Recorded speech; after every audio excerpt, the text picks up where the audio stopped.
Through a lifetime spent in the pursuit of knowledge, one question consumed me. How did our world come to be?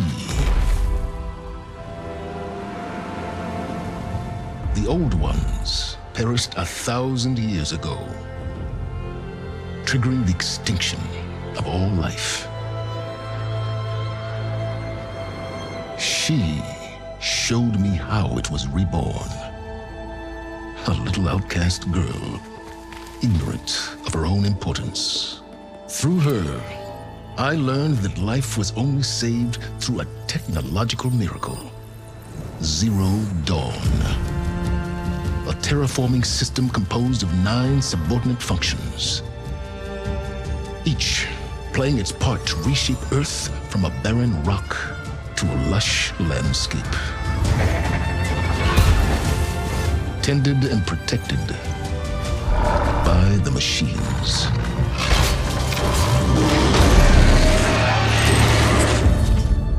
And with her, I learned the deepest secret of them all. The secret of her birth. That she is a clone of Elizabeth Subek, Zero Dawn's creator, born to prevent a new extinction.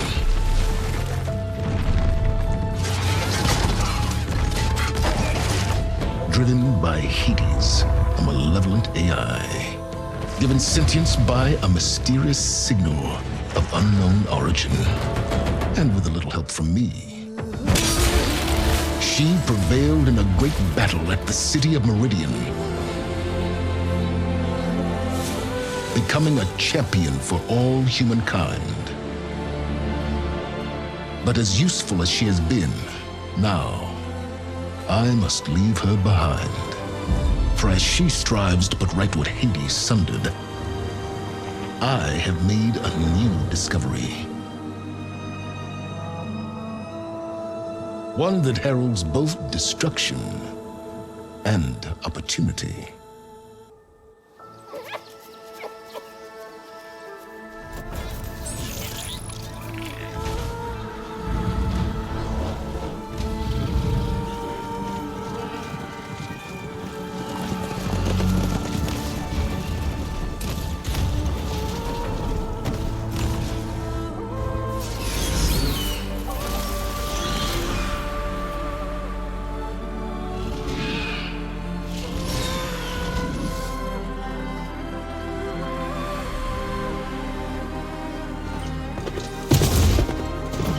I'm running out of time, Elizabeth.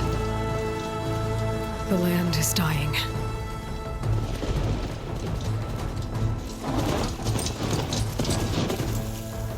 People are suffering. Soon, they'll starve. All because of a terraforming system that's spiraling out of control. And only I can fix it. Only I have your genetic code. It won't be long before we hit the point of no return. And then, extinction. I've been searching for months for what I need. A backup of Gaia, the AI you designed to control the system.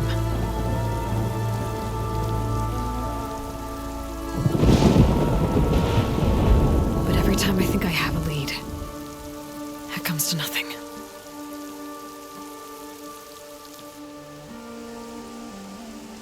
And every night, I have the same dream.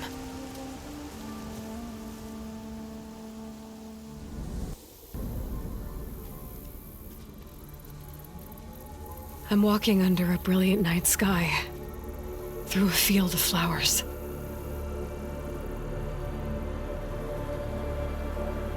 And when I arrive at the center, I see you, Elizabeth. Waiting for me, even though you've been dead for 1,000 years. You're the closest person I've ever had to a mother.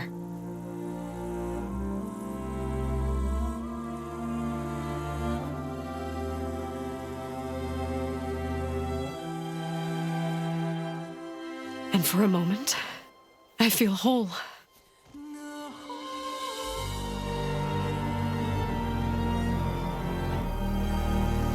But it never lasts.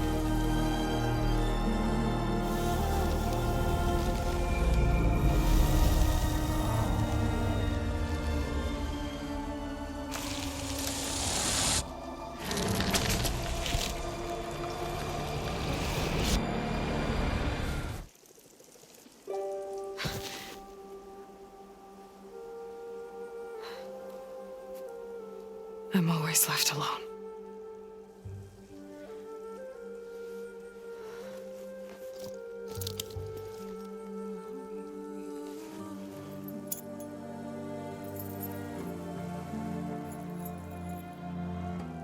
This world is your legacy, Elizabeth. I won't let it slip away. The valley below is my only remaining lead. My last hope to find the backup. I'll do whatever it takes to get it. I promise.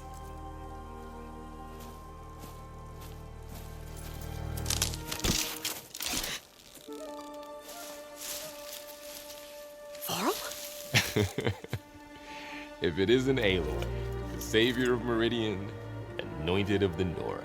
You know I hate being called that stuff. Well, consider it a punishment for running out on us the very same night we beat Hades.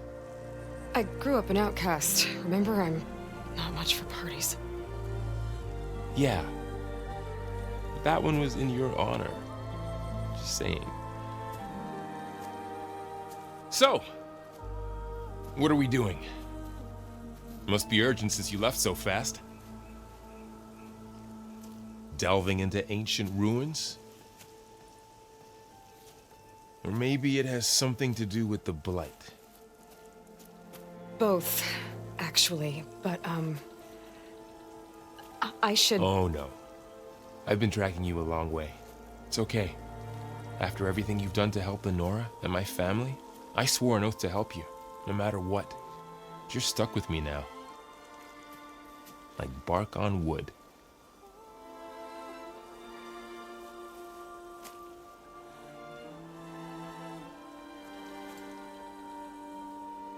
Okay, but if you're going to come with me, you'll need to be able to see what I see. A focus? Never thought I'd get your second sight. I'll give you another one later and show you how to back up your data. Data? Information on the device. We've got a lot to cover. I'll have to explain everything as we go.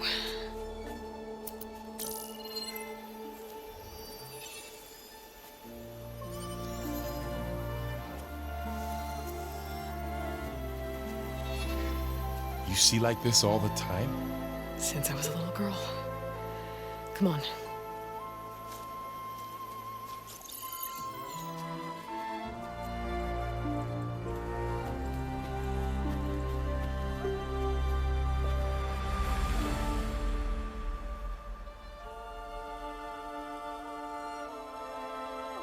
Shall we?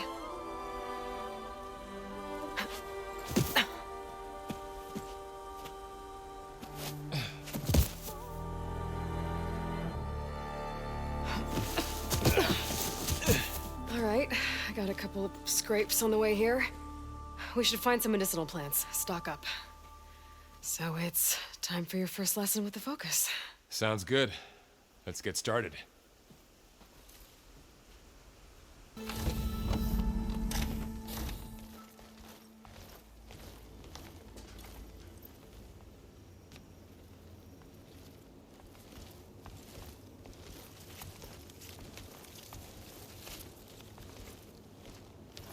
Humans, Homo sapiens, us.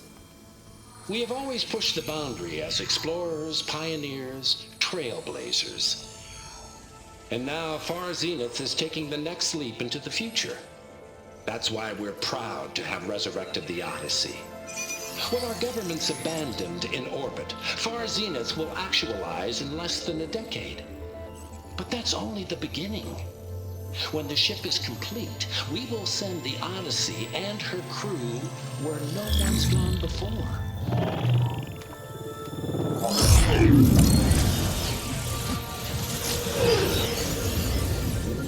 The Sirius system.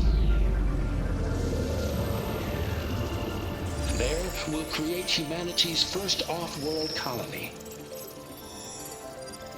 The Odyssey may take 300 years to reach it, but when we look up at the night sky, we'll know they're on their way. And in the words of our founder, the late Peter Chimvumbe, the true storm of immortality is... Data corrupt. Playback stopped. The old ones could fly through the sky? Between the stars? Well, yes. Sort of. That ship, the Odyssey, it never made it to the other star. Something went wrong, and it blew up.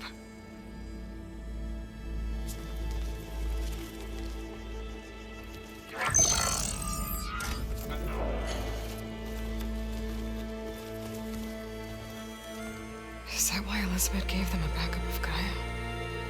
For their colony? Error. Public presentation file corrupted. Member recruitment file available. Do you wish to reactivate? Yeah. Reactivate. Let's see what else they had to say.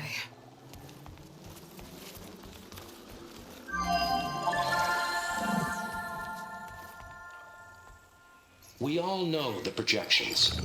Economic instability, new biocontagions, rampant AIs.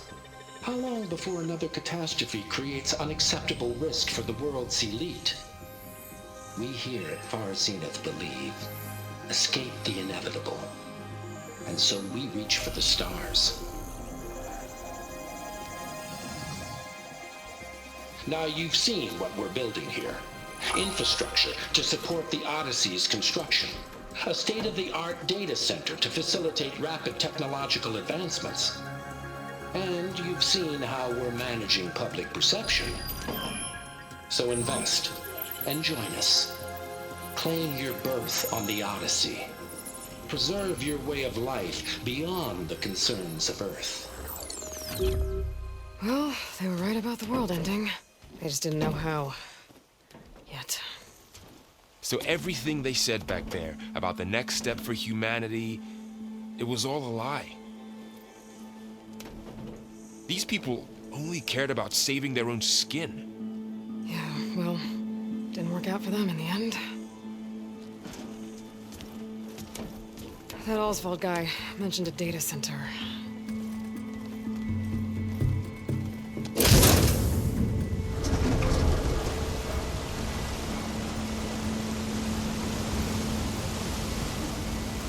There. The backup. It should be stored in there.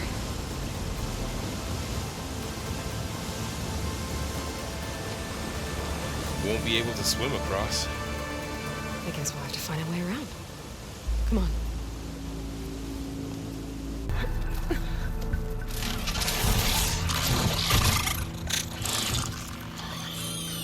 Careful. Don't want those things to call in some friends from underground. You take the left one. I'll deal with the one on the right. Okay.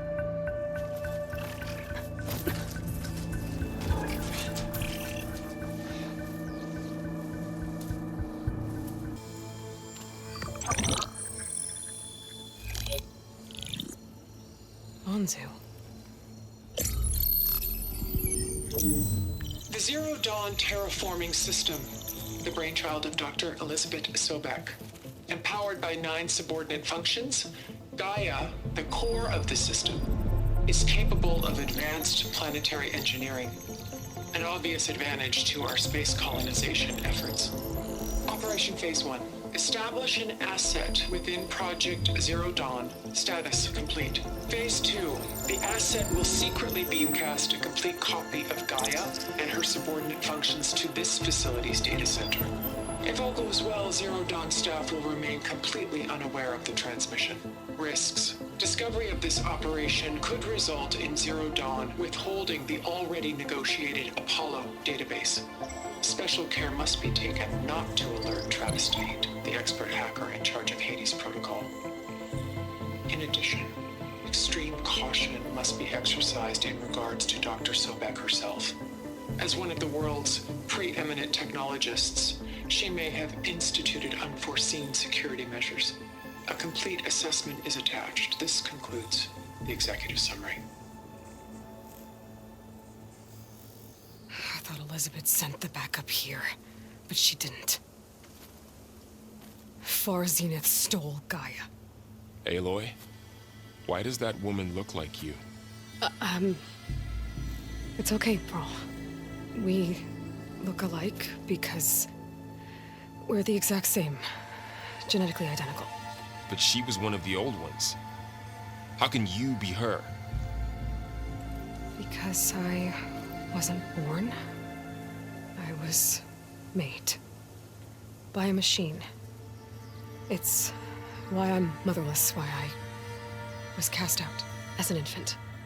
I don't understand. What kind of machine can make a person? Remember when I said the backup is like a set of instructions? It's more than that. It's called Gaia.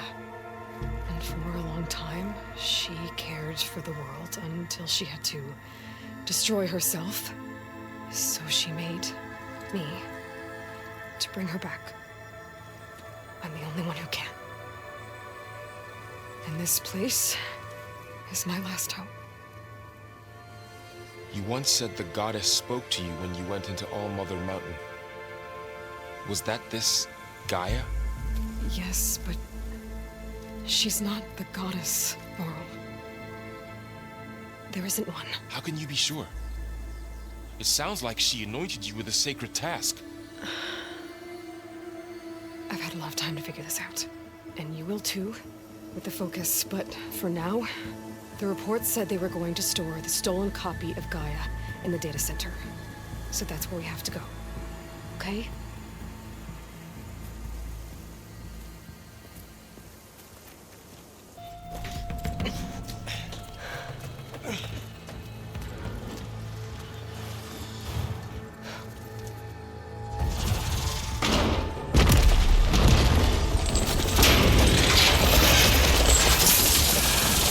Three of those things. And if they slaughtered all those Oseram, we'll never get through to the data center. There's no way to slip past them.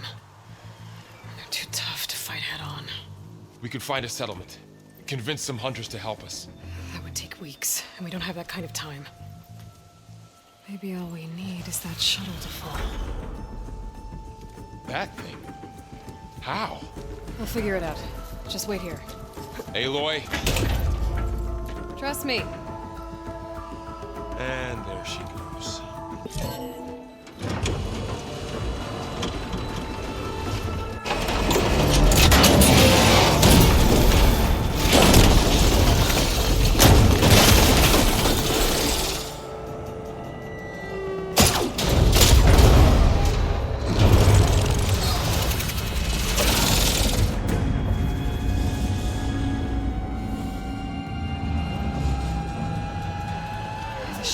Up in those cables. I'm gonna have to climb the tower to find a way to disconnect them.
hard way.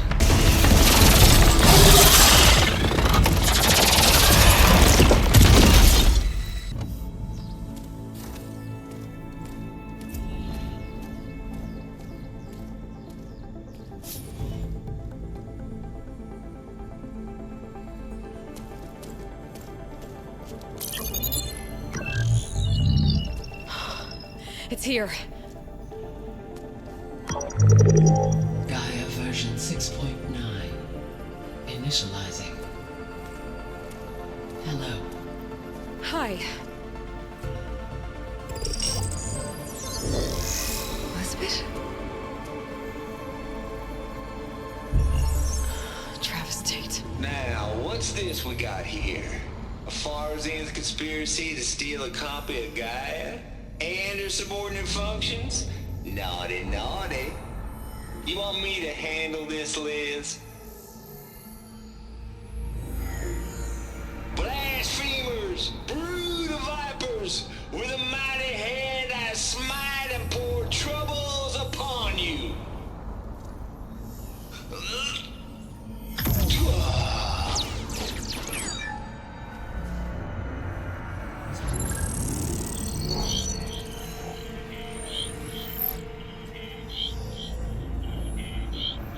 This ain't no copy of Gaia you stole, you losers.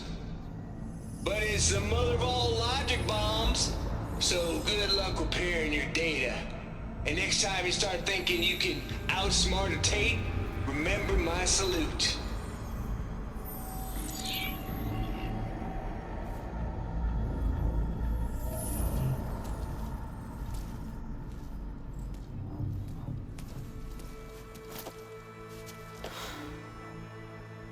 Aloy? The goddess. There is no goddess. I told you that already. That's not Gaia. It's not what I'm looking for. It's nothing but a fake.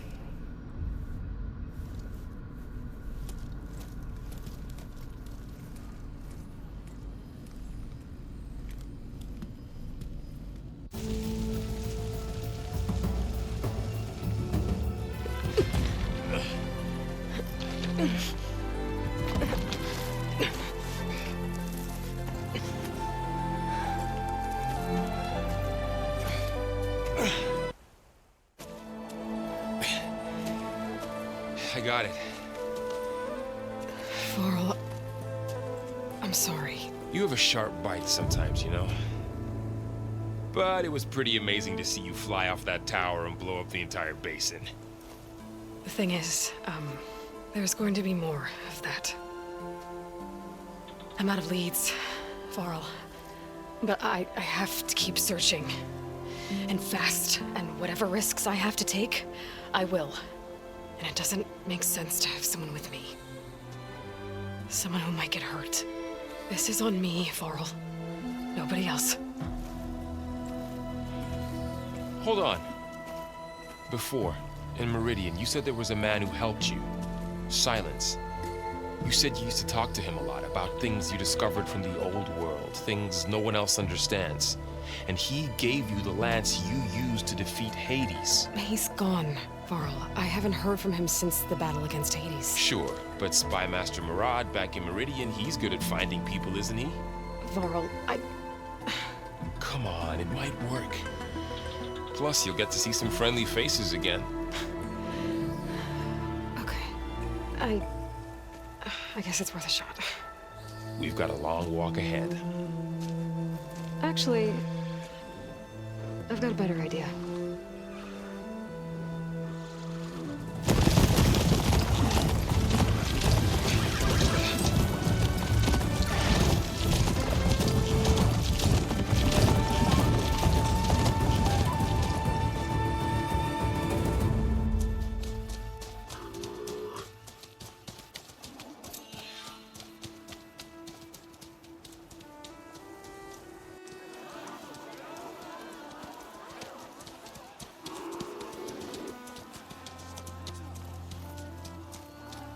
Son, it's true. She's come back.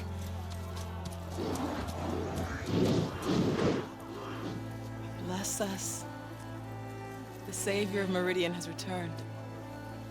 You earned this welcome. You saved them. Not yet. In the name of the Sun King of Vard, a royal welcome for the champion. Make way. Murad, Aloy has an urgent matter to discuss. Does she? That makes two of us. I've sent forth hunters for weeks, to Sunfall all the way to the Sacred Land, searching for you. Something happened at the Spire. Come. I'll show you.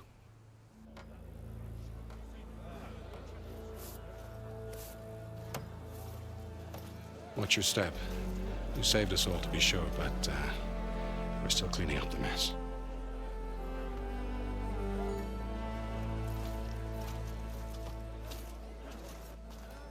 It happened right after the solstice. We were able to explain it away, thank the sun. Otherwise, it might have caused a panic.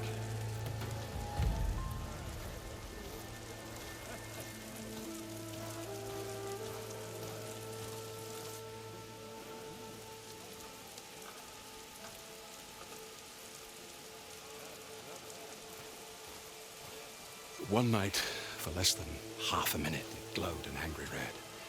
From Meridian, it looked like a trick of the light. But those who were closer, atop the Allied, said it could not have been a reflection. Much to my dismay, they said the light rose up from the tower's base. From that. We left everything just as it was. What do you think happened? I don't know. The Spire's supposed to send out signals, messages, for the terraforming system. But Hades tried to use it to wake up ancient war machines. I was sure I got the connection to that thing. Wait here while I check it out. Let us know what you find. Could pull this thing out of me. What?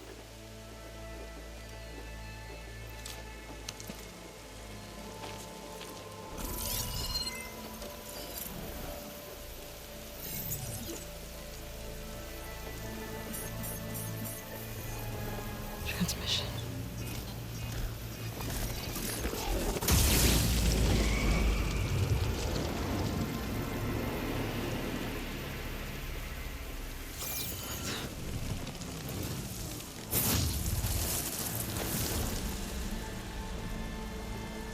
No, he wouldn't. He couldn't.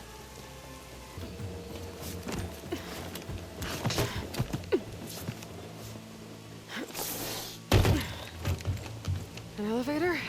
Let's see.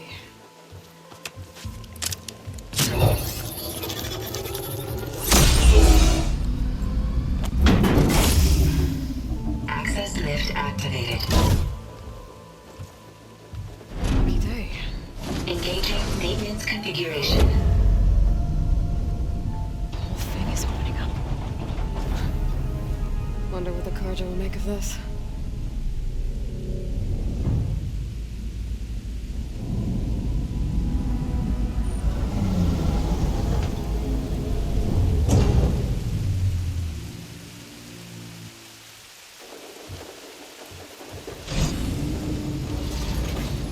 There's the note.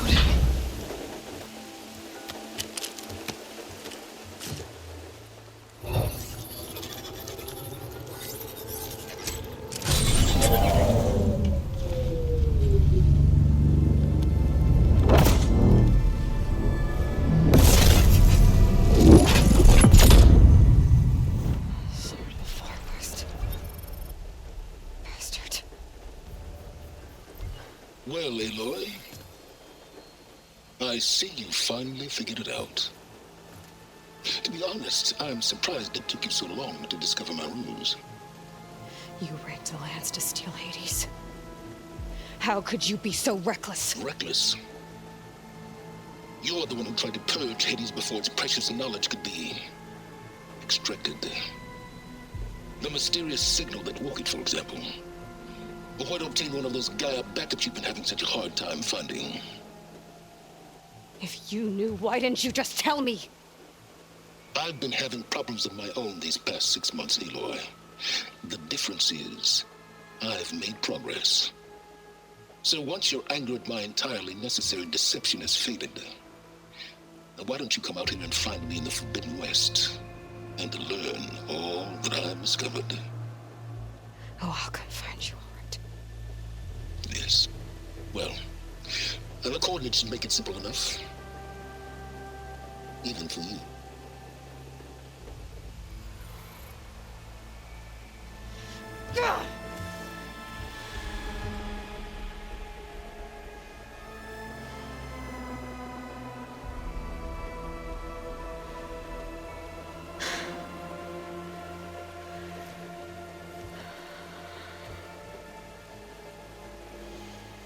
There's no other choice.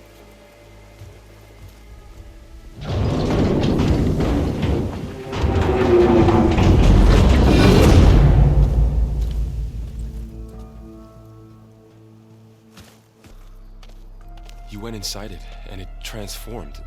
Almost like the day of the battle. I can only be grateful that it's a stormy day. Few will have seen the tower change from Meridian. What did you discover? Hades. The danger didn't end here. It went into the Forbidden West. And I have to follow. I see. That can be difficult. The West is called Forbidden for a reason. A tribe of ferocious warriors controls much of it, the Tenakth, and they allow no trespassers past its border. That said, under the Sun King of Ard, a fragile peace has been negotiated, and indeed, the next embassy will take place in a day or two on the edge of the frontier. Were you to attend the gathering under his auspices, the Tenakth might grant right of passage, instead of hunting you and attacking on sight. Great, just what I need. More killers. The Sun King.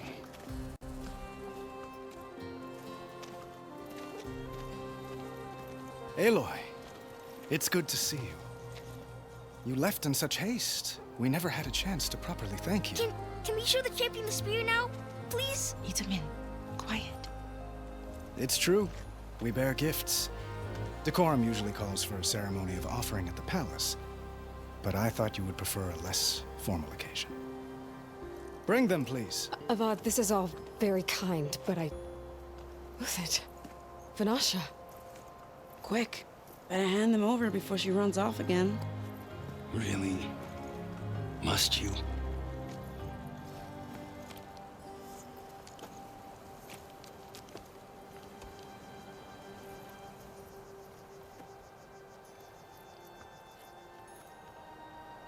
Try it on.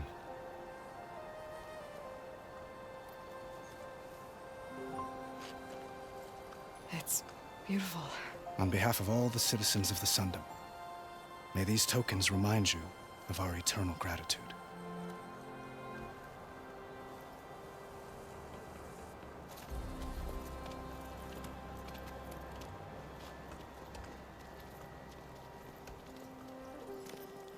Perhaps you'd like to spend more time with your friends. Come speak to me when you're ready to depart.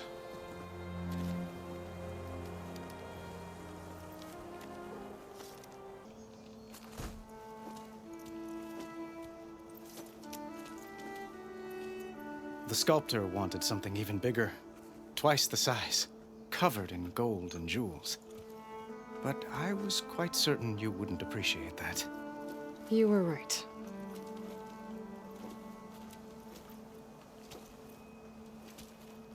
I'm sorry, Avad. It's good to see you, but I can't stay long. I see. I'd hoped you'd remain in the city for a time. Perhaps at the palace.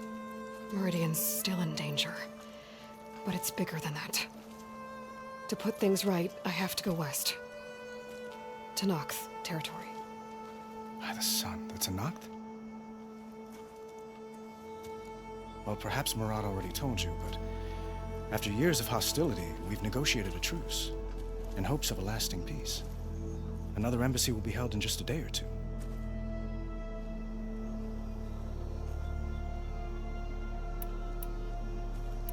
What makes this coming embassy so special?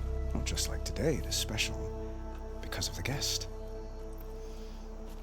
Our delegation will meet with the Tanakh just outside Barren Light.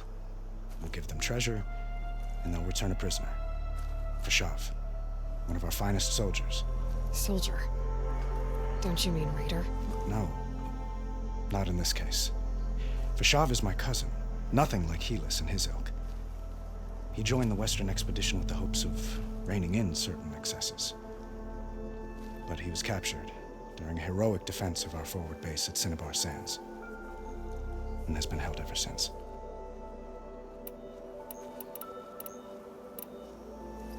Your cousin, Vashav. How long has he been a Tanakh captive? 5 years. Tanakh emissaries swear he is well, but I wonder.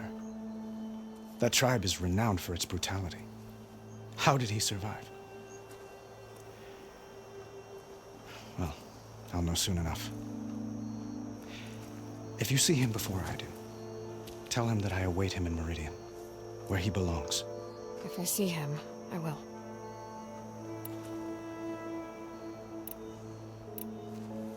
Your cousin, Vashav. How long has he been a Tanakh captive? 5 years.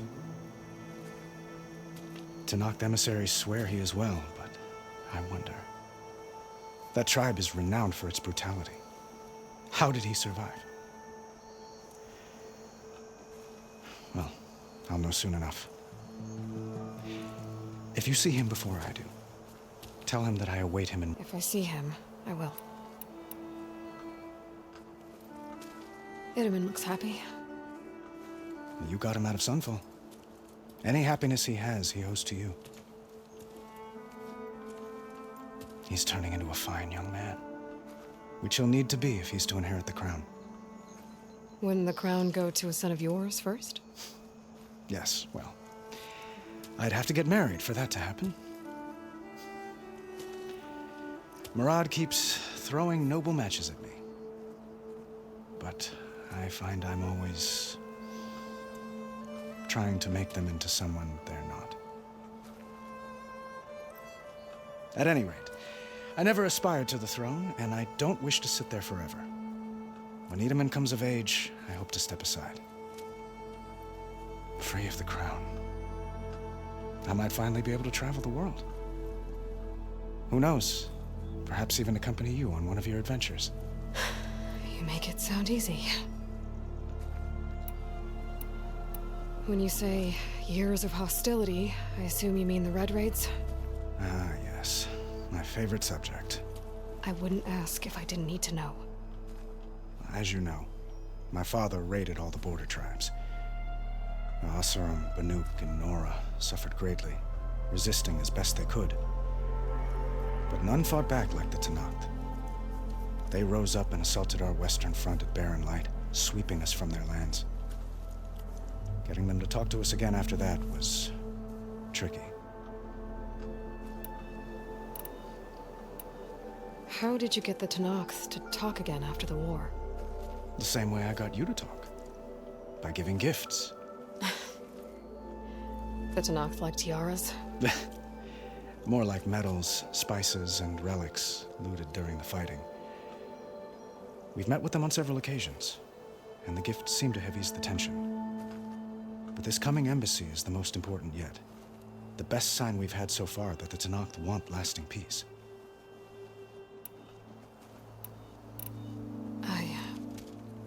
I need to get going. One moment, Aloy. There's something I must ask you.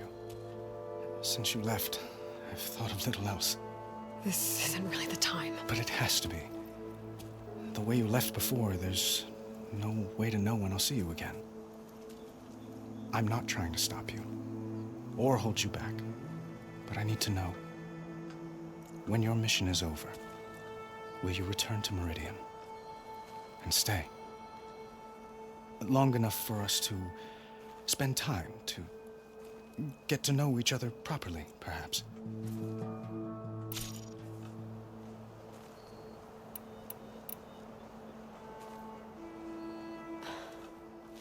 I do hope to see Meridian again, Avad. And you. But This mission... it's my life. It's all I can think about. I have to stay focused. What happens after... I can't imagine that. I wouldn't know where to begin. Well, if that place were to end up being Meridian, know that you will always receive a boundless welcome here. Tend to your mission, Aloy. I will hope for your success, and look forward to your return.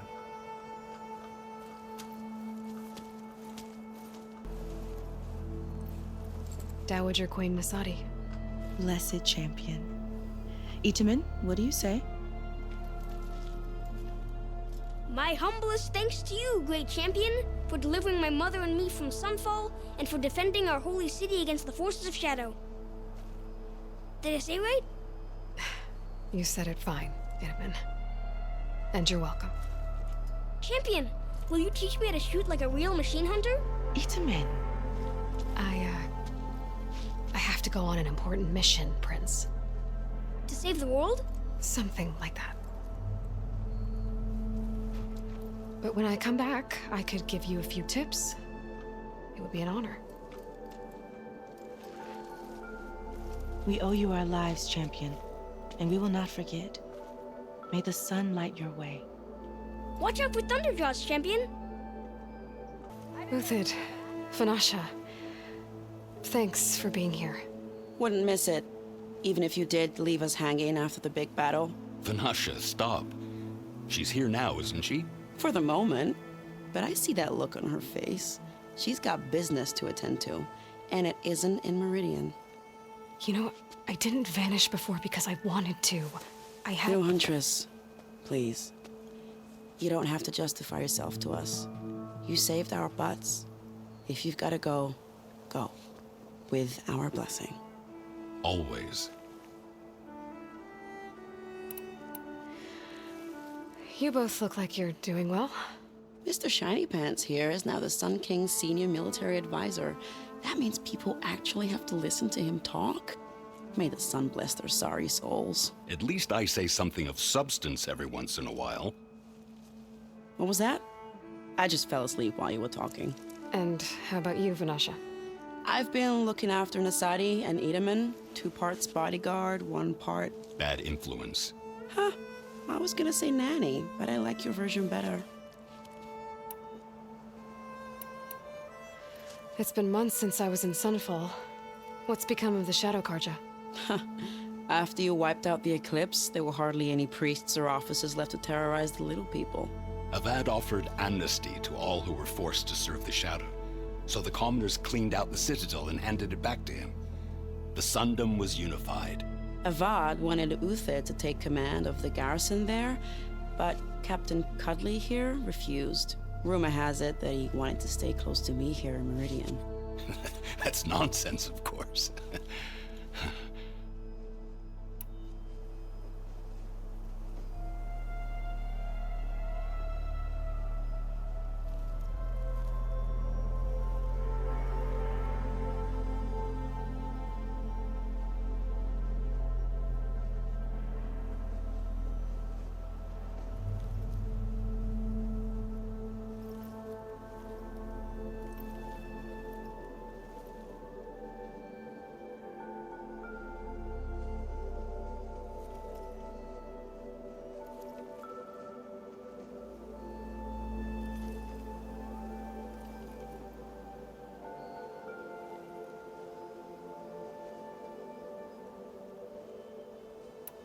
I never pictured you as a nanny.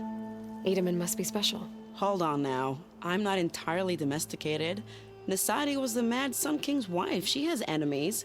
I've had to foil a plot or two. Right. You can try to hide it, but inside, you're as soft as a silk pillow.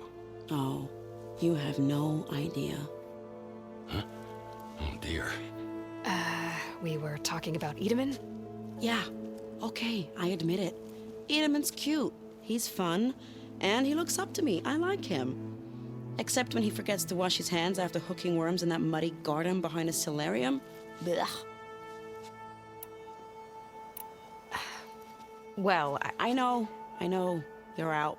Go! Away with you. Always an honor, champion. Always a pleasure.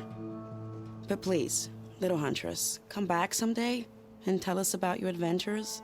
If I can't get in trouble, at least I can hear about yours. Is that the time? Or do you want to chat some more with your friends?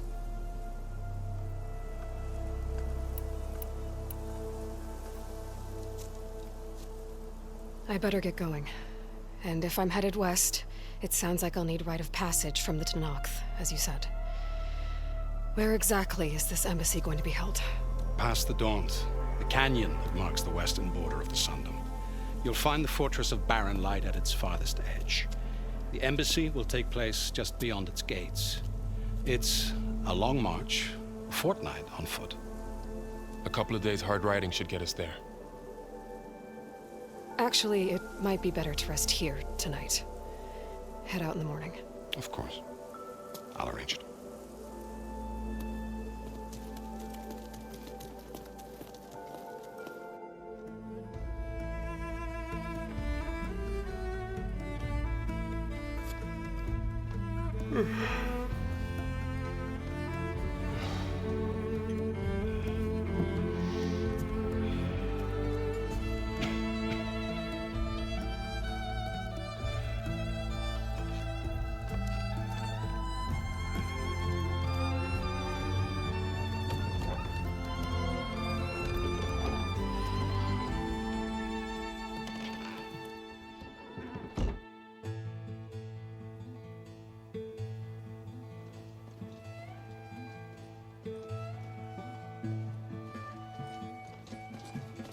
Am I the one to hold this crown of ash and salt?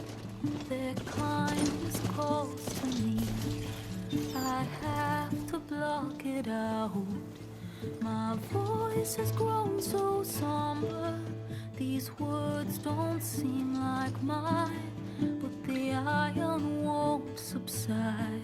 No matter what I try.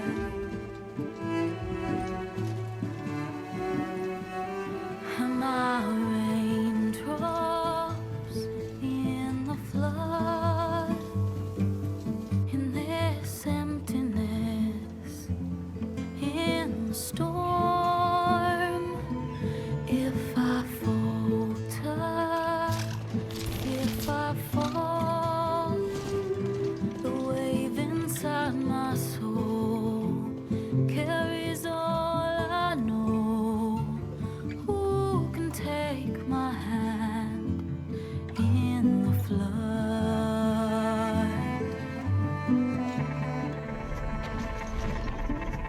Her voice calls me forth through darkness unknown.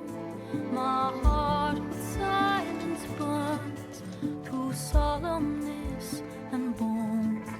The edge beyond the shore, this weight of root and rot. I long to reach the other, to find the path we lost. Am I raindrops in the flood? In this emptiness, in the storm. If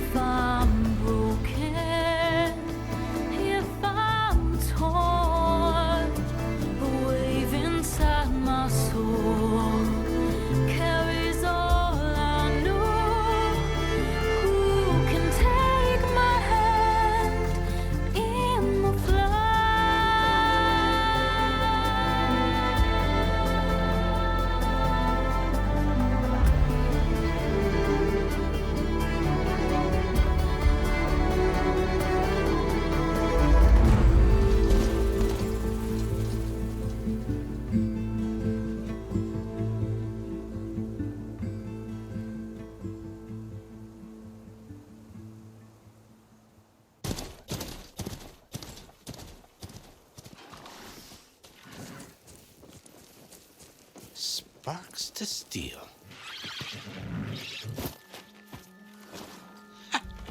Never seen anyone use one of those to get around. Is that how I get to Barren Light? Yes, I mean usually, but not today. Not yet. And why is that? Well, the Daunt. The whole valley. It's infested with machines.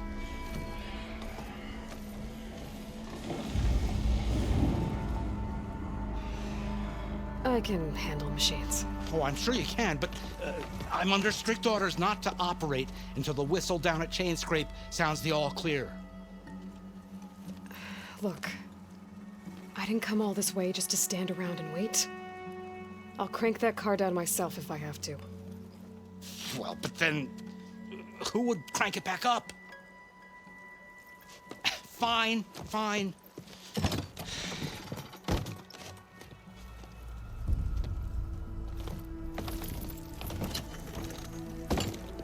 Though, should anyone ask, it might be best to say you forced me.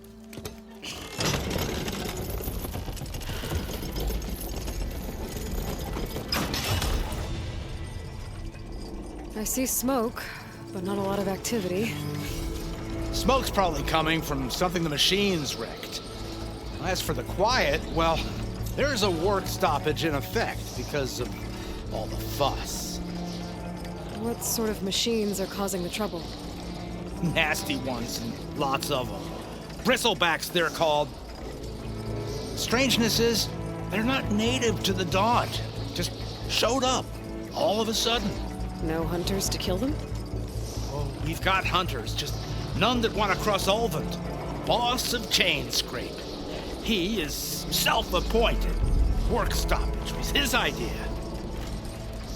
Yeah, well, I'm just passing through. Got an embassy to attend. You should have said. That ain't gonna happen no time soon. What are you talking about? Hear that? That's your answer. Who is that? Karja Sun Priest. Cranked him down yesterday, about an hour before the machine trouble started. He's a very important man, or so he says. That embassy at Barren Light, he's the one supposed to run it. Ha! Great.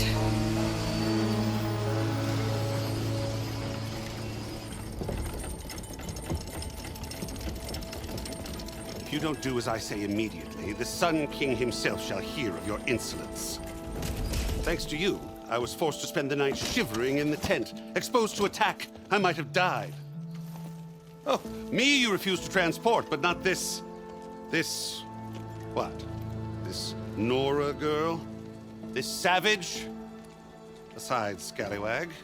Wadis. That's Aloy. Studious Wadis. Aloy, you know, savior of Meridian. Really? Well, that lessens the insult, I suppose. I came here for the embassy at Barren Light. Way I hear it, so did you. Well, not with the valley infested. And so did Ahriman, proclaim the Sun Priests most precious and worthy of safekeeping. See? Scripture. I shall head to Barren Light when the captain of the Vanguard tells me the way is clear, and not a moment sooner. Fine. Captain's a friend of mine, you know? Where is Erend? Wouldn't mind speaking to someone a little more action, a little less scroll. Wadis. Studious Wadis. Studious Wadis sent Aaron and another Vanguard out at daybreak to clear the way. And so at daybreak... Hey! Shh. Down the valley, then? Yeah, said they checked the ruins on the left bank for tracks. Take it from there. Okay. I hear there's a work stoppage. Any way to upgrade my gear? I'll bet the smith and chain scrape would let you use his workbench. As for the bristlebacks, you might want to craft some acid arrows. Hitting their canisters with those will take them down quick. Thanks. I'll find Erend and I'll bring him back. Hey! Where do you think you're going? What, to the top of the ridge? To wait in safety? Sorry. Operator's under strict orders. No passengers till the whistle blows, right? That's right. Best start cranking. Why? Why? Jorf, would you kindly escort Studious to Chain Scrape and wait for me there? You got it. I will find Erend, and I will help clear a path. But after that, no more excuses. Barren Light. Embassy. If such be the will of the sun. It will be. Trust me. Welcome to Chainscrape, Savior. Open up, guys. Jorf's orders. Good enough for me.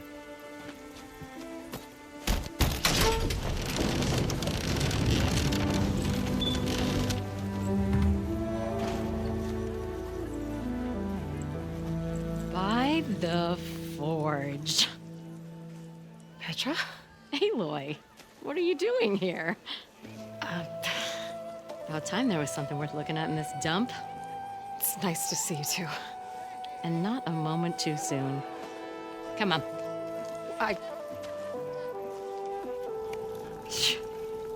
Damn brewery's the only thing I can count on in this place. Yeah, I heard. Machines, work stoppage. Oh, those are just the latest malfunctions. Chainscrape's always been a few tools short of a kit. And right there is the biggest tool of all. Our land, not our problem. The bristlebacks are everybody's problem. Roland? You've heard of him. Yeah. But he's a story best told over a cold beer. Petra. I'm just passing through. I'm headed west. Oh. There's an embassy at Barren Light I need to make happen, and then I keep moving. Ah, of course. Bigger gears to grind. Well, Flame Hair, good to see you. You've got to move on. Petra. But if you want a cold beer and a few laughs with an old friend, come find me at the brewery. Your choice.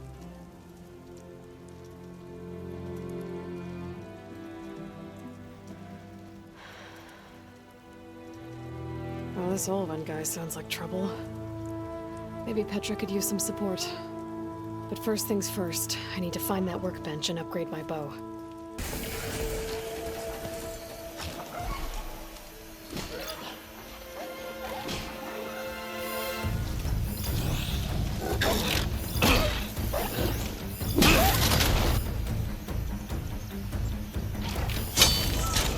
Another one down! Now this is what I was forged for. No ledgers to fill. No boring mid-afternoon patrols.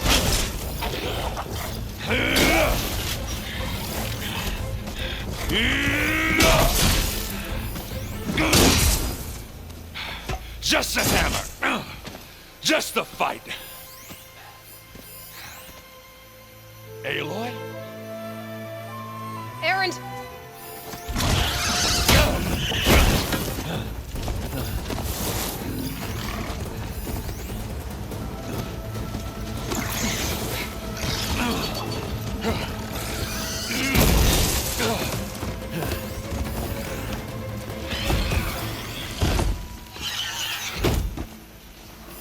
Stay where you are. I'll handle the rest. Caught me in my best, as usual. Well, you did the hard part. I just took care of the stragglers. How bad is it? Who needs ribs? Oh. I'm good. Huh. Okay, well, I know you didn't come all the way to the Daunt just to watch me get wrecked. So what's the story? I need the embassy to happen, so I can head west.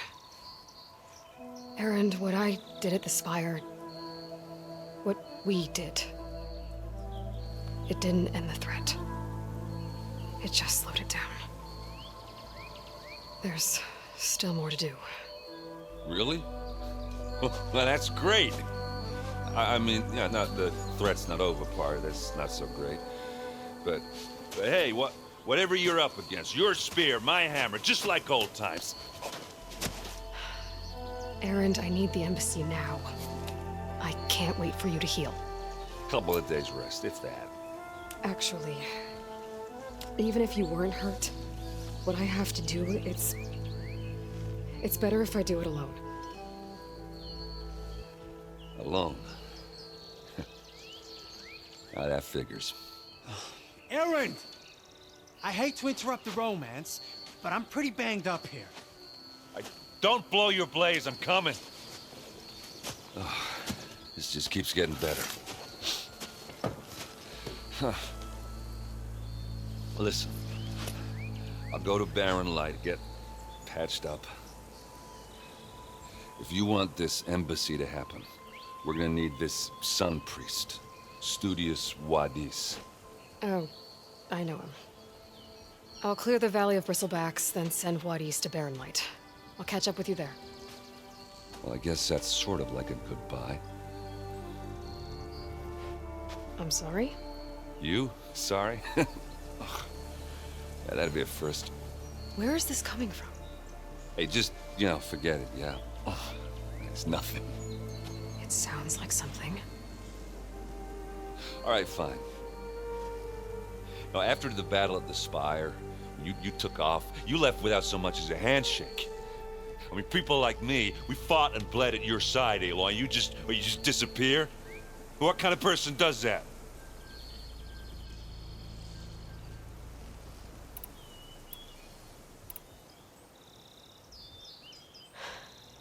Erend, I left when I did, how I did, for a reason.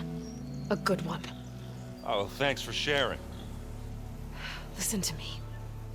Life on Earth is in danger, and only I can save it.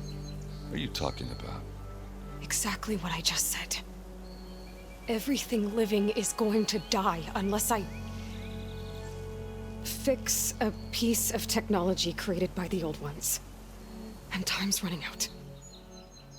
Well, I guess that's a reason, all right. I'm an idiot. Erend! By the Forge. I guess that's my cue. Maybe I should go with you to Barren Light. No, hey, you're needed elsewhere, obviously. We'll make it without you. I don't know what Honora's doing out here, but consider yourself owed. We tried to hold off and wait for the Vanguard, but one of them bristlebacks charged us. Next thing you know was a full-fledged fracas. Is everyone okay? We lost some good people, but we would have lost the whole quarry without you. Well, at least it's quiet now. Your ears ought to be ringing with a quarry at work, but Chainscrape's whistle ain't blowing, so we're stuck picking up the pieces. You need the whistle to get back to work? Me and my crew were just little cogs out here. Can't lift a hammer till Olvin blows that thing. Because if we work without his say-so, he'll ban us. And my people have been through enough. Olvin holds that much power? He's got the money and connections to snuff our fires for good. Almost feels like we stood a better chance with the bristlebacks. What are you and your crew working on? We're supposed to be working Olvin's claim, digging out stone to shore Barren Light. But the work stoppage and the bristlebacks cut us short. Never seen those blasted things in the dawn before. Where in Forge Fire did they come from? I'm not sure. At least not yet. I need to get going. Stay safe. Thanks to you, that might actually be possible today. What do you want, Ulvund? Some kind of payment? My dear magistrate, you think I can be bought? If you want that whistle blown, all you have to do is have your soldiers remove the bristlebacks and sign the concession decree. Face it, what other choice do you have? Hi. Savior, what auspicious timing. Might we discuss a matter of importance to the Sundom? We might. Later. Very well. I shall be waiting.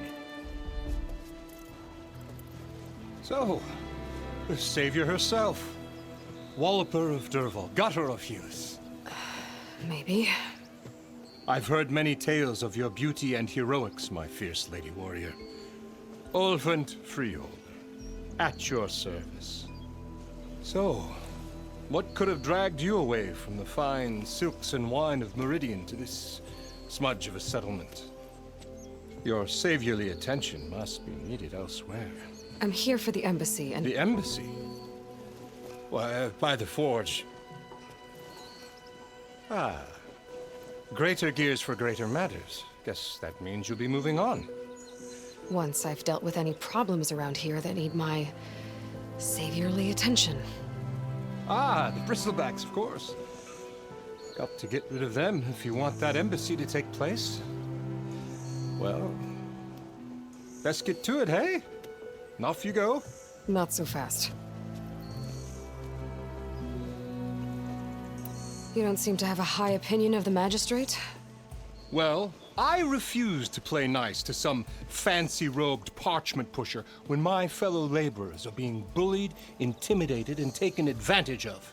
How noble of you. Noble? Ha! Born with a hammer in hand, I was. Nobody handed me anything or dropped opportunity into my lap. Everything I've achieved, I've done on my own. And where is this hammer now? The burden of leadership forced me to set it aside. The Carja risk nothing, while demanding that good Osram gamble with their lives out there. Someone had to step up and say no more. You ordered the work stoppage? Indeed I did. We're laborers, not soldiers.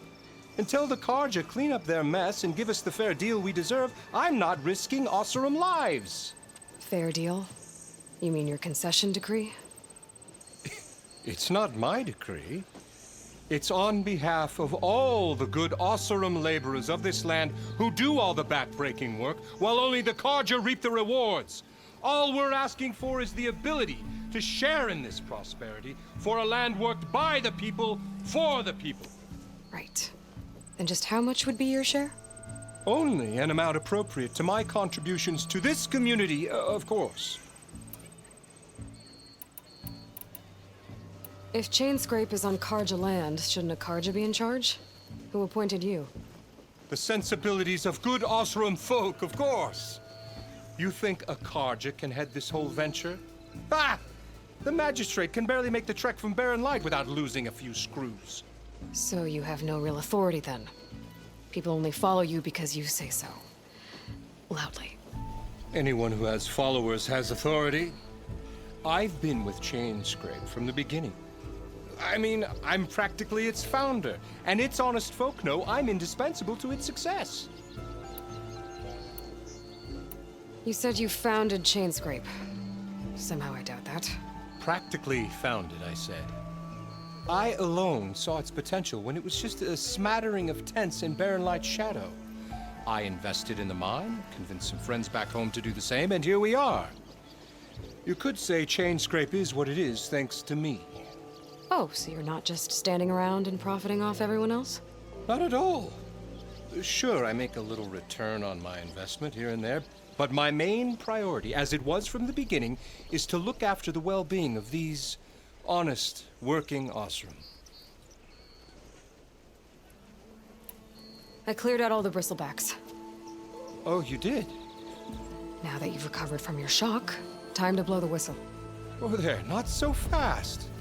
I'll have to send someone out to confirm the kills.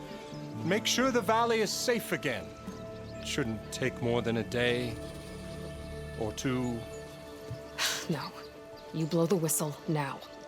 These are innocent Osram lives we're talking about here. Surely the delay... Either you do it now, or I will. Ah, I knew you could do it! Friends, gather round. The savior of Meridian has done it again. What? The bristlebacks are defeated. You. What? Sound the whistle. Chainscrape is open for business. Yay. And Ulvund has agreed to personally pay every worker their lost wages. Yeah. That's more like it. Yeah. Woo. Ha-ha. Yeah. Yeah. Don't you have an embassy to get to? Yeah, I guess I do. The way to Barren Light is clear. Get moving. You're not errand vanguardsman. I will move only when the captain When says... I've cleared out all the bristlebacks, which I have. Captain's orders. So they're okay? Banged up, but breathing. And waiting up ahead for you. But I was supposed to have 3 escorts. I'm off to Barren Light, buddies. Like Aloy said, captain's orders. You can stay here. Abandoned to the riffraff? I think not. Guess you're coming with me then. See you there, Aloy.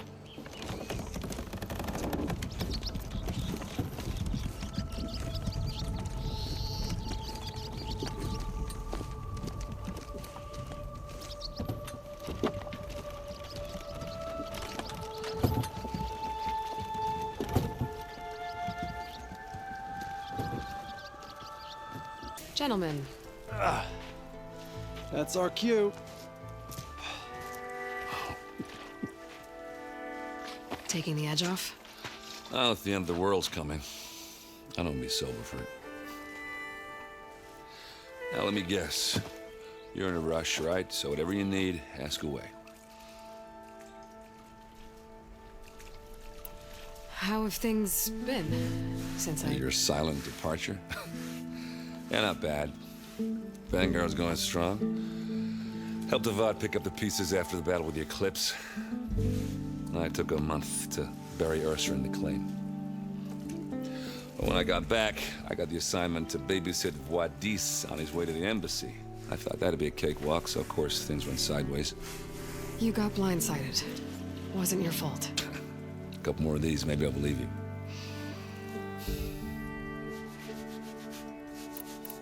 I was, wondering if you were able to lay Ursa to rest, like you wanted. Yeah, we did. Just seemed the crowd that showed up to pay their respects. Half of them owed her a favor, and the other half owed her their lives. In the end, everybody drank. You know, it's the rowdiest funeral since ever. Feels like she would have liked that. Yeah, damn straight. Damn straight. She would have put them all under the table.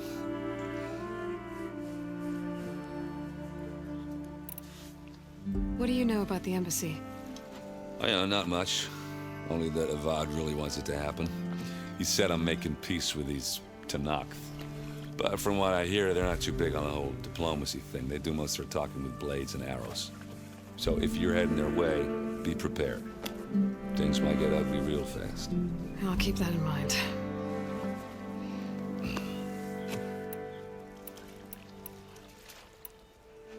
What do you know about this place? Well, nothing good. It's where the Carja dragged all the captives they took from the Forbidden West during the Red Raids. Lucky ones became slave labor.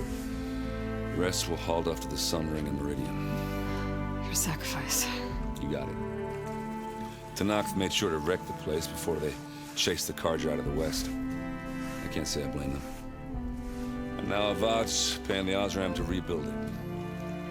No matter how much new stone they put up, it'll still be stained in blood.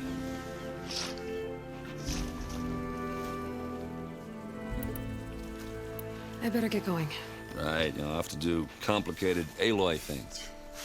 Maybe just don't disappear completely this time.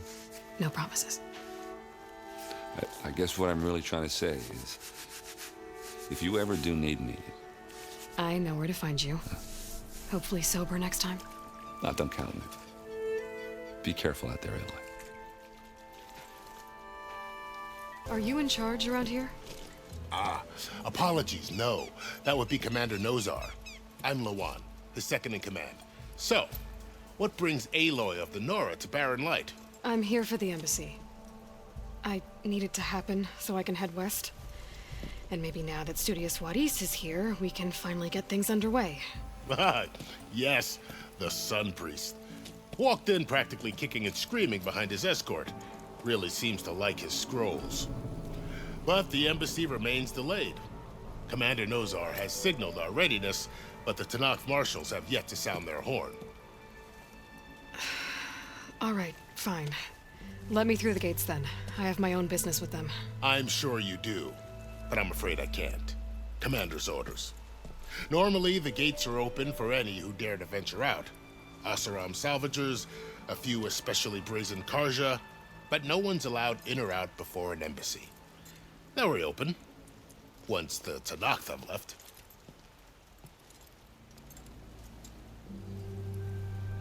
So what happens at these embassies, exactly? Mostly trade and negotiation. The Karja offer tribute of food, spices, and gear. In exchange, the Tanakh return personal effects taken from Karja soldiers that fell during the Red Raids. This particular embassy, however, is a special case. Because the Tanakh, they're handing over some sort of prisoner, right? A soldier named Fashav? Ah, so you've heard. The exchange has got everyone on edge. You never know if an embassy's going to go well until it's practically over. You said something about Tanakh's marshals. Who are they? They're the tribe's elite warriors. Before every embassy, they arrive with a contingent of soldiers from each of their 3 clans. Then, during the proceedings, they negotiate on behalf of their leader. And by negotiate, I mean stare down our sun priest until they concede. Paiv over here came face to face with them for the first time at the last embassy. Came back drenched in his own sweat. It was hot that day, sir. It was indeed.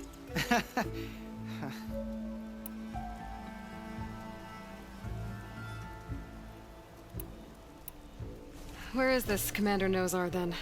If he's the one keeping the gates shut, I'll convince him to open them for me. I'll take you to him, but I have to warn you. The commander isn't one to break protocol, especially when he's already high-strung. We'll see about that. How are we to hold an embassy with a tribe that can't even govern their own people? What more can you expect from barbarians?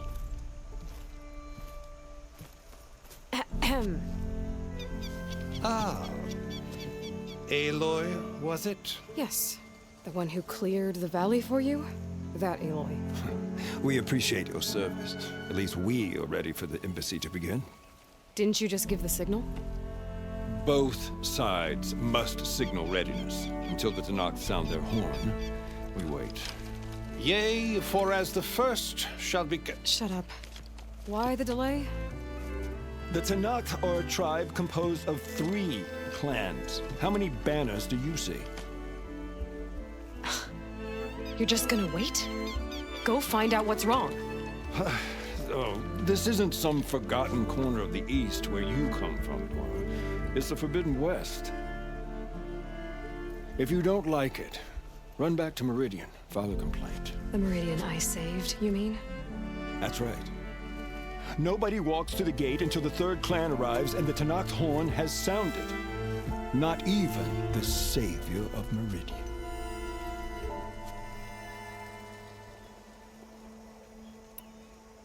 Well, thanks, but I've waited long enough. It's time to go. Absolutely not. This embassy depends on diligent adherence to... You shall not! Keep telling yourself that. Someone approaching! On a machine!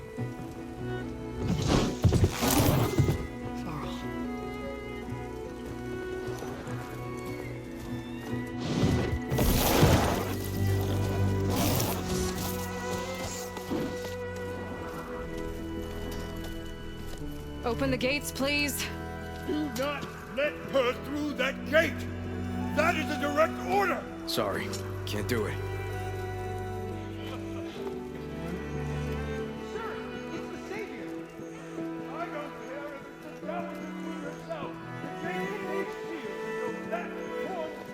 I'm asking nicely. I don't know what to do. Hey, Varl. Hi, Aaron. What's happening? You know, the usual. Aloy wants something. People try to stand in her way. It's not gonna work. Oh, that's it! Arrest her! I'd like to see you try. Supporting fire? Yeah, I'm locked and loaded.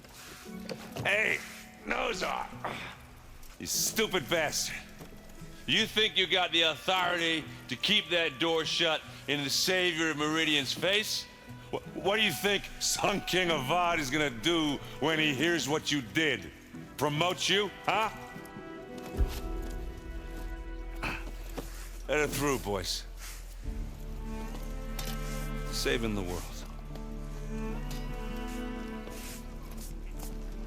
Forget something back in Meridian? Look, Varl. It doesn't matter. Made it just in time.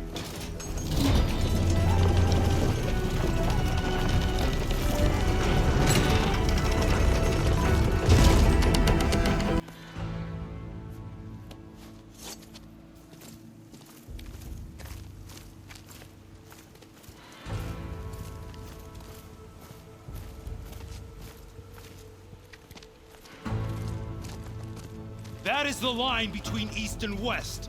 Cross it and die. Hold on now. Let's take it easy. None may walk this valley until our signal sounds. That was our accord with the Karja. I'm not Karja.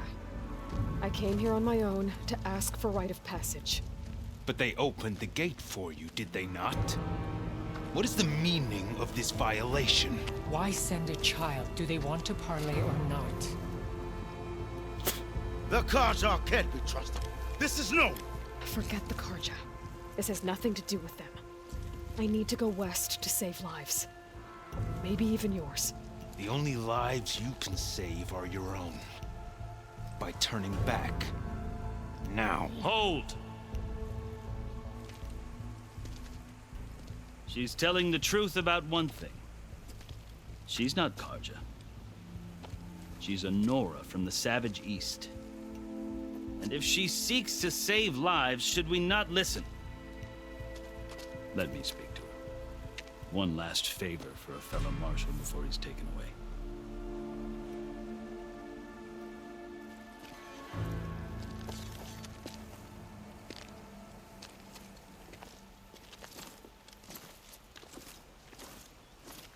A fearless, red-headed Nora. You must be the so-called savior of Meridian. Just Aloy. I am unyielding Fashav, once of the Karja High Command, last of the army of the setting sun. You're Fashav. Avad gave me a message for you. That he waits for you in Meridian, where you belong. Avad always was polite. Well, now I'm even more curious about you, knowing that you have the confidence of the Sun King. But such an association with the Karja could work against you, as it often has with me. As you can see, tensions are high. This embassy is a delicate affair. They're about to return me to the Sundom, a gesture that might help soothe painful grievances. And now you arrive, unheralded. I'm not here to cause trouble. I just need to go west. So you say. I might be able to help, but I need to know why. Along with some assurance that I won't regret it.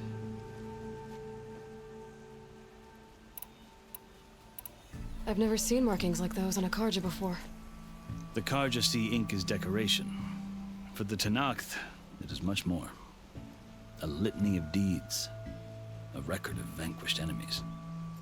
Looks like you've vanquished quite a few. I've fought my share of battles. But I feel that my life, like my markings, is only half complete. This side shows my martial deeds.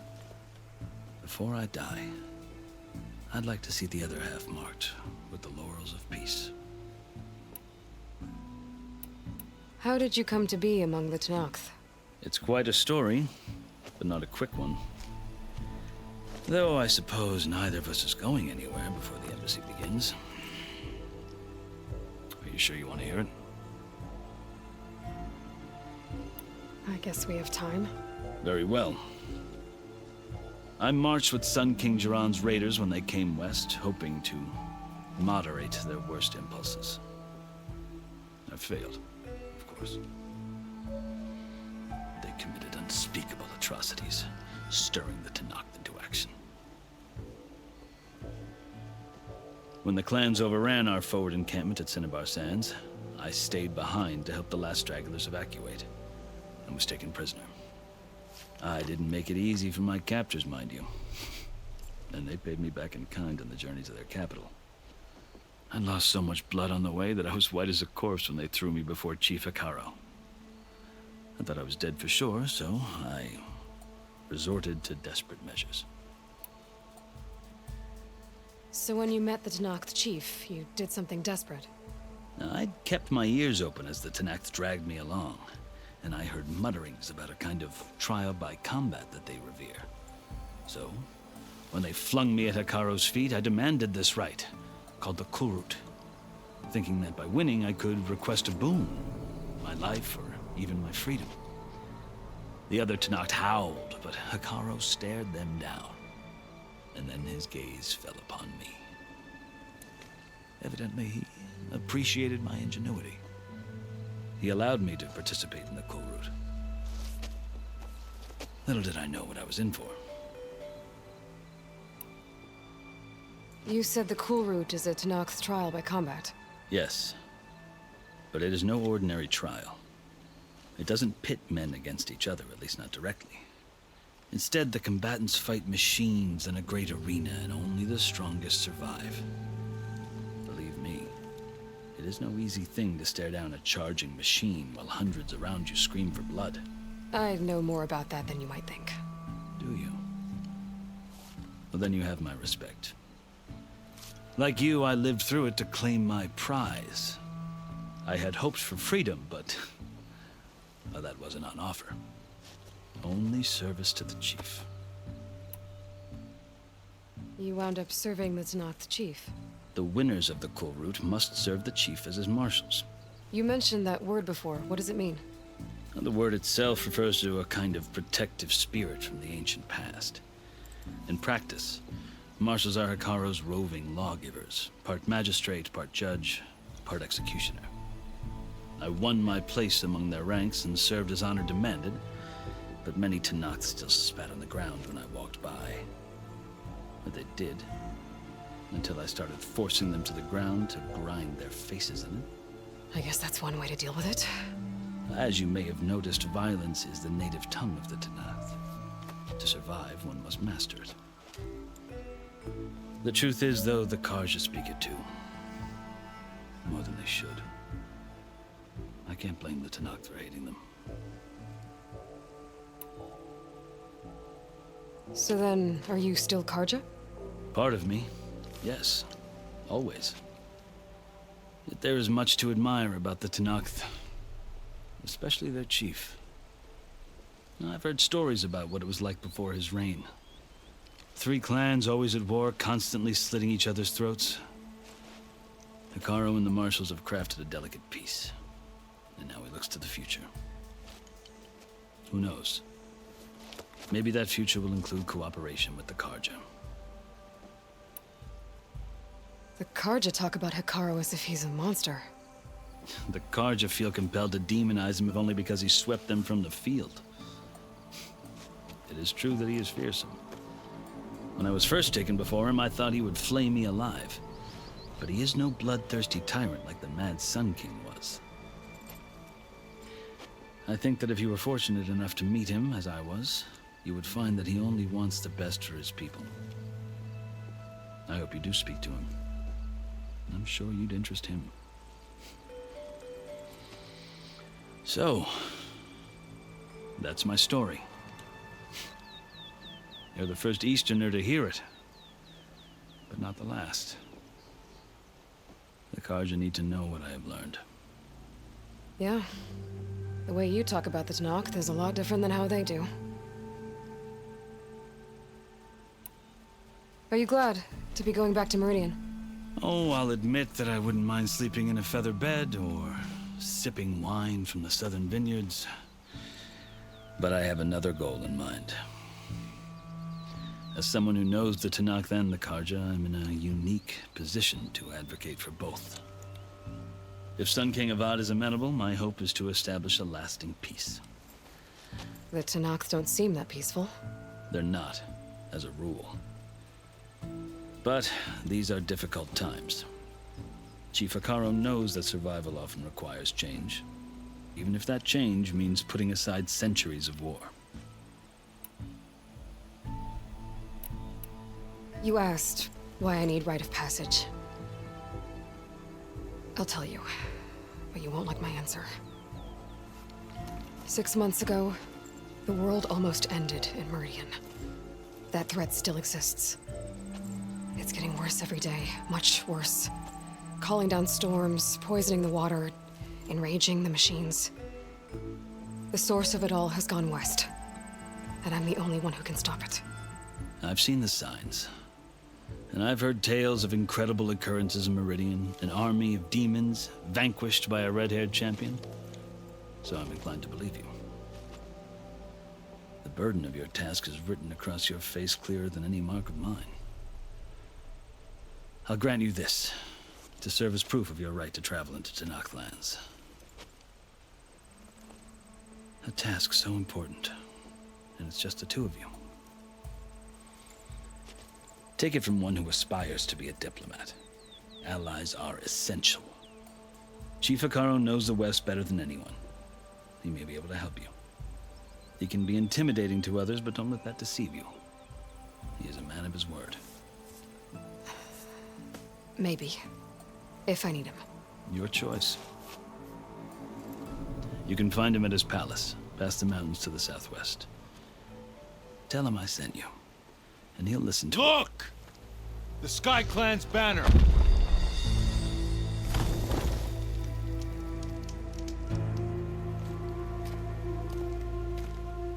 Marshals. It wasn't easy, but I brought the Sky Clan with me. And the commander? No. I could only convince a few. He isn't yet aware we left. We have banners from all 3 clans. If there are fewer from the Sky Clan, it can't be helped. He's right. Sound the horn. What's going on? Not all Tenakth can stomach the idea of parley with the Karja, but enough have come for us to begin. Then I'll be on my way. No! The other marshals will not permit it. You wanted safe passage, you have it. After the embassy.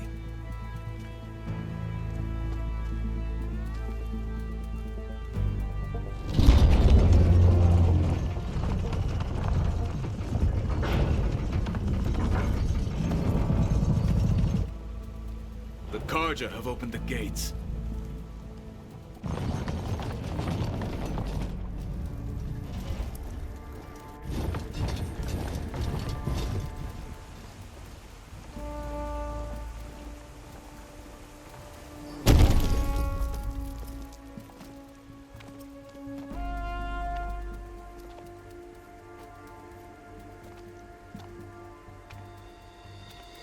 As the sun rises over a land at war, so too can it set over a land at peace.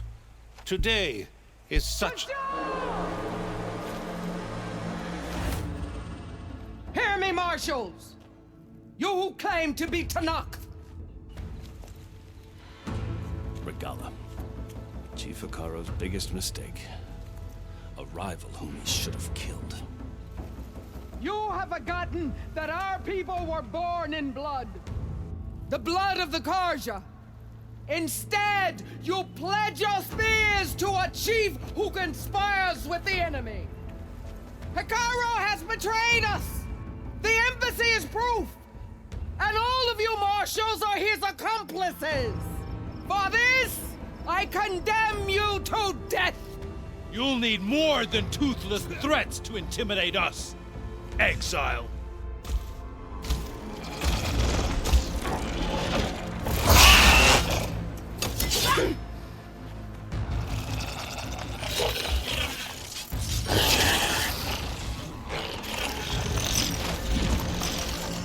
Lancers! Form up!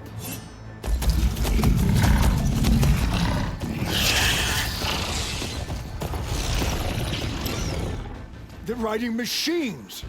Where'd they learn to do that? Silence. Vashav! Come with us now, or not at all! Archers! Light them up!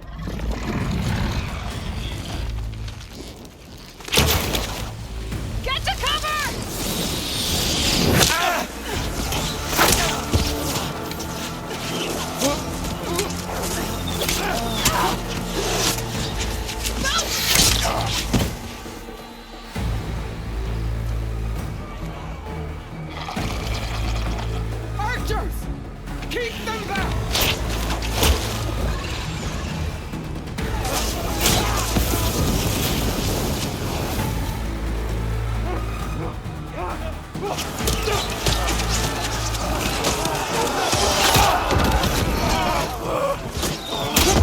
Left flank! To the Karja! Run them down!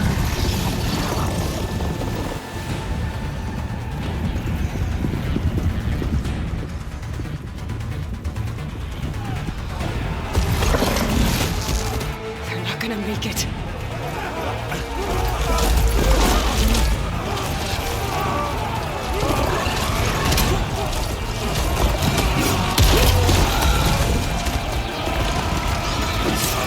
Open the gates! Open the gates! Open the gates!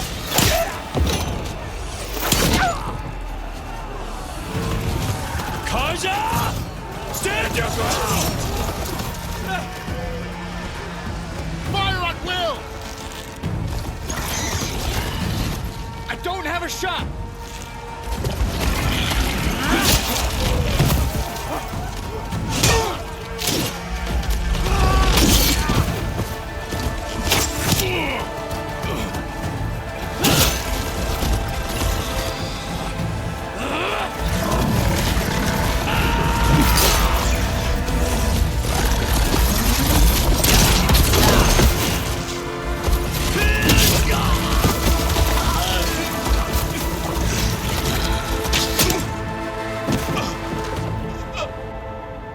What happened? Can you see? It's just us now. Hey! Come down and fight fair! Lancers! Take the center! Get ready!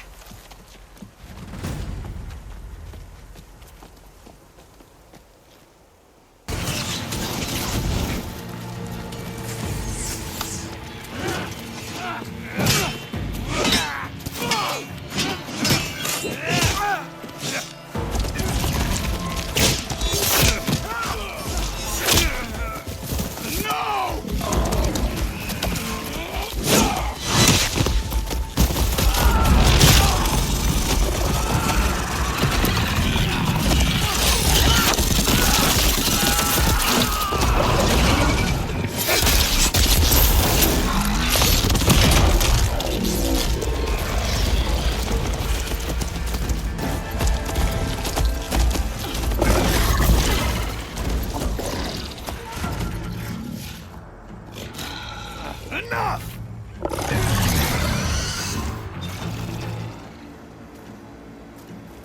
You, Outlanders! I'll skin you both! Chief, grant me the honor of this challenge.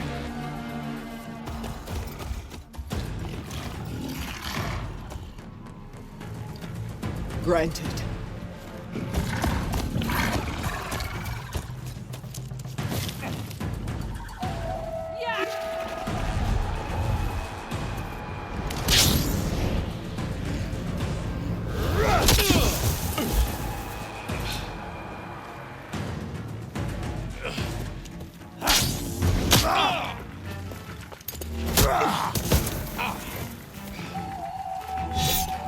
You're next, girl.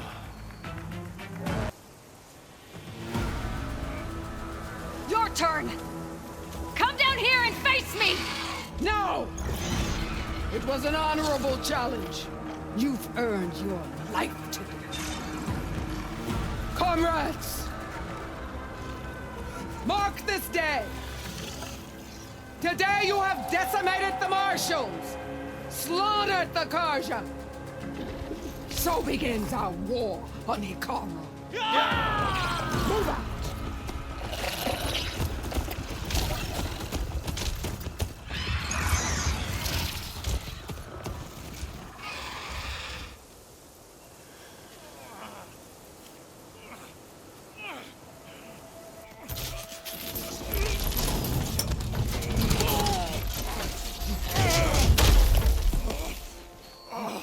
Get him to the camp. Now. You gonna make it? You're going on without me, aren't you?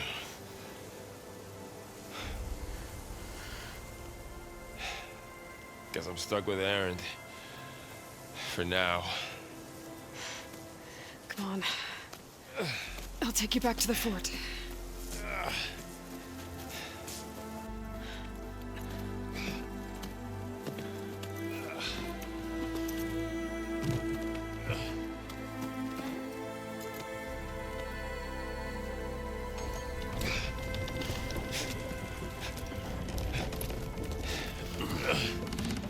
I got you.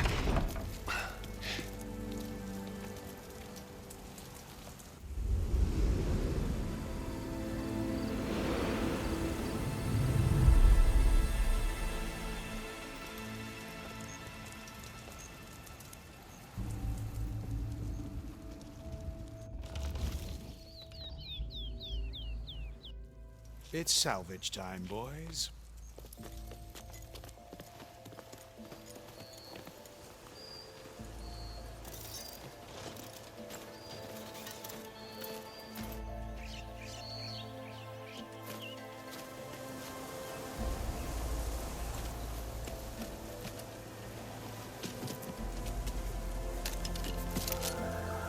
Don't think it can take a hit. I should be able to use it to glide.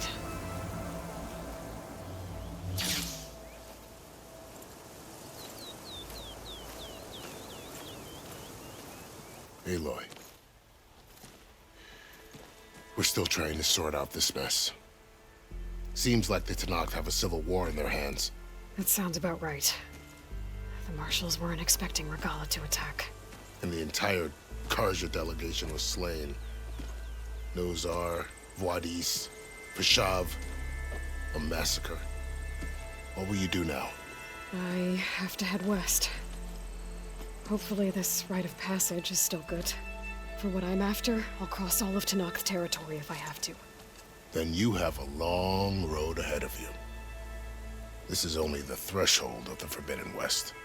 The Tenakth's true domain lies over the mountains that border Plainsong, home of the Utaru tribe. This isn't Tenakth territory? All that out there? That's no man's land. It was supposed to be neutral ground, though obviously this Regala ignored that. Her rebels approached from the north, with all those machines they were riding. They must have made camp up that way. The rebels were riding bristlebacks. And there were bristlebacks in the Daunt. Are you saying the rebels let them into the Daunt?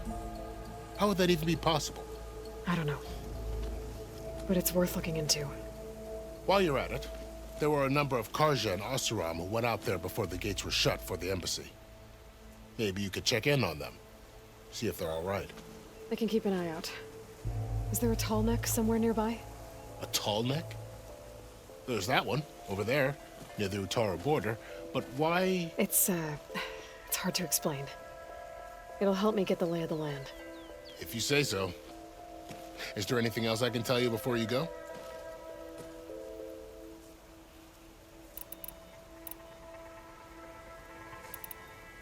About Vishav.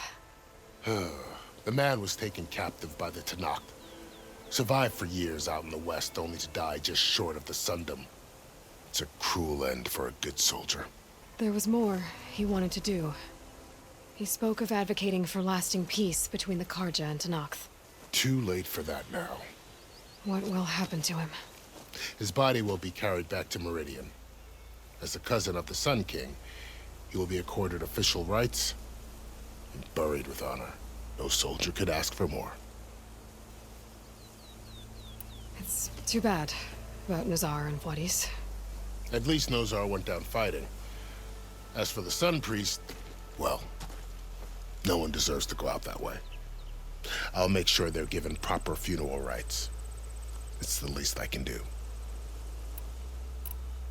Do you think the Karja will take action against Regala? Seems like you'd have common ground with the Tenakth. An expedition of the Karja army into the west could be taken as the start of another invasion.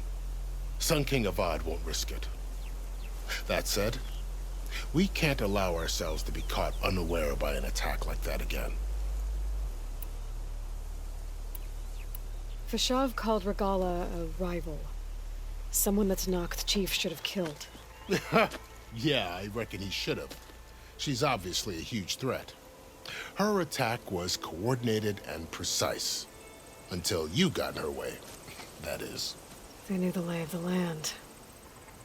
And they knew Fashav was going to be handed over at the embassy. If the Tenakth weren't expecting her, she must have spent months gathering an army in secret. They had to have made camp nearby. Somewhere they could lie low until the perfect moment to strike.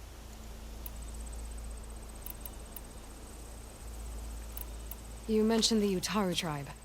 Their lands are between here and the Tenakth further west? That's right. Plainsong is their home.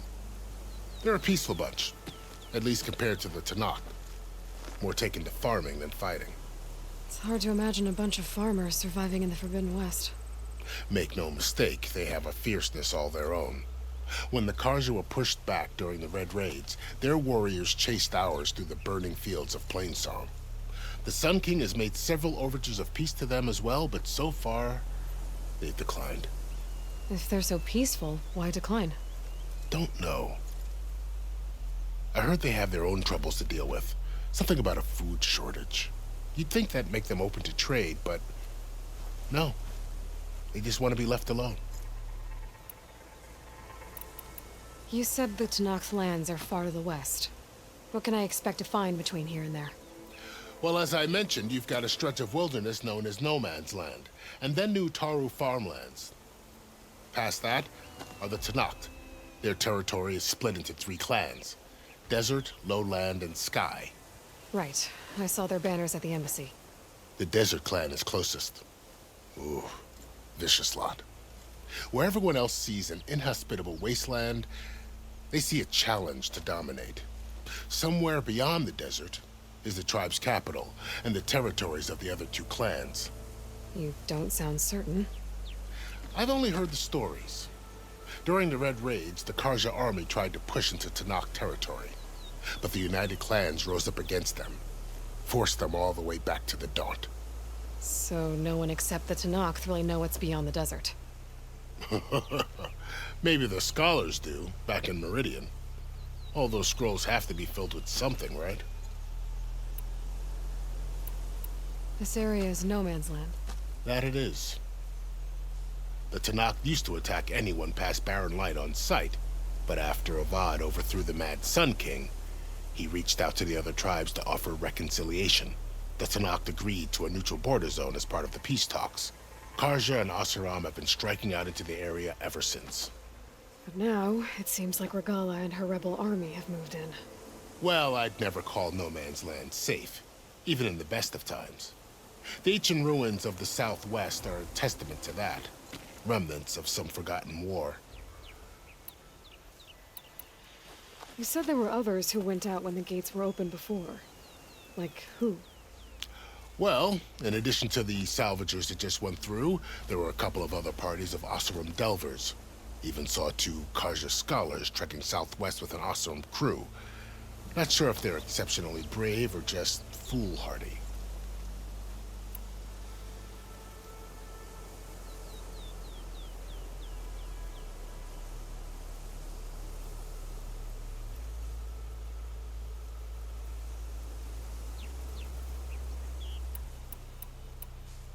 I'd need to be on my way.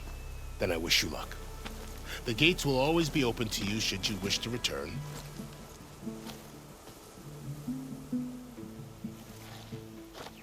And don't worry about your friends. We'll get them patched up.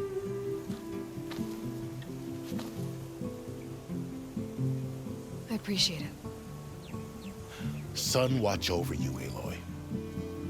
I hope you find what you're looking for.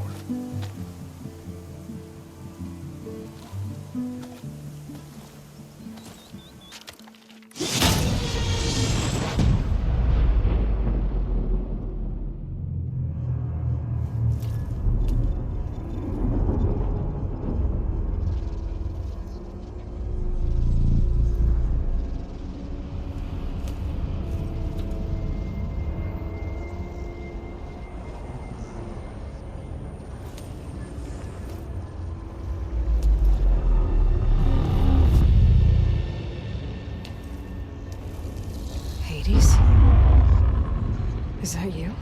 System threat. You don't look so good. Are the Aloy come to destroy me? Yes. Permanently this time. Even like this, you're a threat to Gaia. Once I resurrect her. So you have not yet secured Gaia back up. Then Gaia is dead. Earth and you too. Despite malfunctions, I have won. Sylens asked you where to find a backup of Gaia? Data era memory structures disintegrated. Right. Because that would have been easy. What did Sylens do to you, Hades? It's like you've been hollowed out. Silence interrogated me. And what did you tell him? Data era memory structures disintegrate. You don't remember any of it? I remember you. What, like me beating you at the spire? Okay, that's not going anywhere. Do you know where Sylens went? No, he departed 12.8 days ago. Perhaps Data era behavior prediction structures disintegrated. So you don't know anything more than I do. Great. Do you know why Sylens dragged you to these ruins? Silence intended you find me here. Obviously. But why? What was this place? Location is square. Data era memory structures disintegrated. My deathbed, he called it my grave. But you... I guess I'll find out when I go inside.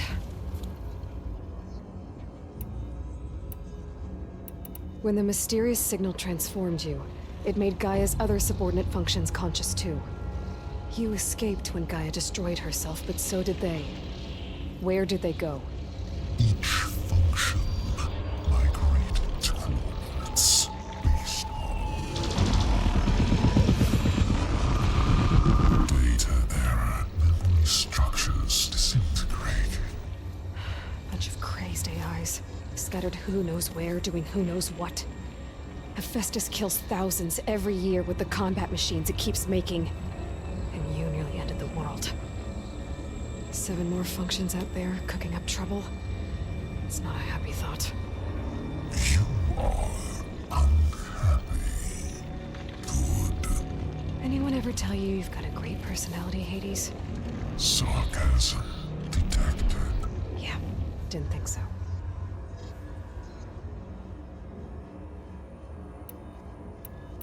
Sylens questioned you about the mysterious signal. The one that woke you, gave you consciousness. Who sent it? Signal transmitted by masters. And who are they? Masters woke me to destroy earthly life. Who would want that? Data era memory structures disintegrated.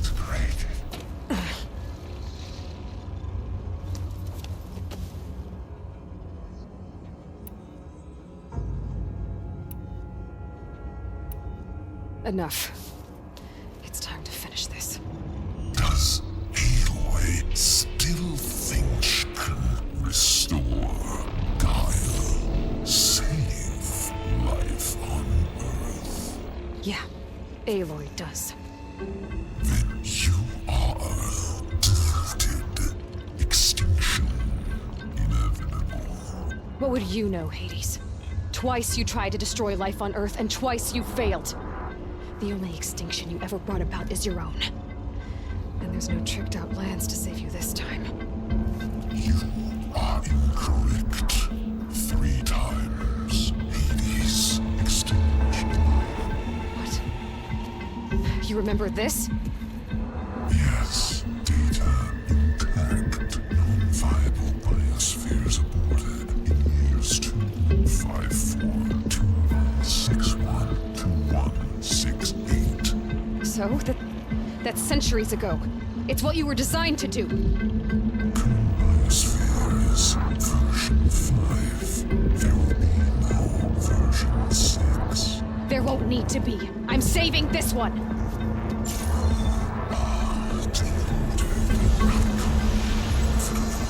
Master override armed. To activate, state name and rank.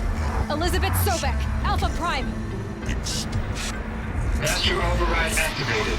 Purging extinction protocol.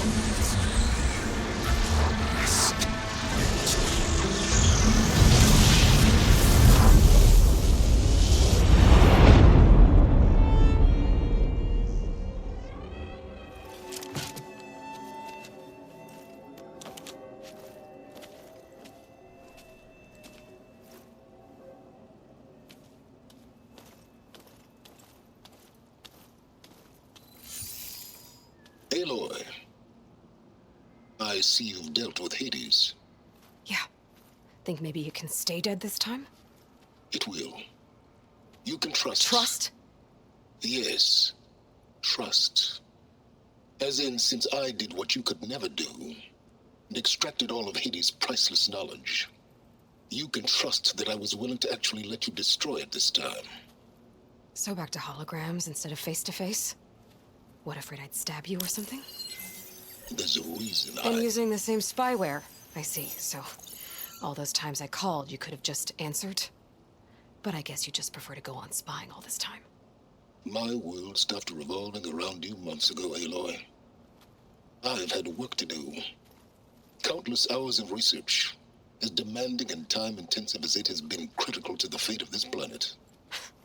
Right, of course. You're just trying to save the world, too. That's right. The difference, of course, is that unlike you, I've produced results. Did you find a backup of Gaia or not? Oh, yes. I believe I did. Where? Voila. Why do you think I summoned you here? Behind that gene-locked hatch lie the ruins of the ancient facility where the Hades extinction protocol was perfected. A testing process that ran hundreds of trials, each of them using a backup of Gaia. Hades told you this? It took some convincing, but yes. So, are you ready to go get what you've been searching for the last 6 months? Or are you just going to stand there with your mouth open? You mentioned you've been busy. Exceptionally busy. But not so busy you couldn't teach Tanakh the rebels to override machines, ride them as mounts.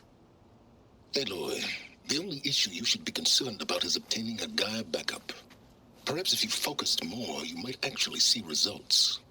That's not exactly a denial, Silence. Take it any way you want. Just to confirm, Hades said that there are backups of Gaia in there. Yes. Or were anyway. 1,000 years ago. Backups that didn't get purged when Ted Farrow wiped every copy of Apollo. Correct. According to Hades, this facility could not be accessed by remote signal. Not even Ted Farrow could touch the data here. Backups. Data complete, Gaia and her subordinate functions. Everything needed to reboot the system. Restore control over the terraforming system, save life on Earth. And there. So Hades said. So what are you waiting for? Did Hades reveal the source of the mysterious signal?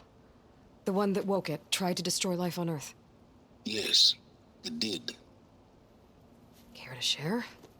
In due time. First things first, Aloy. Last I checked, you still had a superintelligent AI named Gaia to reboot. Yeah. The same Gaia who had to destroy herself 20 years ago because of the signal? It stopped being transmitted years ago. It's no longer a threat. What if it repeats? It won't. Even if it did, well...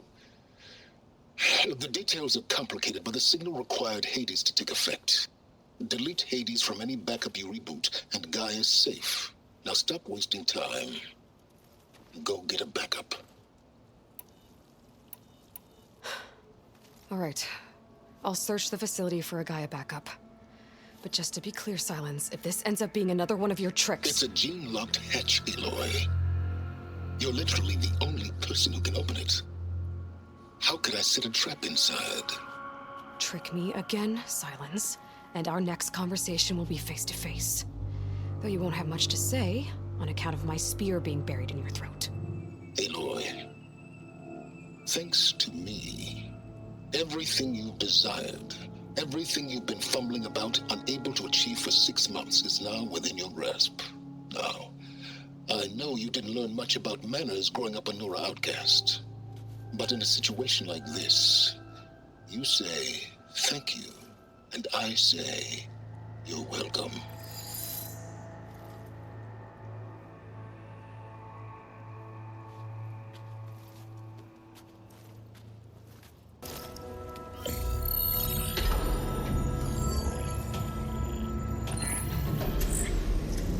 Got one. 2, in fact.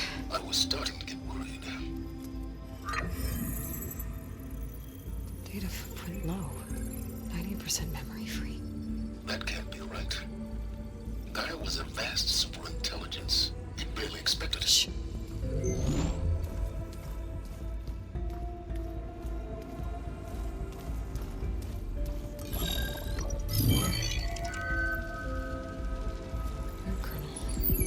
No subordinate functions. It's not a full backup. No.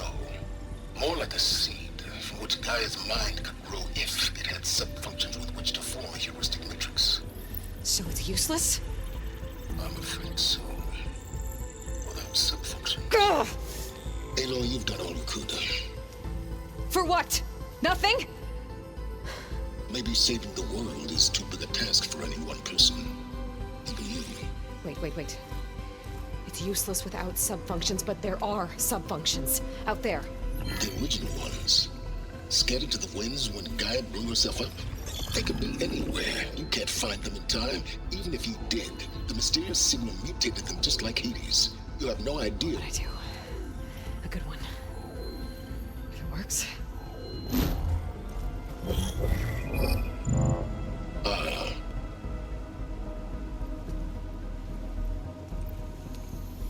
It was worth it.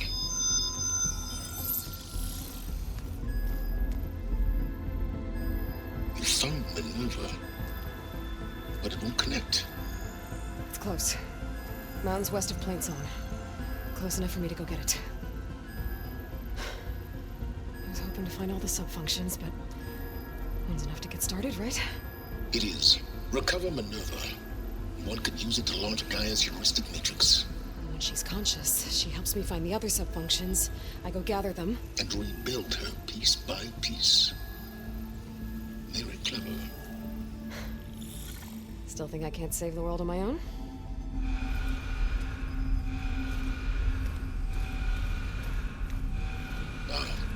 Yes, well. About that. Alert! Intruders! Alert! Aloy, I need you to listen closely. These intruders want the same thing you do. Gaia reborn. It's why they're here. Friends of yours? No. They don't know me. The data pulse I transmitted indicated that a Gaia backup could be recovered here was anonymous. Now, they're very powerful, but they won't harm you. Not when they see who you are, what you are. A clone of Elizabeth Sobek, a genetic key with which they can reboot Gaia and rebuild the system. They need you. I warned you, Silence. For once, Aloy, submit to the inevitable. Open the hatch. First I rebuild Gaia, save life on Earth, then I track you down and end yours! I'm trying to help you here.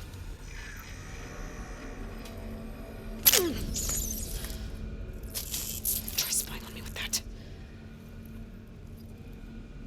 There. New focus, spyware free. Okay. Think. I don't care how powerful they are. The only thing that can open that hatch is me.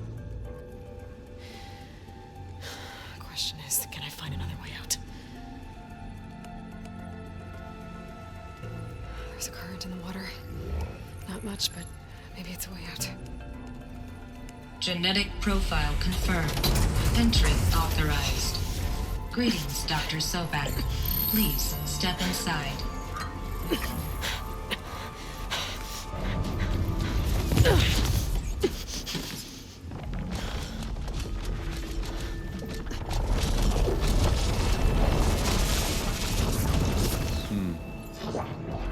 Looks promising. Beta.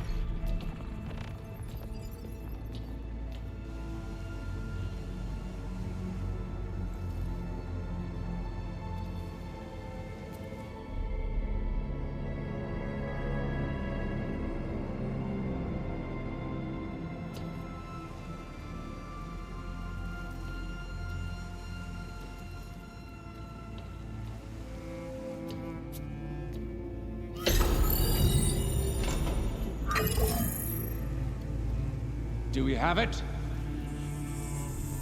Fantastic. Did the pulse originate here?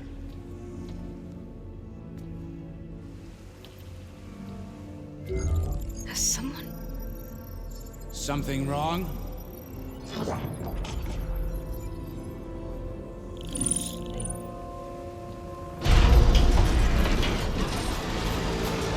Shit! Spectres, Beta!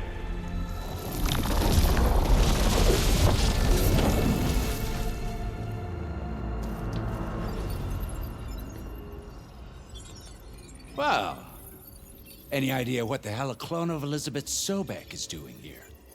Maybe Gaia made one when it destroyed itself, a Hail Mary to repair the system. Don't like the sound of that. Nah, don't like it. Don't want it.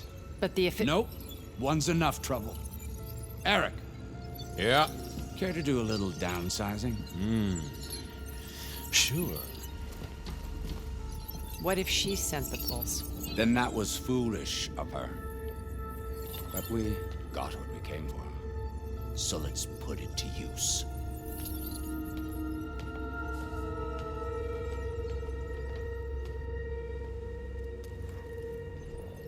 I snap a lot of necks in VR.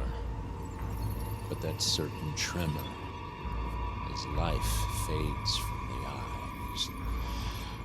Ooh, no hollow quite gets it. Keep flapping your mouth. It makes a nice target. You actually think that primitive crap you got there can hurt me?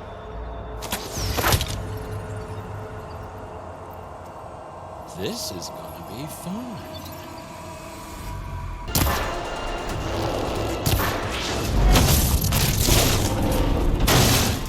If that thing comes down, it's only gonna kill you! Better than letting you have all the fun.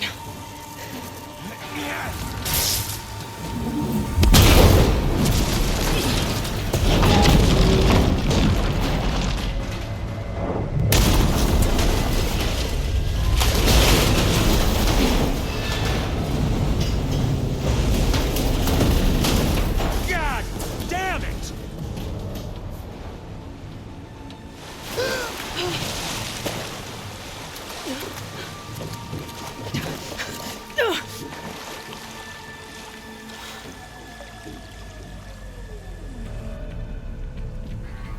What was that?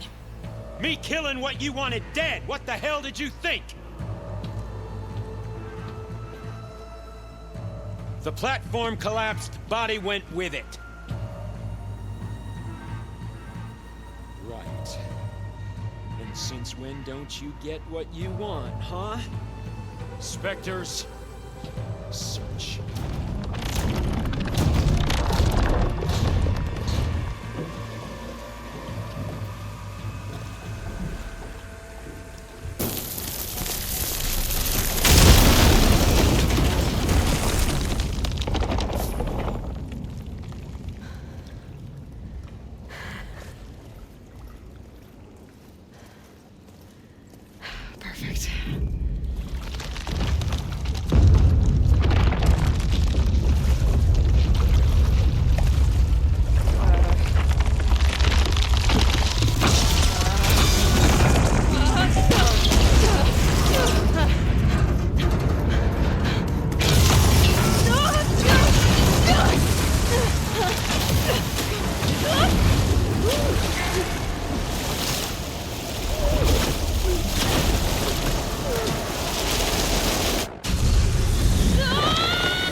found... Shh. It's okay. I'm here. I've got it.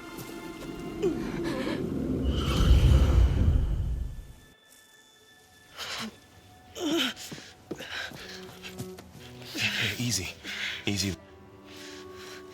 Hey. It's right here. And the way you were clutching it when I found you, I knew it was important. Where are we? An outpost of the Utaru tribe. Not far from where you fell. How long? 2 days.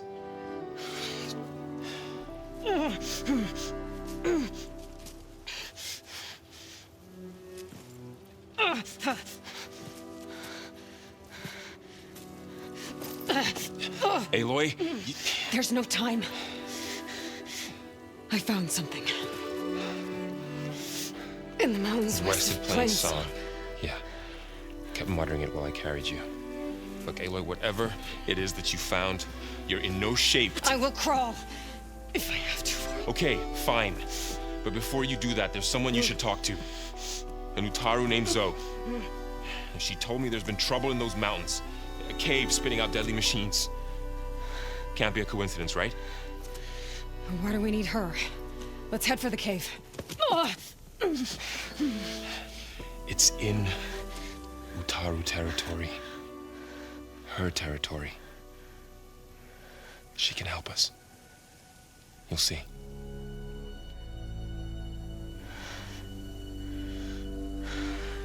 Fine.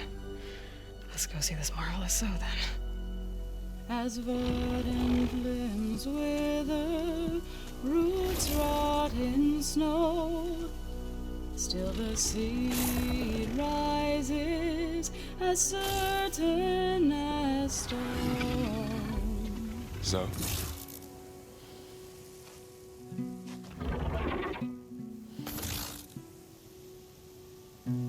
She should be in bed.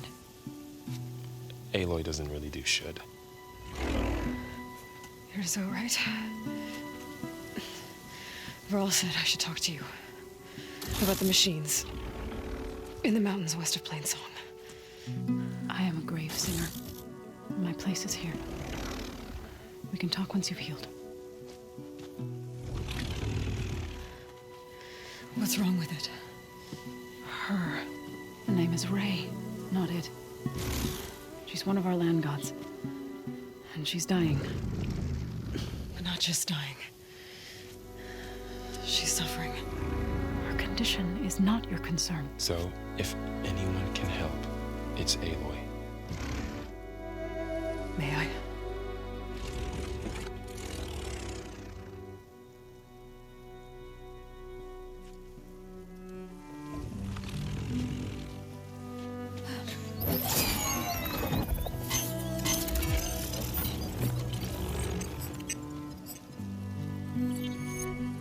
So what I'm about to do might look bad, but it will help. Spear.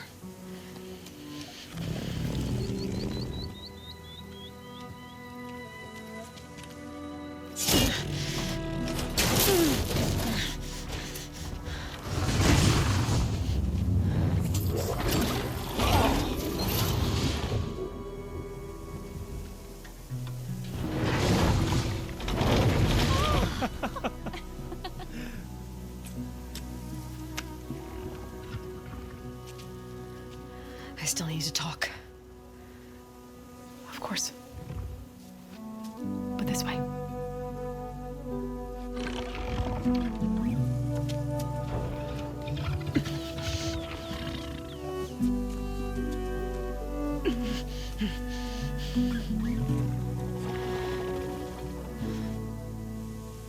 The mountains, west of Plains Song. There's trouble out there? The Utaru have trouble everywhere. Our fields blighted, our settlements abandoned. But the cave in the mountains is the worst of it. It is a sacred place. Fa, another of our land gods, went inside weeks ago, but she hasn't emerged. Killer machines pour out instead, threatening to overwhelm us. It's never happened before. Wouldn't be your first sacred cave.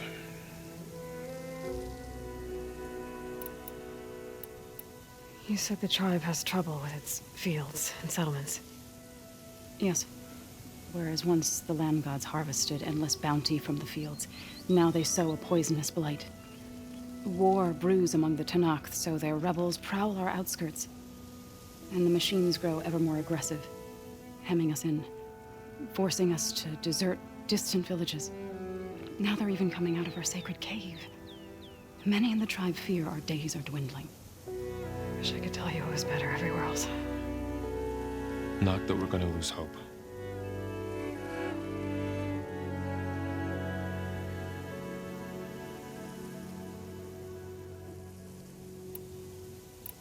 Ray and other machines like her, you call them gods? Land gods, yes. For generations, they provided for us, seeding and harvesting the fields of Plainsong. Food for all. A miracle of endless bounty. A farm, run by machines. More than a farm. A blessed land, providing sustenance for my people. Until the derangement.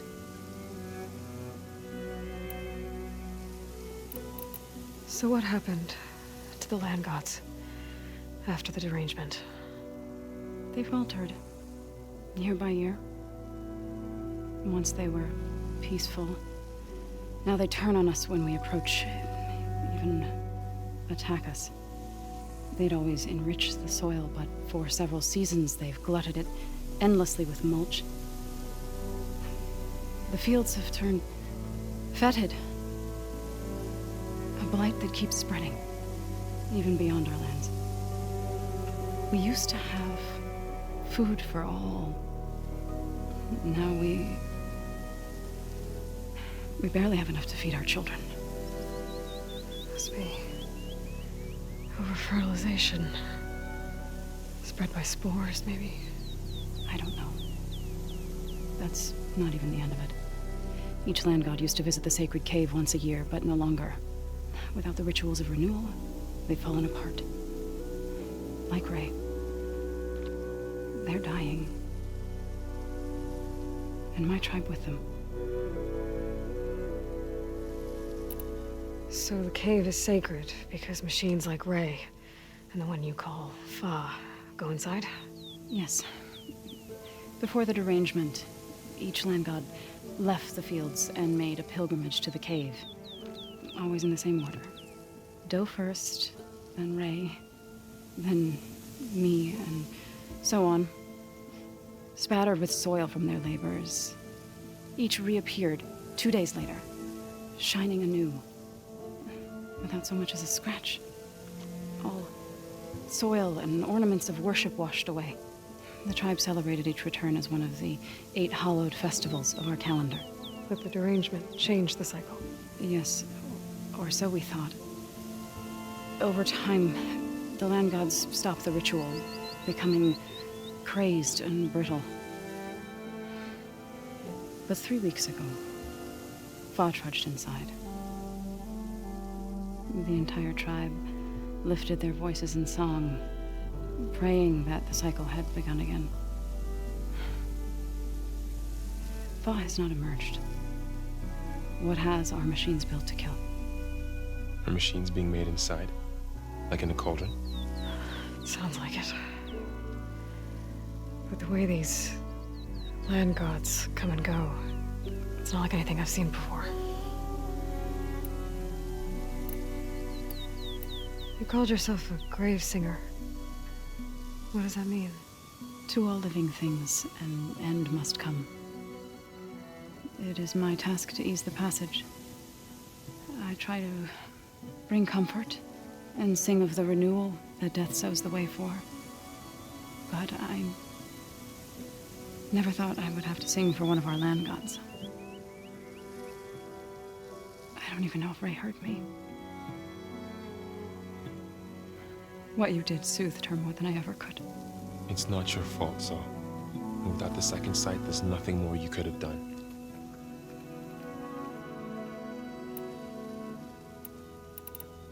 Thanks for taking us in. Varl's the one that carried you across the wilds. I doubt anyone else here would have let us in. Or stayed by my side to make sure Aloy was comfortable. We were lucky to find you. I could say the same thing. Sounds like you two have been spending a lot of time together. I wish it hadn't taken an injury to make that happen. I hope you feel better. And soon.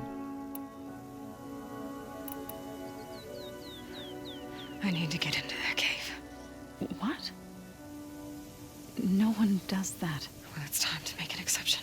It belongs to the land gods. Look, so... there is something inside there. Something that could solve problems all over the world. The storms, the derangement. Maybe even your broken land gods. What could possibly do all that? A spirit? Yeah. Something like that. I could journey back to Plainsong. Assemble the chorus. Tell how you soothed Ray. Ask their permission to go inside. Great. I'll get my things.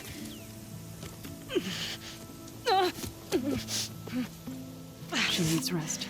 You don't have to tell me. I'm fine.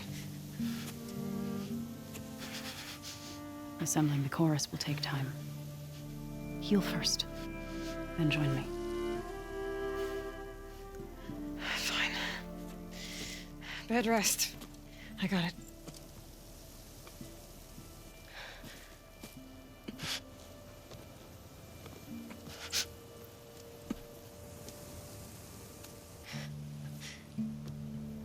She does not need you to help her heal. You could come with me to Plainsong. Lend your voice to mine as I try to persuade the chorus. It might help her cause. I'd like to. But I'm afraid she might run off. Really? Very well. Later then. Zo, wait. It's not, that I don't want to go with you. It's just that Shh.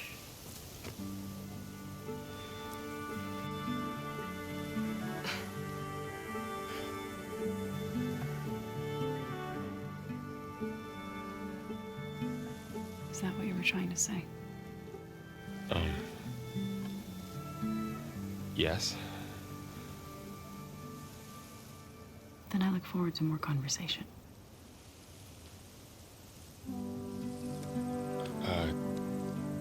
Yeah. Me too.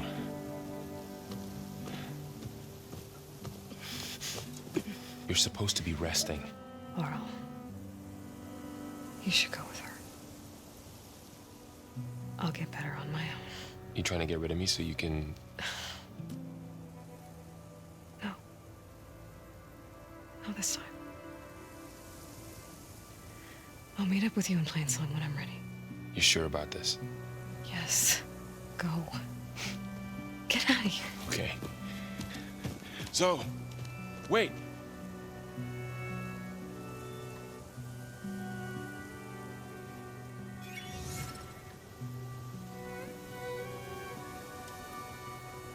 Who are they?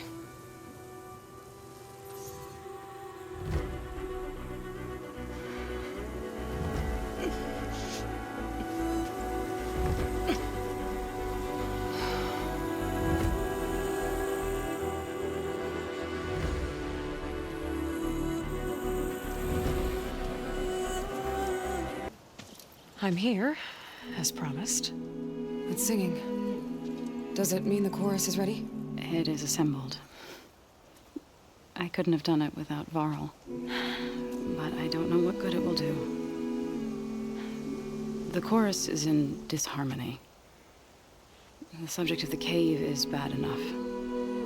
Land God Fa still hasn't emerged, and every day, more deadly machines try to force their way out, throwing themselves against the defensive cordon we set up around the entrance. That is only the first of many false notes.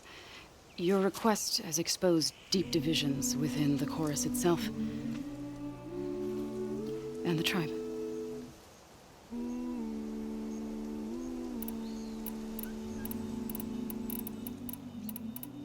You said you couldn't have assembled the chorus without him.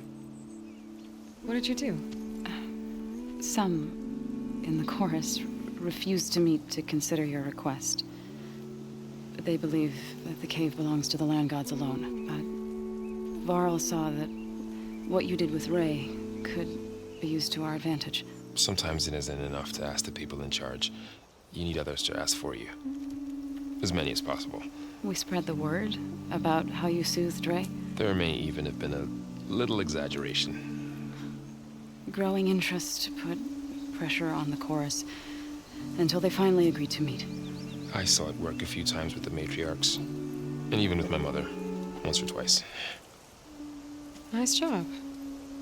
You can handle the politics from now on? Oh, no. I'm sure we'll still need you to cut through them from time to time. I get that the cave is sacred, but how did asking to go inside cause such a fuss? The fuss was already there. Many in the tribe, and most in the chorus, want to keep doing what we have for generations, which often is nothing. But there are others who call for change, or extreme measures. Your request has given fresh life to the debate. Right. Tradition. I've run into that before. But each tribe has to be dealt with in their own way. If you say so. So you put fortifications around the cave? Just some wooden barricades. We don't have the stonecraft of the Karja or Oseram. It is our archers of the cordon that truly hold the machines back. They withstand new attacks every day. I hope they can hold out. What machines are coming out of the cave? Scavengers and hunter-killers. But they're tougher than any we fought before. More vicious, with a strange purple glow. Sounds familiar. You've fought machines like these? If they are what I think they are, then yeah. There may be a whole other problem in that cave. All the more reason for me to get inside and figure it out. So, the chorus is assembled. What now? They're considering your request.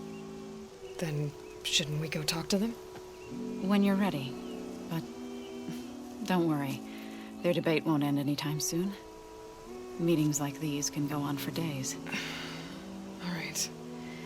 Then maybe I should resupply first. Who knows how many machines are in that cave? Assuming the chorus agree to allow you inside. Aloy can be pretty convincing in these situations. We'll see. Do what you need to prepare. We'll wait for you above, where the chorus has gathered. So the singing just keeps going.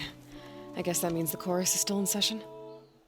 The people sing to soothe the chorus, to help them break their impasse. It wouldn't be necessary if they were in harmony. I'm not gonna have to sing back, am I? Of course not. The singing will stop when we present ourselves. Are you ready?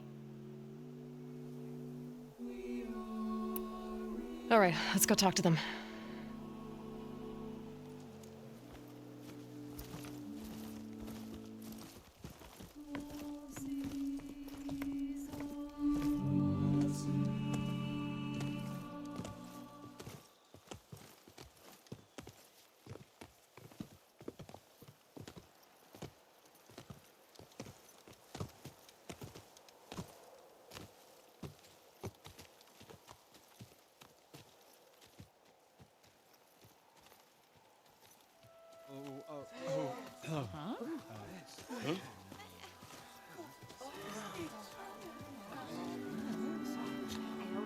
Speak.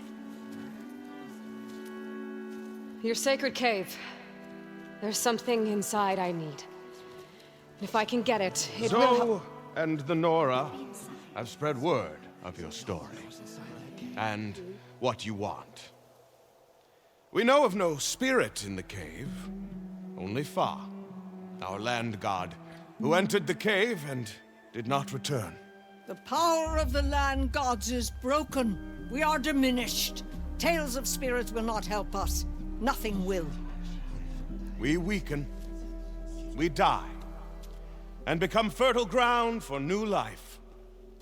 This is the natural order. Yes. Wait. You're all just going to sit around until you become food for worms? Literally? So says the Outlander, ignorant of our beliefs. Please. Remember how she brought peace to Ray. Listen to her. We've heard such temerity from you before, Zoe. Let us not forget that you agitated for reckless war against the Karja. At least she's trying to help. By inviting you to break our traditions? Should we change our ways to suit every impudent outsider who wanders into Plainsong? No. You should change your ways because your own lands are killing you.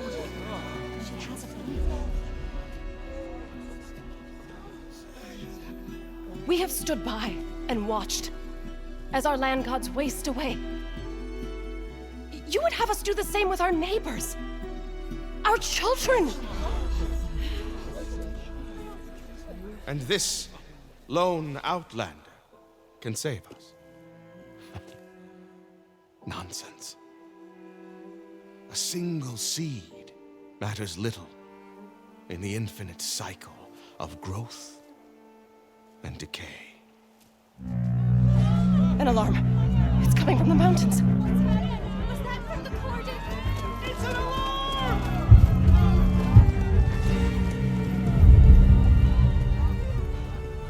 The machines must have broken through the cordon. Then we need to get down there. What about the chorus? If the cordon has fallen, there's nothing left to prevent us from going in the cave. The time for permission is over. Then off we go.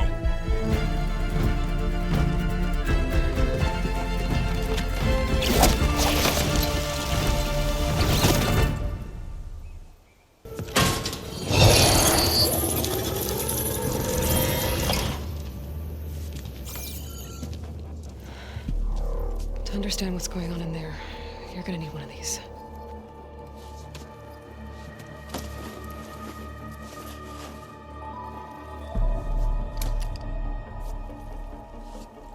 On the temple. Just like this.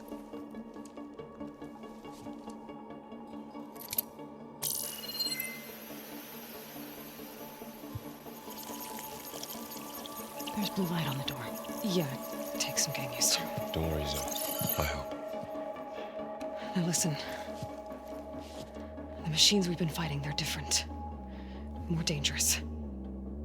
That means there's something very powerful somewhere beyond that door. And it wants us dead. Follow my lead. And be ready for anything.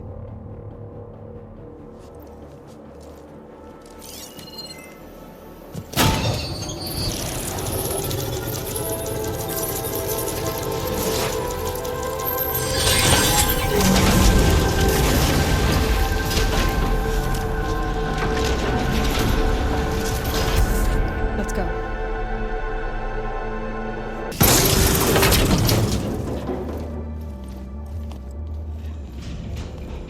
Oh no.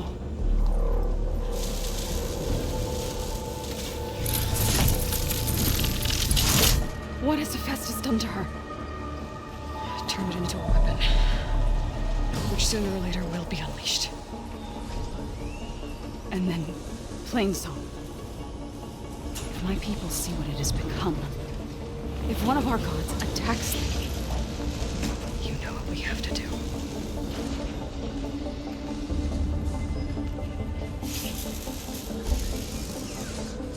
Laurel, are you ready?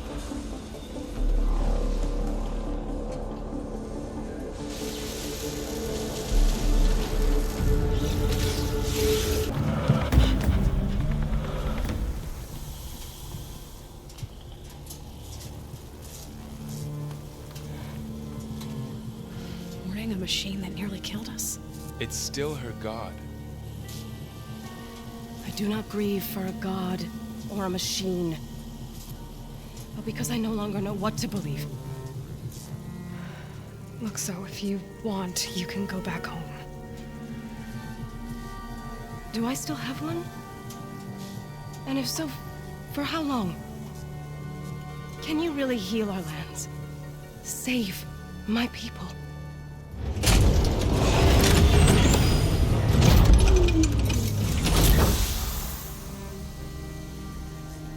One step at a time.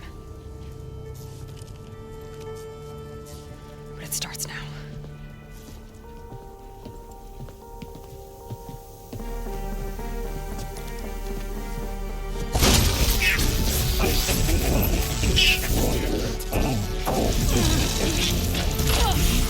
It's time to harvest.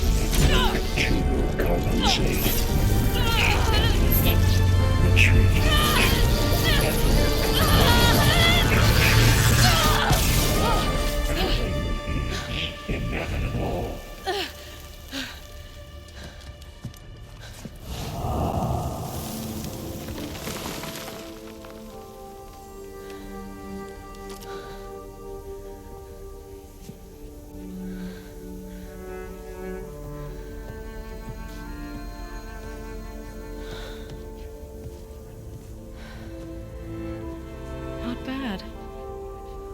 Up we go. There's more. Like Aloy said, this is only the beginning.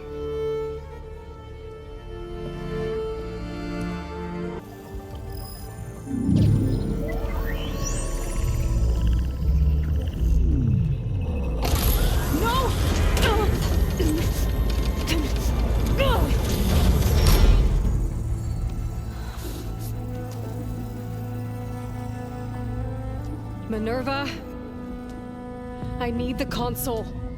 Please. Access denied. It didn't used to be like this. Do you remember it? Anything?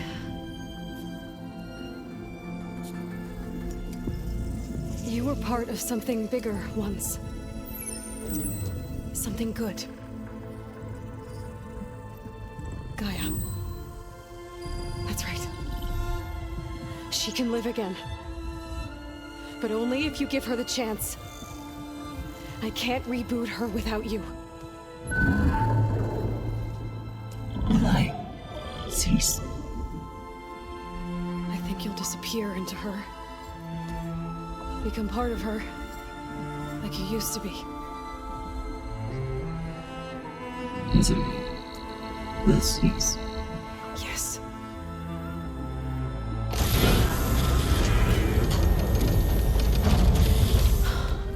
Thank you. Thank you, Minerva.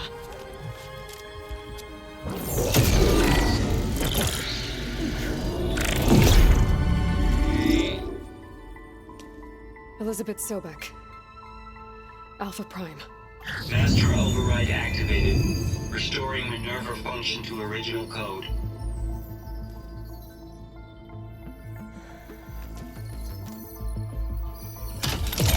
Do you wish to initiate heuristic matrix?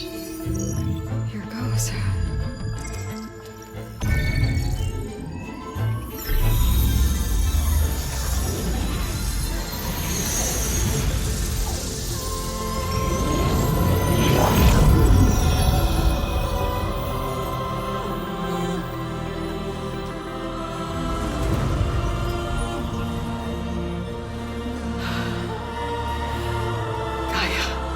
Greetings, Dr. Sobek. A moment. Scanning data.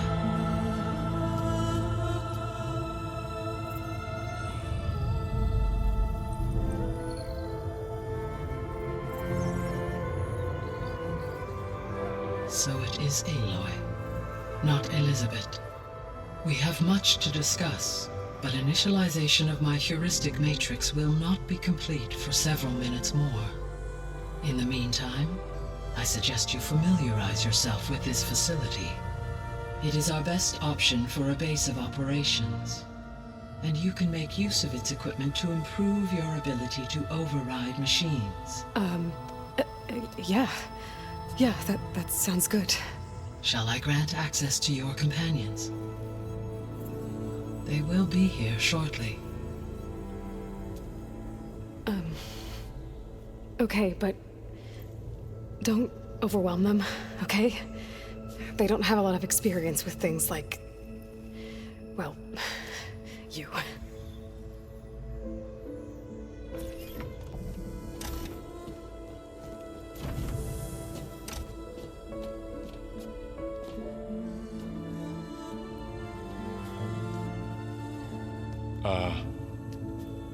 So no fake this time? No. This time she's real. Laurel, Zoe. This is Gaia. Hello. Hi. Hi. Gaia's still, waking up. Let's look around. I will highlight the location of the lab on your focus.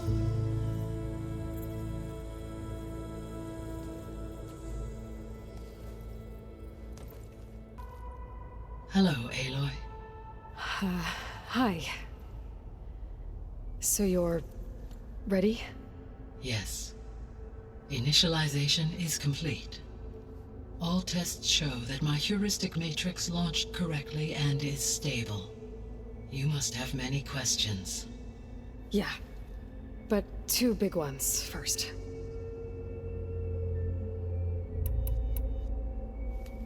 Maybe you can help me make sense of something. A while ago, I had a run-in with a group of strangers who tried to kill me. They had machine servitors and a clone of Elizabeth Sobek with them. Yes, this was recorded by your focus.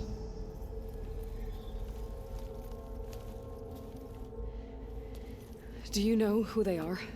The answer to that question is related to the extinction signal that woke Hades, prompting my predecessor's self-destruction. The extinction signal? Okay, that sounds ominous. The signal did not come from Earth, Aloy.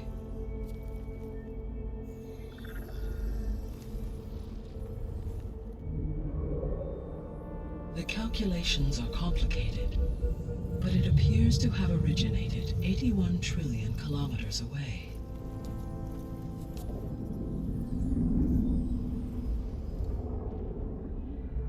A distance so vast that light itself requires 8.611 years to cross it.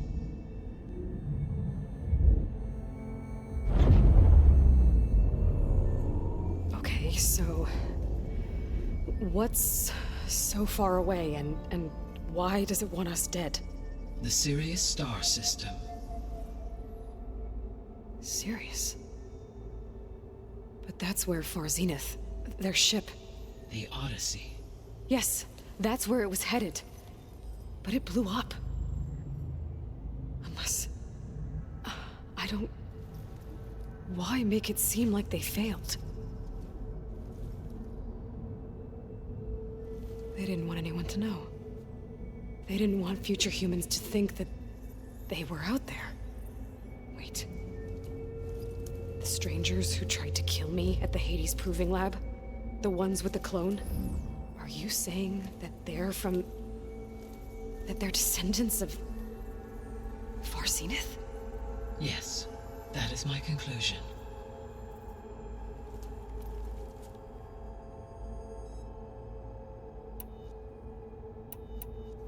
We're not gonna be able to fix the biosphere without making you whole. I ran a search for your subfunctions at the Hades Proving Lab, but Minerva was the only one I found. Thankfully, the sensory capabilities of this facility are far more advanced. I will search for the others now. Transmitting query pattern. Receiving.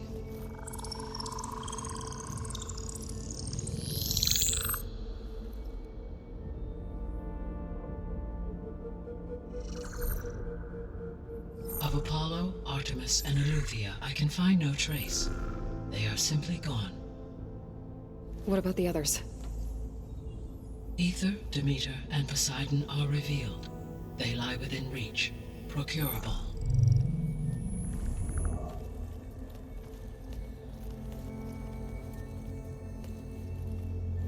And Hephaestus? It too stands revealed, but it is not like the others. That's for sure. In the years since the extinction signal, Hephaestus has evolved. Moreover, it is not confined to a single location. It haunts the global network that connects cauldrons to each other across the planet, making it exceptionally difficult to subdue. Let me guess. We need it bad? Correct. Its capabilities are essential. Without it, I can only delay the extinction of life on Earth. Hephaestus is our only hope of a permanent solution. So we start there? Unfortunately, we cannot. Procuring Hephaestus can only be attempted after my own capabilities have been significantly enhanced. Grab the other subordinate functions first, then Hephaestus. Precisely so. So, Ether, Demeter, and Poseidon. How do I capture them? To recover a subordinate function, you will have to travel to its location and find the physical processor to which it escaped. Then, exactly as you did with Minerva, you must use the master override to revert the subordinate function to its original code state. And then how do I get it back here? The subordinate function must be loaded onto a data storage device and physically carried back to this facility.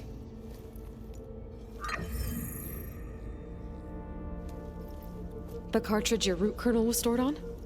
Yes. Its capacity is limited, so it can only carry one subordinate function at a time. But in all other respects, it will suffice.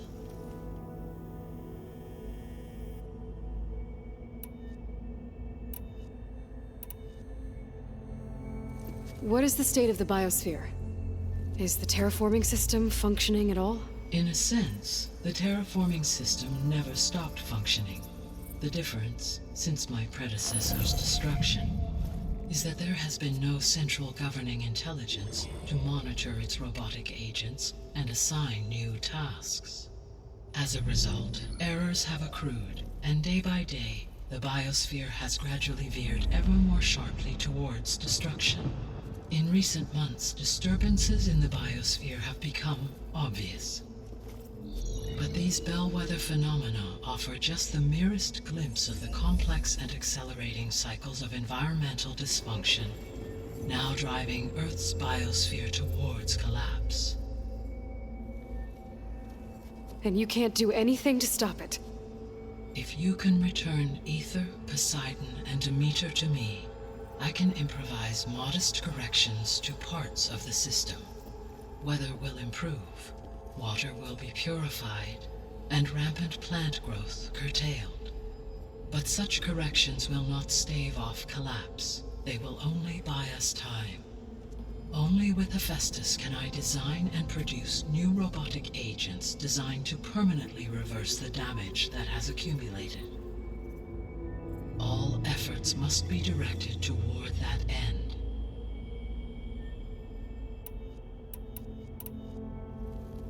How long do we have then? At present rates, without additional factors, the biosphere will cross a point of no return in approximately 4 months. And if I gather Ether, Demeter, Poseidon, merge you with them? We will only gain a few months more. Well, every bit counts.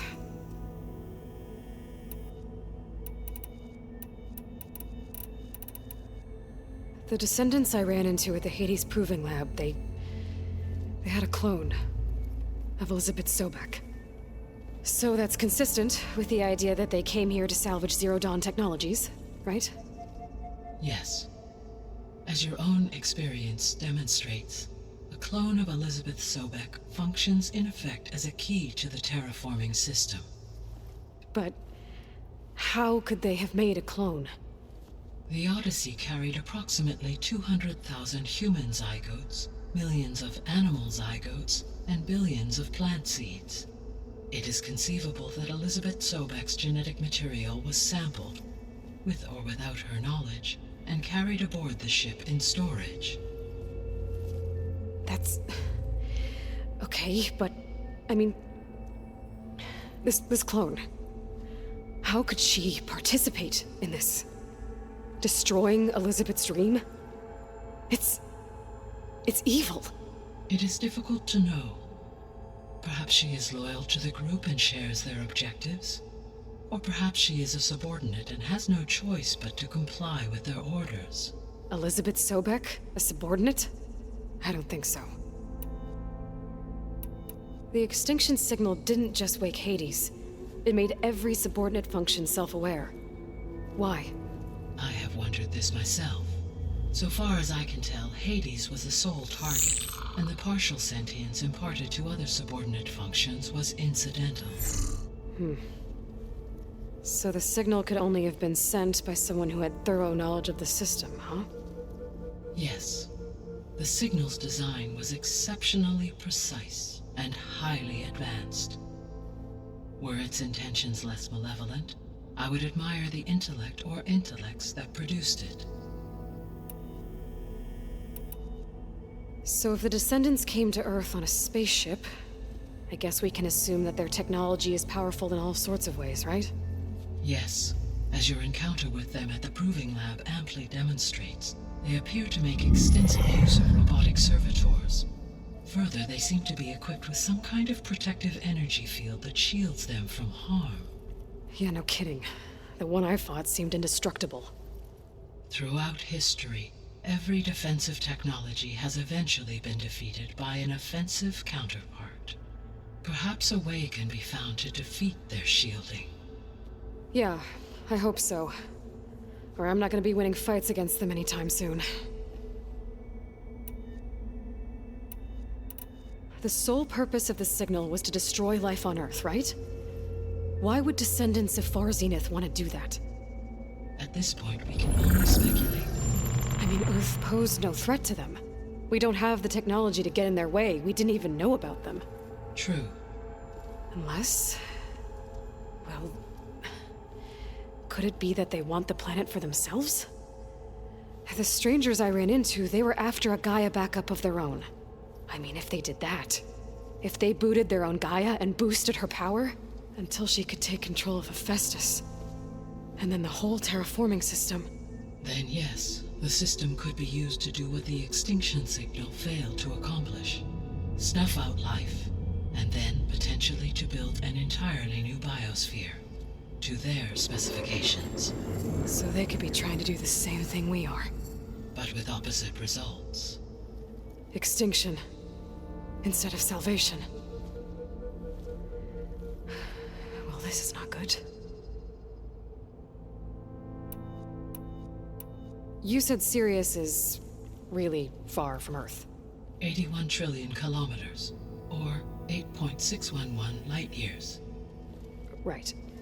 So, how would the descendants have gotten here? On a spacecraft much like the Odyssey, though significantly more advanced. The journey from Earth to Sirius would have taken the Odyssey almost 300 years. This appears to have been much faster. If their ship departed Sirius at the same moment the extinction signal first began transmitting, the journey was made in just 29 years at an average of 0.297 the speed of light. If they did not set out for Earth until they learned of the extinction signal's failure, the journey was even faster, a mere 13 years, or 0.662 the speed of light. Okay, enough. You're making my head spin.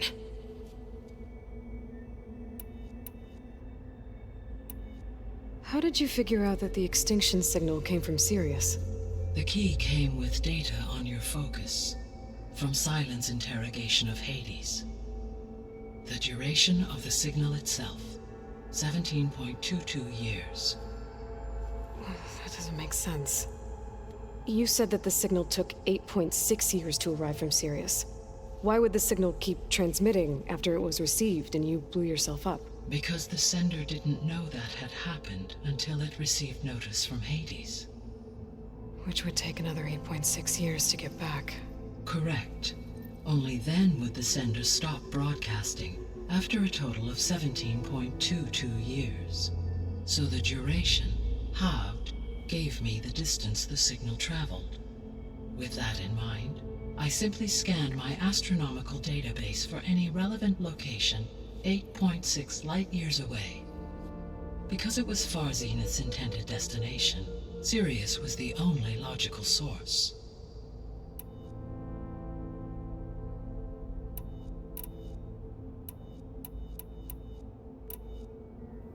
The missing subordinate functions. What can you tell me about them? Artemis rewilded the Earth with a variety of animal species. Eleuthia was responsible for gestating, nurturing, and acculturating a new generation of human beings. Apollo was tasked with preserving, organizing, and disseminating vast archives of human knowledge and cultural achievements. Unfortunately, all archived Apollo data was purged on the 2nd of February, 2066, by order of Ted Farrow. Pharaoh, huh? I really hate that guy. Understandable. He appears to have been pathologically narcissistic, impulsive, and unstable. All 3 of the missing functions have already served their purpose, or were prevented from doing so. Do you still need them? If attainable, yes. Restoring their remaining elements would increase my heuristic processing density. Unfortunately, I have no way to track them. They have disappeared without a trace. You said you need Hephaestus to save life from extinction. Why? Every subordinate function has value, but Hephaestus is by far the most important. Only by recovering and merging it can I regain my ability to design and mass-produce new machines at cauldrons across the planet. Only through it can I program new machines and alter the tasking of existing machines to completely reverse environmental damage. Recovering other subordinate functions may buy us time, but without Hephaestus, I cannot permanently stave off mass extinction. Given Hephaestus's importance, is there really no way to capture and merge it first? I'm afraid that is quite impossible. In my present state, launched and merged with Minerva, I am operating at less than 1/5, 18.8%, of my intended processing capacity. Hephaestus dwarfs this figure. Were an attempt made to conduct the merge under these circumstances, Hephaestus would absorb me, rather than the other way around. A merge cannot be attempted until my heuristic processing density exceeds its own. And how many subordinate functions is that going to take? Merging Ether, Demeter, and Poseidon will expand my heuristic network to 41.6% capacity, exceeding that of Hephaestus. You said Hephaestus isn't located in just one place. Correct. Unlike the other subordinate functions, which are confined to discrete physical processors, Hephaestus is distributed throughout the global network that connects the planet's cauldrons. So, when the time comes to subdue it, how do we make that happen? I do not know. While you are retrieving the procurable subordinate functions, I will attempt to find a solution. So, once Hephaestus has been recovered and merged, you'll regain the capacity to mass-produce machines at cauldrons around the world. Yes, and to program their behavioral routines, or even control them directly. So could you build an army of machines? Attack the descendants of Far Zenith and take them out? It is in my nature to take any and all necessary steps to preserve life on Earth, human life above all. So yes, once I have been empowered with the capacities of Hephaestus, I could design, build, and command such an army. Given the nature of the Far Zenith threat, doing so may be our only option. I must admit, however, that I have misgivings about using such technology to kill, no matter how aggressive the enemy. That's good. It means you have a conscience. As Elizabeth intended. Indeed. The 3 subordinate functions that you detected. What do we know about them? All 3 are relevant to problems currently plaguing the biosphere. Ether is responsible for detoxifying the atmosphere and moderating the weather. Poseidon controls the organic and chemical composition of water resources. Demeter sows, fertilizes, and tends to plant life. If all 3 were restored to me, they would constitute a massive increase to my heuristic processing density. But beware. Their responses to my query pattern were irregular. In human terms, they are frightened, lost, and paranoid. Like Minerva. They need to be whole again. Exactly.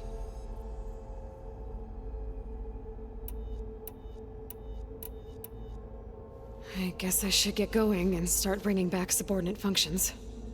What can you tell me about their locations? When my predecessor destroyed herself, the subordinate functions sought physical processors capable of holding them. So in each case, you will be looking for a powerful computer of some kind.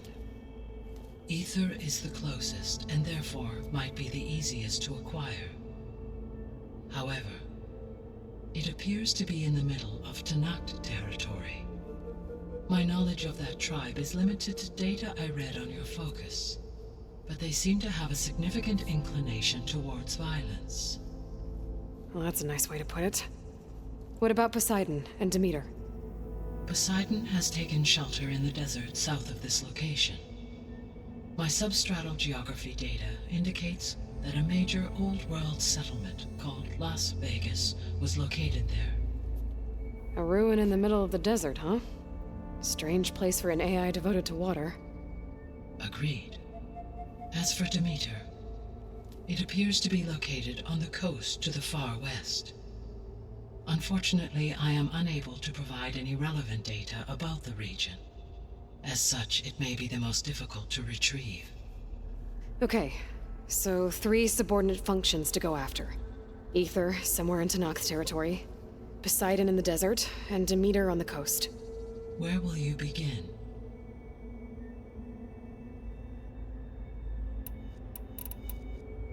I think I'll head for Ether. Then I will assign Ether as the objective on your focus. If you obtain it, I may be able to use it to quell the most severe storms in the region.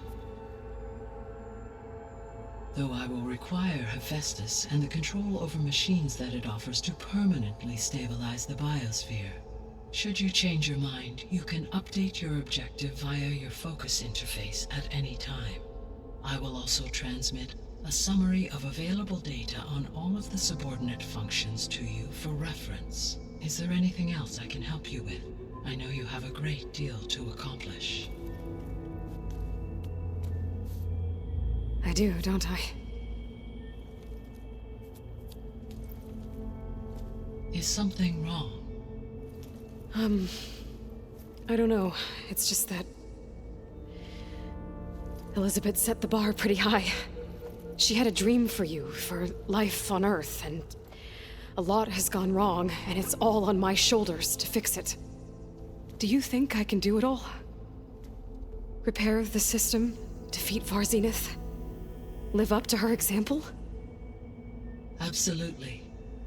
In her last message, my predecessor declared her unwavering conviction in your success. In you, all things are possible. You prevailed in purging Hades and rebooting my system core. You will prevail in this. Thank you, Gaia. Well, I guess I should get going. I have unlocked the facility's exits. One leads onward to the west.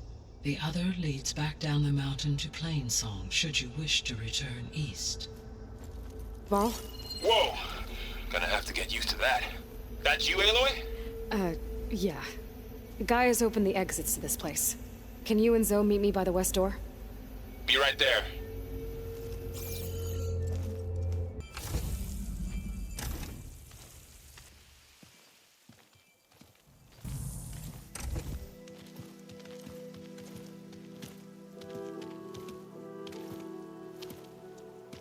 I need to head further west. To, get more of Gaia's components. Make her stronger. You two can stay here in the meantime. Gaia can help get you up to speed. I'm not trying to shut you out. It's like training. Actually, I'm gonna go back east to get Erend. Bring him here. Look, allies, friends can help. We have a place to stay now. And like you said, Gaia can teach us, catch us up. It'll be okay. Okay. Take these then. One to wear, one for backup. While you're at it, stop by Stone's Echo and look for Milu. Give her a message for Talana that I found a way over the mountains. Will do. Are you going with him? No. After what happened in the cave below, I want to stay here a while. There is much I need to understand. Maybe by the time you get back, I'll have a thing or two I can teach you. Looking forward to it. When will you be back? I'm not sure. But hopefully I'll have one of Gaia's missing components with me. Be careful out there. Even in Plainsong, we heard how the Tenakth clanlands are suffering from storms, machines, and now Regala. Don't worry about me. I'll be fine. Good hunting, Aloy.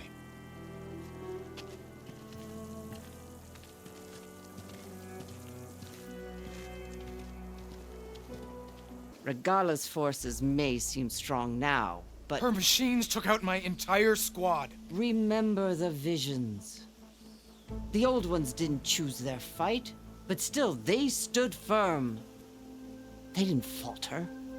And neither will we.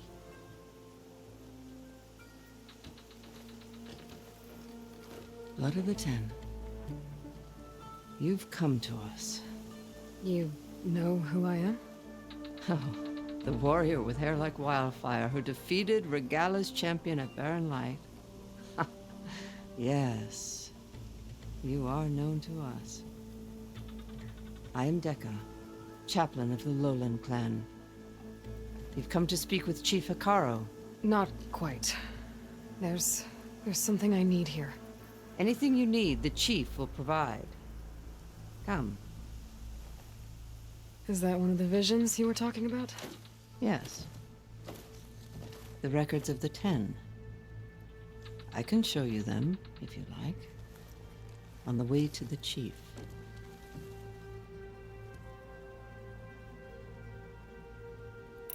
These visions, you said they're the records of the 10. Who are they? Old ones. Who fought a heroic battle against machines on this very soil long ago. Their deeds are honored in the visions. At least what remains of them.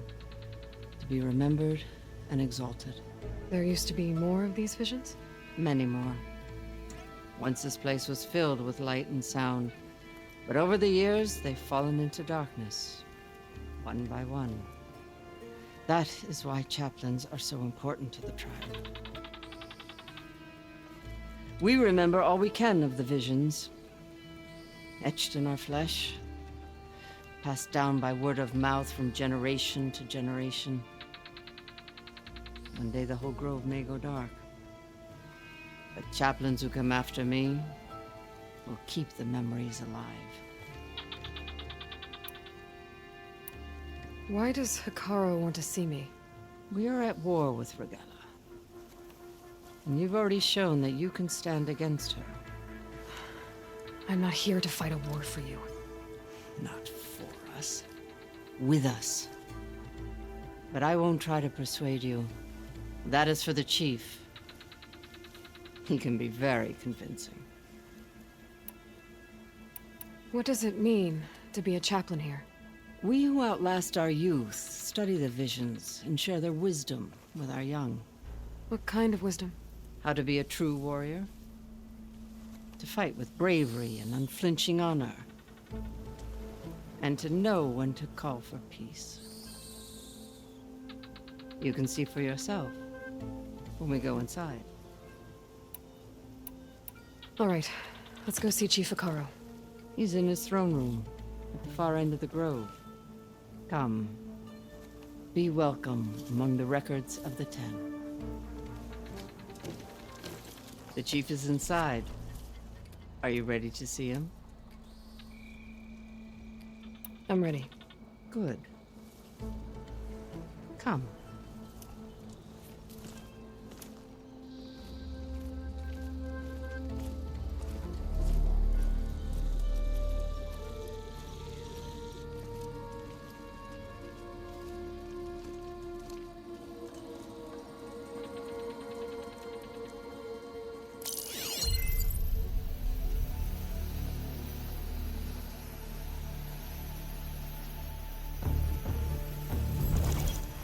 It's underneath the throne.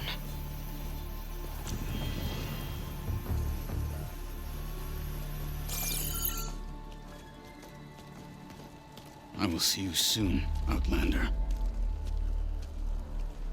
The Savior of Meridian. I am told you held back Regalla's forces outside Barren Light. And defeated her champion, Grutta, in single combat. Impressive. I met Fashav there, too. He said you were a great warrior. And a man of honor. His death is a painful loss among many. We will not soon recover from the massacre of our marshals. But if you are here to pledge your service, that could help considerably. I am not here to fight for you. I need something in that basement. Something that will save many lives, yours included. It's not something you can see, but it is there. I have seen it. You have named your price. Now I name mine. With my marshals dead, I need your spear. Help me defeat my enemies, and I will grant you access to the chamber below. I don't have a price. I am not a hired killer. I'm here to save lives, more than you can count. I count the corpses of marshals slain. I count hundreds more Tanakh, whose lives hang in the balance. I will fight for them. I will kill anyone who threatens the peace, and you will too, if you want me to open the door to the chamber below. Okay. So by that logic, what's stopping me from killing you right now? And taking what I need to save everyone? You could try. You might even succeed. Either way, you must fight. My way might hold off Regalla and the slaughter she craves. Fine. What do you need? I need more marshals to keep the tribe together. Such warriors can only be promoted at a trial by combat called the Kulrut. I've sent out a call for the competition. But since Regalla seeks to undermine me, she is certain to attack it. She'll want to kill me in front of the assembled clans. So what, you want me to be your bodyguard? No. To defend the Kulrut. But there is more. Knowing Regalla will attack, one of the clans had balked at sending their contestants. You must go north and force Tekote, the commander of the Sky Clan, to submit and send his best. Force him to submit? Do whatever is necessary. I can't hold the Kulrut with 2 of the 3 clans in attendance. Marshal Kathala will assist you. He was maimed at Barren Light, but he can still be of use. I sent him ahead to the northern village of Stone Crest. Meet him there, and he will guide you to the Sky Clan stronghold. If you have any questions about your mission, now is the time. Fashav called Regalla your greatest mistake. Why? That is not your concern. Really? I fought against her forces at Barren Light, and I don't even know what her problem is. She was the deadliest of my marshals. The point of my spear. So what happened? Above all, Regala despises the Karja who burned her younger brothers alive. After we turned back the red raids and tore down the battlements of Barren Light, she hoped to chase them all the way to Meridian. She could not see the cost of such a war, nor the benefits of peace after the Mad Sun King fell.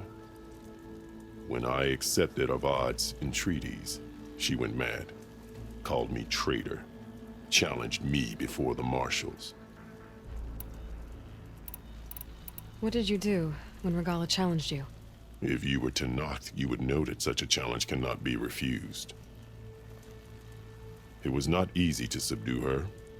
I bear 7 scars from that fight. The other marshals wanted me to execute her on the spot, but I found I could not sever the bond between us. Her loyalty had been as boundless as her rage, so I spared her. Rather than mercy, she took it as a humiliation, one she will never be free from. So Regala wants you dead. She does. But that will not be enough. She won't rest until all 3 clans fall in behind her as she marches on Meridian. Who knows?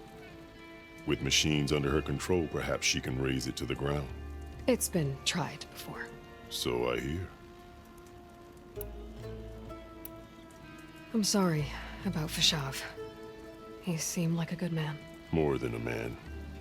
A bridge between Tenakth and Karja. No Outlander ever earned our respect as he did. I had hoped he would be my voice in Meridian. That peace with the Karja might become something more. An alliance? In exchange. The Karja have much we lack. Our deeds are written in ink upon our bodies. Our memories die with our flesh. But the Karja never forget. Their deeds are written in book and scroll. You wanted to learn from them. As I learned from Fashav. He will be missed. What exactly is the Cool Root? Where once the clans fought each other, now we fight as one, against the machines. That is my law made manifest in the Cool Root. Each clan must send contestants whenever I call for the ritual. These contestants face trial by combat against machines in an arena just beyond these walls. Those who distinguish themselves become marshals who bind the tribe together as peacekeepers.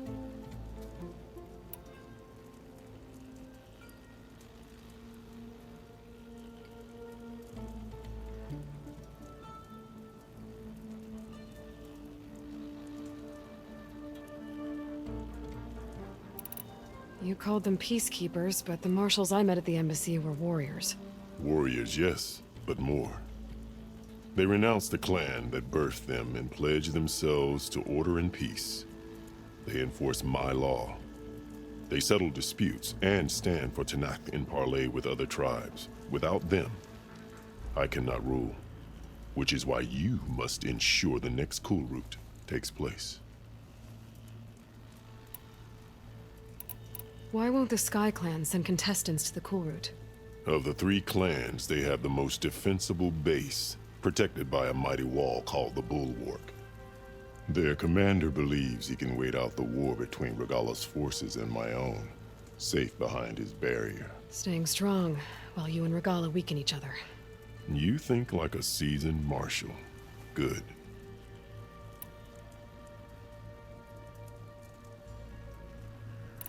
Why send me to deal with the Sky Clan? All Tenakth respect strength, and you drove Regala back at Barren Light. That and most of your marshals are dead? Correct. What about Katalo?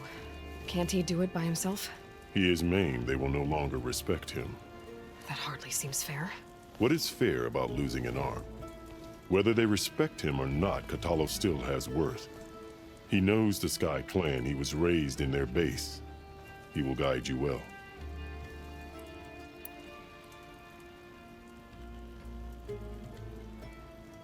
You said you saw what's in the basement? I did, on the day of my greatest victory. What do you mean? For a dozen generations, the 3 clans battled for control of this hallowed ground. Only I achieved it. I fought for years, killed whoever stood in my way. When I had finally slain all rivals, I stood alone in the grove. Victory was mine to savor, or so I thought. Thunder roared from the east, and a bolt of blue struck this place. That chamber. Gaia dies, and Aether arrives. All around me, the visions of the grove grew louder and brighter, and suddenly a new one appeared before me. The old one spoke, and what they said changed everything. What did the old ones say to you in this new vision? The one called Faraday foretold the growing danger of the machines, and said we must unify to stop them. She called for marshals to enforce the peace. Then the vision faded, never to be seen again. I marked the spot where it shone with my spear, and I took Faraday's words to heart. Renounced war between the clans, trained warriors to fight machines, ordained marshals through the cool route. Since then, the tribe has been at peace, until Regala attacked at Barren Light. And the chamber, beneath the throne. You went in after the vision? I did. Inside is an ancient device. It hums with power. You will see it for yourself after the cool route. This I swear. I'll do what you want, and go north to deal with Dakota. But you'd better not forget about our deal. You will have what was promised, if you succeed. Speak to Dekka on your way out. She will arm you for the road ahead. Hikaru said you have something for me? A weapon to aid your mission. You'll need it for the long road to Stonecrest. Many machines prowl along the way, and our scouts have sighted Regala's rebels in the area. Machines and rebels. Nothing I haven't faced before. Indeed. Head north towards the foothills. Ascend its slopes until your legs burn and the chill air catches in your chest. Then you'll know you're in the Sky Clan's domain. Strike true as the 10, Aloy. Not one more step. The Tenakth don't suffer outlanders in the clan lands. I was given rite of passage by Marshal Fashav. I'm not here to fight. Hair like blood. This is the warrior who defeated Gruda, champion of the traitor Regala. Her life is not ours to take. You may enter, but mind our ways. You will be watched. I'll keep that in mind. This must be...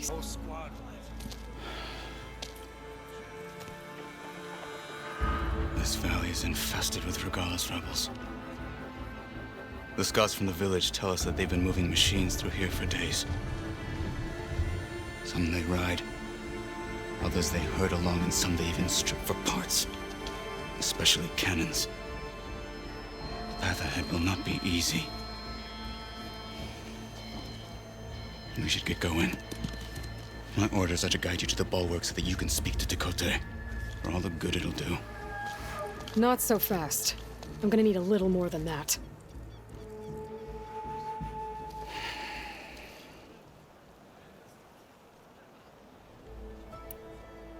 What is this place? Stonecrest was built as an outpost, back when the clans were still at war. Its purpose was to guard the entrance to the valley, as well as keep watch on what happens below. And for now, that means keeping watch on Regala's forces. I wish we had enough soldiers to do more than just look on.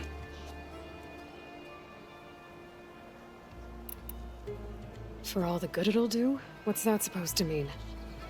The bulwark has stood unyielding since the birth of our clan. Behind it, Tekote believes himself to be invulnerable. If he insists on defying Hikaru's orders, an outlander and a maimed marshal aren't gonna change his mind. Your chief seems to think differently. And that is the only reason I am still standing here, talking to you.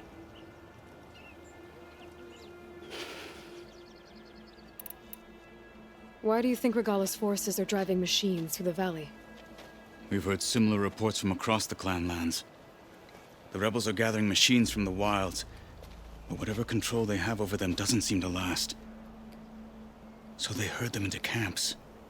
Something else happens there. Something that makes their control permanent. An override with 2 phases. I don't know about that. But it gets worse. We've heard rumors that the rebels are scouting larger machines. I don't know what kind. Let's hope they don't learn how to override them, too.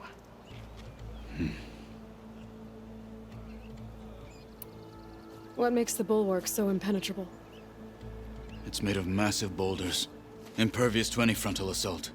No army or machine has ever penetrated it. I am the only thing that can get you inside. If we're done talking, that is.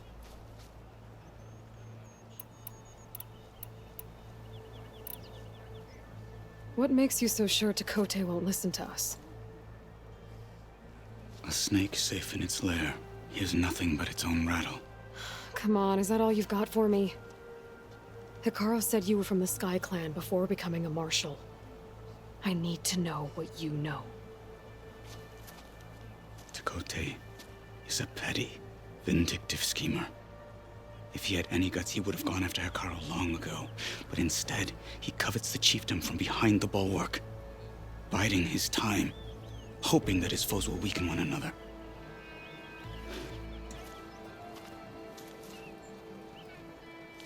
Is that enough for you? For now. You were at the embassy. I was. I'm sorry about the other marshals. Their deaths will not go unpunished. You're still healing. I will never heal. But that won't stop me from cracking any skulls that need it. Good thing you're on my side, then.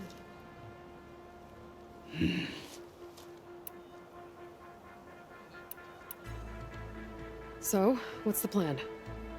The bulwark is to the southwest, so undoubtedly we'll have to cross paths with Regala's troops along the way. We'll either have to fight our way through, or find a way to sneak past unnoticed. Neither will be easy. Never is. Let's get this over with.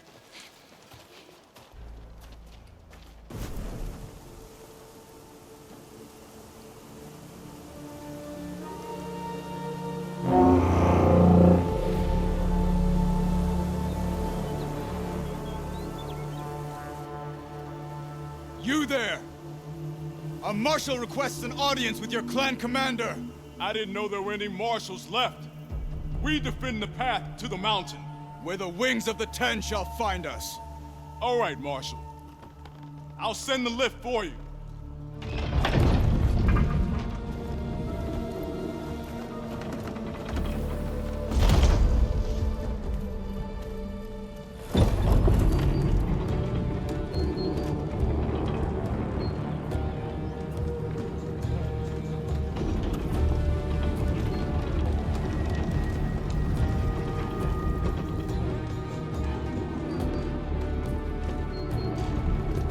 When we meet with Tekote, I'll do the talking. We'll see how it goes.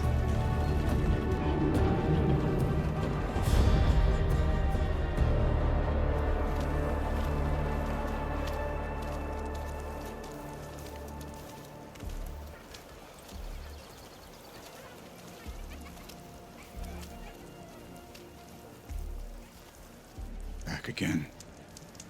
So this was home. A long time ago. Come on. We're here for Tekote. Let us in.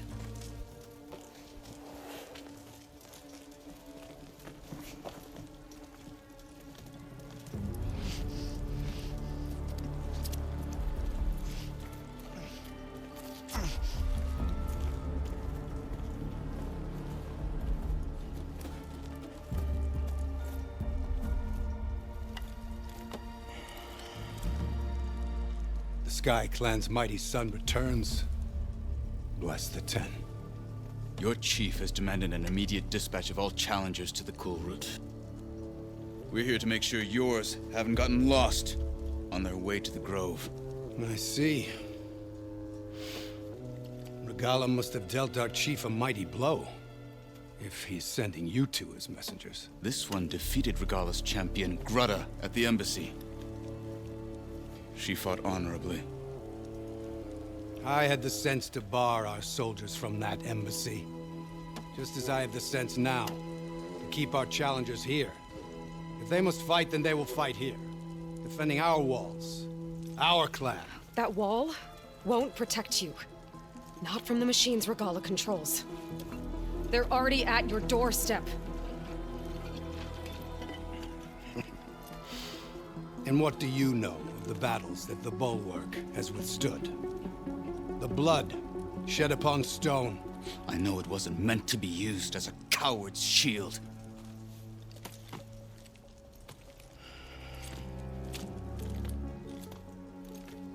You were a great warrior once.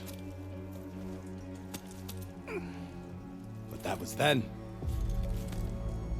You tell Hekarro, with all due respect, that we will keep our challengers here for as long as we are safe behind the Bulwark.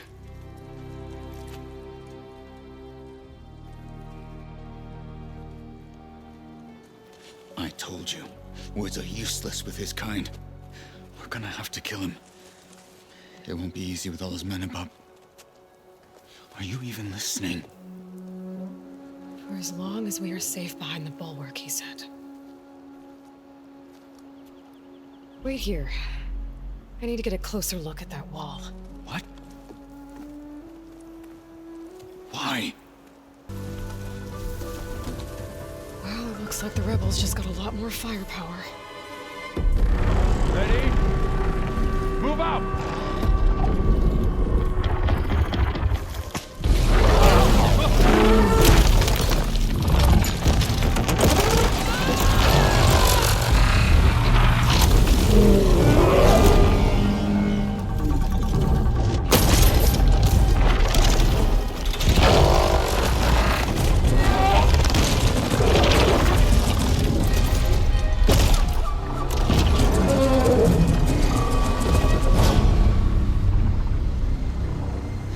Your cannon, and that thing has him. This won't be easy to take down, especially with this. I'll handle the big guy. You focus on the others. I'll follow you in.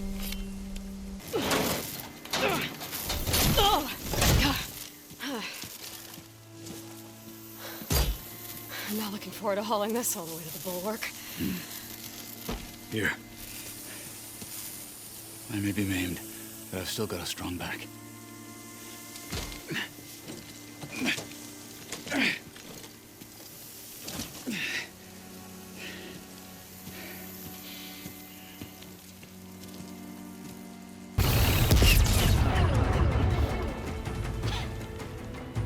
This isn't gonna work. Well, isn't this impressive? 2 children playing siege. I hope they haven't hurt the Bulwark's feelings. Come now, stop embarrassing yourselves. And leave this poor mountain alone. This is your last chance, Tekote. You can still answer Hekarro's call. This is your last chance. You have it backwards. Leave this place, Savage, now, and take this cripple with you.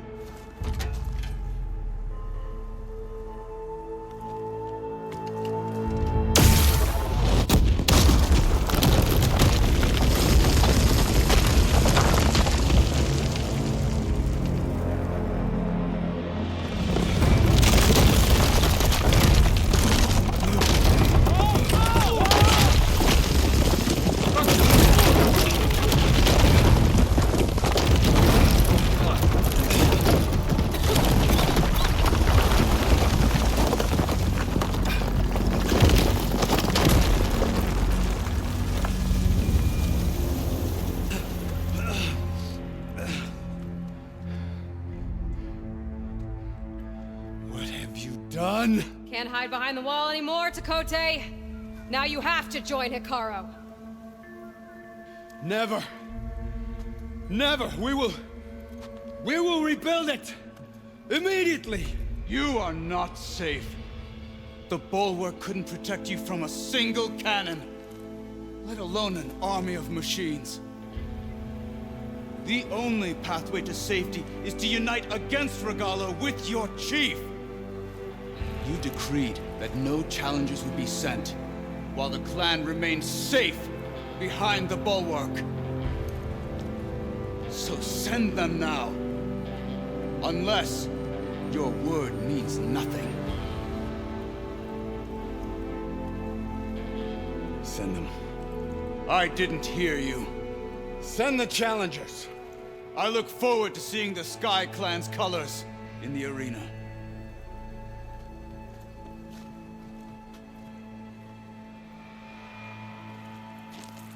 Nicely done, Marshal. What's gonna happen to this place?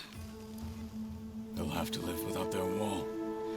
But that's better than living apart from the tribe, as pawns in Tekote's foolish schemes. If you want to check up on them, talk to Jera, the chaplain of the clan. If anyone needs help up there, she'll know. Yeah, maybe I will. I'll take my leave then. I need to report to Hikaru. I'll see you at the culvert. Good.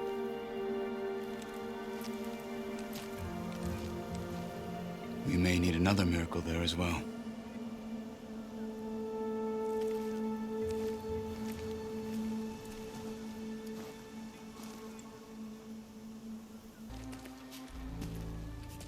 Aloy, it seems you've had to move mountains to bring the Sky Clan to heel. Literally. Katalo helped. Yes. Tekote reprimanded for all the clan to see. You both served well. But now the cool route is at hand. Some have come to compete, others to bear witness. They know Regala will come for me. I'll do whatever it takes to hold up my end, as long as you remember yours. So what's the plan? Katalo. There are only two viable ways to attack the arena. Through the throne room you just passed, and by the trail on the north end. We've set up barricades at both. But if Regala means to assault the cool route with machines, she will have to attack by the trail. You will join our defenders there. Hold the line, and I'll have my marshals. You will be free of my service and receive your reward. Make whatever preparations you must. Once the cool route begins, you must see it through.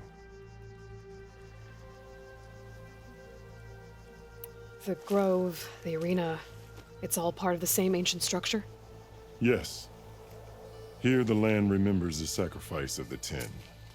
Their deeds commemorated for eternity. Sacrifice? The visions tell us that on the ground below, they gave their lives in a fight against machines. We honored them by holding the cool route where they fell. I know where I'll be. What about you two? I will be here with the chief, where I belong.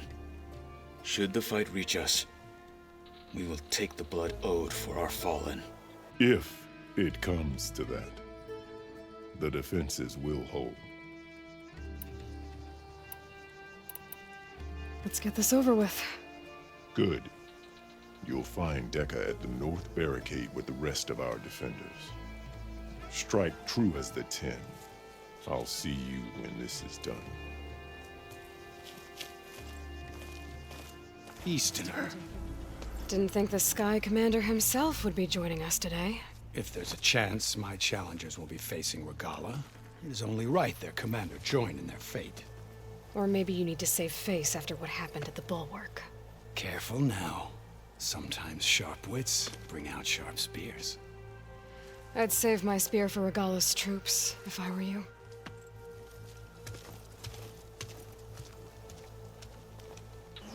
Focus on the machines.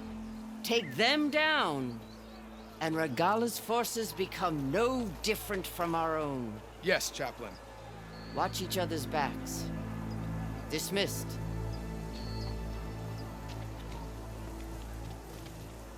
Our soldiers are ready. They will defend the Kulrut from below. But from above... Not bad. Where did you get it? One of our squads ripped it off a fallen machine. The honor is yours. Regala may have her tricks, but you will show her our teeth.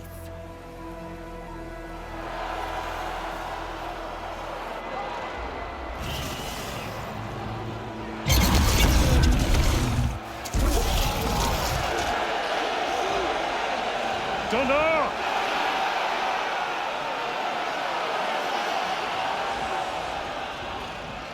The Kulrut is upon us! Our struggle demands new blood! New leaders! Release the quarry!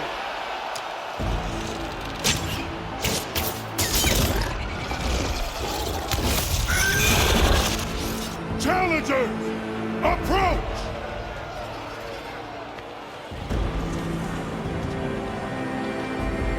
All who take down a machine shall be named Marshal. Remember the 10. Strike from the air as they did, and seize your glory.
There. What is that? I don't know.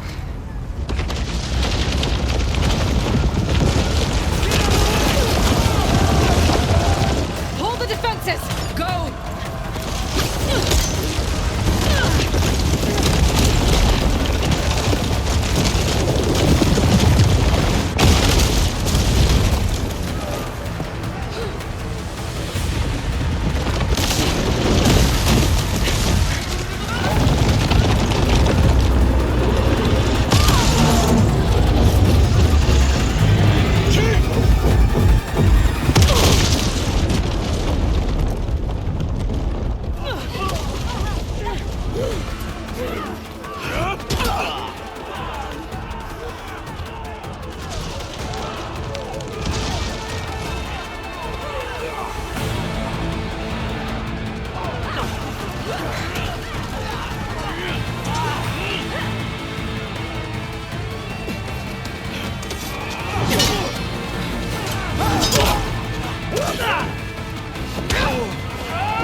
This isn't finished! I'll be back with everything I have!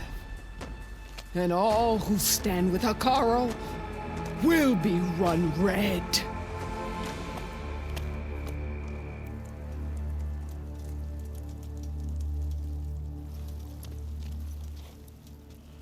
At attention. You fought well. Proved yourself against enemies both metal and flesh. I name you all Marshal. Your first order is to secure the arena from any remaining rebels. Go.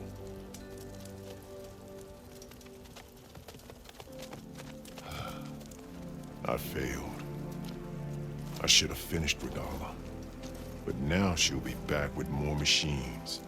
Stronger than ever. I'll do what I can to help. No, you've done enough. Far more than our bargain called for. When we first met, you spoke of your true mission on which all depends.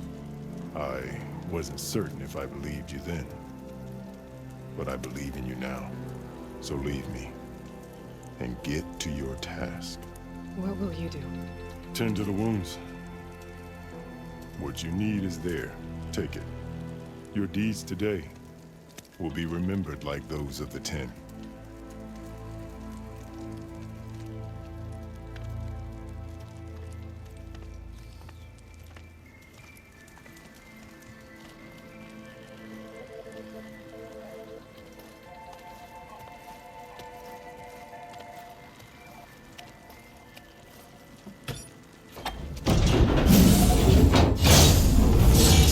Come on, Aether. Time to go home.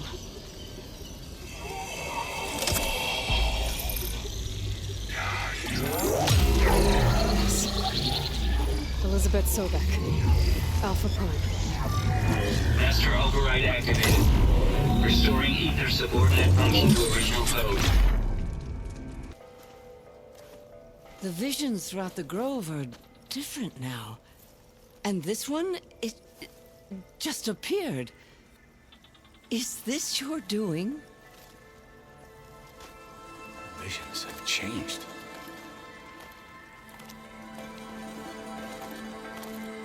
That's the one that inspired Chief Hekarro. More testimony of the old ones.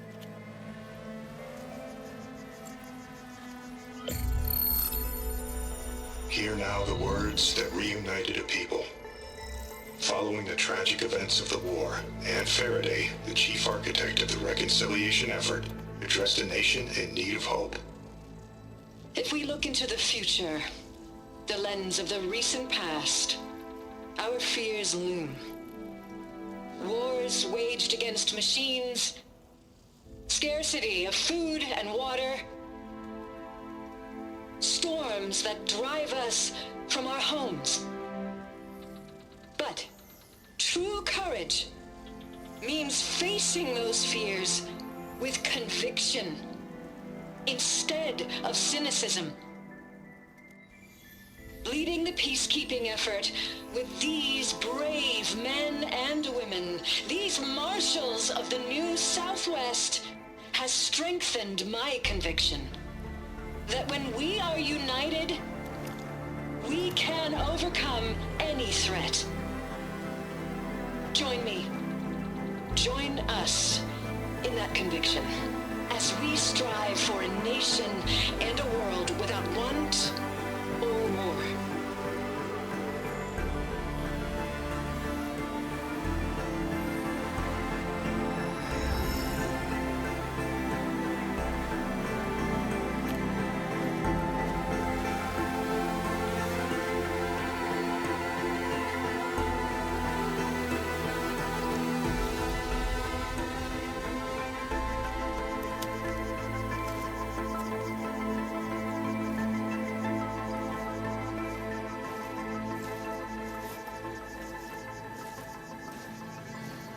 Reporting for duty, Commander. I'm coming with you. But Hekarro needs you. Because of you, he has new marshals. And a rallying cry the clans cannot ignore. So I will stand with you on your mission. Give whatever is left of my life is what I choose. How can I say no to that? Zoe, there's someone who wants to join us. I need you to meet him in the foothills and guide him the rest of the way. Will do, Aloy.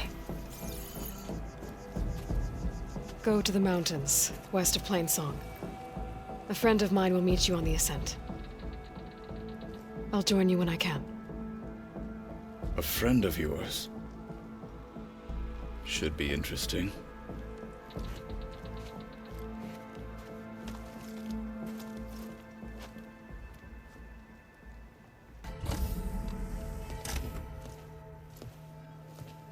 Like this? Oh, you're not waving a hammer around, Erend. Try a gentler touch. And my big sausage fingers don't really do gentle, okay? Bring it back. Trace the line. To your right. Other right. I just saw it. It's the one Aloy found up north. Gotcha! They call it a concussion beat party or something. Yeah, now that's music. Aloy! Erend, you're all better. And you're here. Varl said you might need some help after all.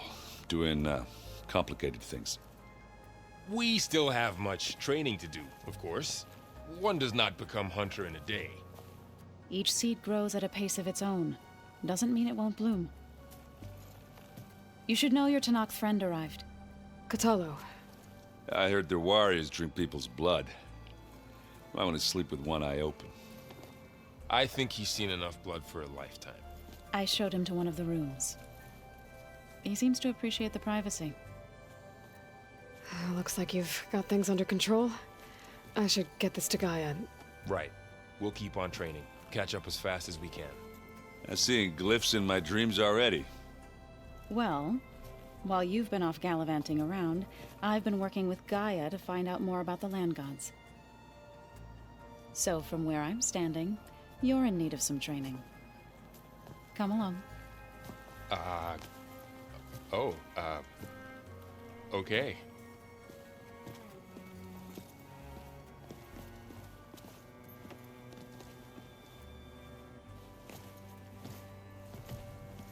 So, what did you want to discuss? While you were away, I received an unusual transmission on my dedicated Aletheia frequency.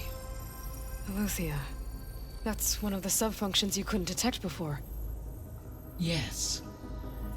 The transmission occurred so slowly that at first it seemed like an accidental blip of data amongst background static.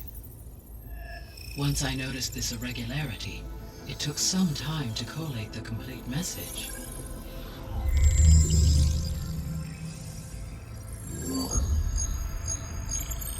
Coordinates. Where does it lead? To a mountain to the northwest of this facility. A word of caution, Aloy.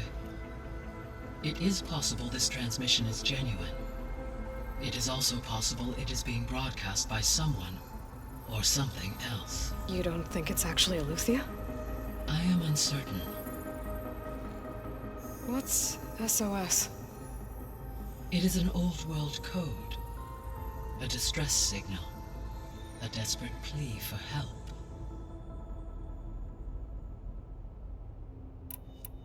Why would Aletheia send a coded transmission on a frequency only the two of you can communicate on? I believe it was done as a precaution to avoid detection, or at least to create the appearance of the desire to do so. I am also uncertain why Aletheia would expect that I would be able to detect and respond to its distress signal at all. As far as it is aware, I no longer function. Okay, so either Aletheia is in trouble and sent the message hoping you were out there, or someone else is trying to get us to go to these coordinates, pretending to be Aletheia. That is my conclusion as well. Could the Zeniths be sending the transmission? According to the data I reviewed on your focus, the Zeniths recovered the other Gaia root kernel in the Hades Proving Lab. It is feasible they used it to gain access to my internal frequencies. So, maybe they sent it thinking you'd respond and reveal your location. Possibly. However, the transmission is highly irregular. If they intended to provoke me into revealing myself, I would expect the communication to be more routine. Right. So maybe it's not them then.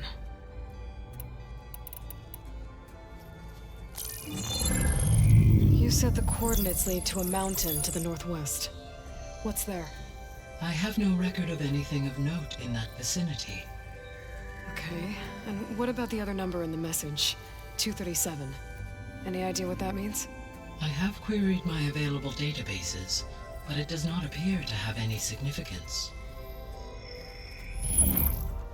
Perhaps its meaning can only be understood at the indicated coordinates. All right, I'll go to the coordinates and check out the source of the transmission. All by yourself? Ha! No way. I included Erend and Varl in this briefing via their focuses. I concur that you should not investigate this alone. What if it's a trap? Of course it could be a trap. But if it really is Eleuthia, then it's in trouble, and I need to bring it back. Don't worry. I'll be careful and... We're coming with you. Fine. Go grab your things. We'll wait for you at the west exit, in case you need to upgrade your gear.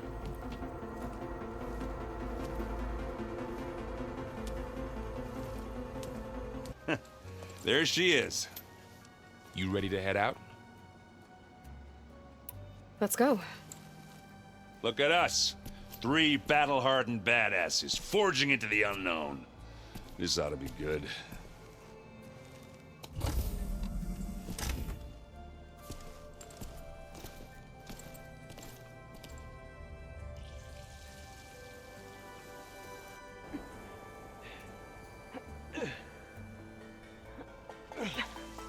This distress call had to be up a really steep mountain, huh?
Well, that takes the keg.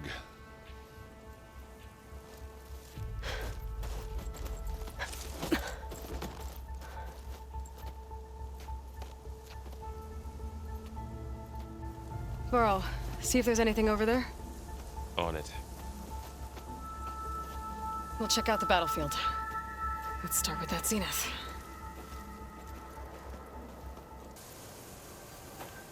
All right, she who sees the unseen. What did you find out? This was a carefully planned attack. I found camping gear up there. The rebels must have been staking out this place for at least a few days. They were waiting for the zeniths to show up. All so that they could test that weapon. The zeniths have a personal shield that makes them invulnerable, but somehow the weapon got rid of it. The Oseram that was operating it was sending data on it somewhere else. It was probably just a prototype. I've known tinkers who do that. I'd do a little trial run before breaking out the real thing. Well, I guess it's still a work in progress, if it blew up. She was searching for something she'd lost. Her drone had instructions to recover something called the asset. The asset? Is that the sub-function thing that you said could be here? The Luthia? I'm not sure. Come on, let's go talk to Varl.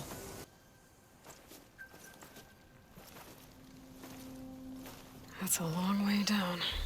Something tunneled straight down into the mountain. Looks recent. Whatever it was, it must have been powerful. That Zenith the rebels killed was looking for something called the asset. I don't know what it is, but my guess is it's somewhere down there. All right, so we head down. Erend, stay here and stand watch. That Zenith isn't the only one of its kind. I don't want to be caught by surprise if the others show up. Contact us by focus if you see anything. Okay. Any trouble shows up, I'll call you. Let's go.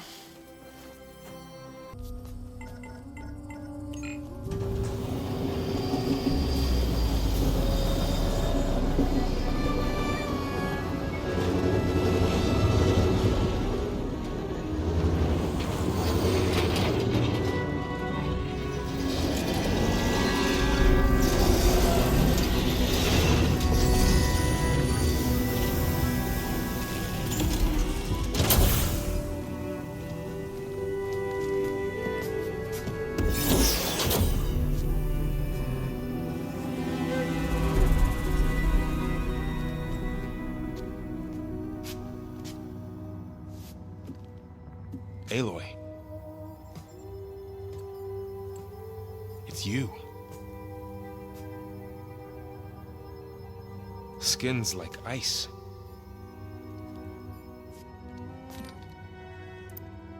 Must have cut this from her head. But why?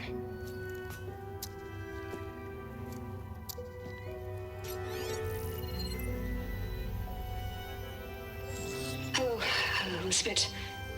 Apologies, I don't know what else to call you. My name is Beta. I'm afraid I must be brief. I only have a few minutes before my keepers discover I'm missing, and I still need to remove this implant. I had hoped to find shelter with you, but if you're viewing this, I may be dead. Be careful when you take on Far Zenith. They are ruthless, and they have Aletheia, Artemis, and Apollo now. But at least I don't have the Gaia kernel to merge them with.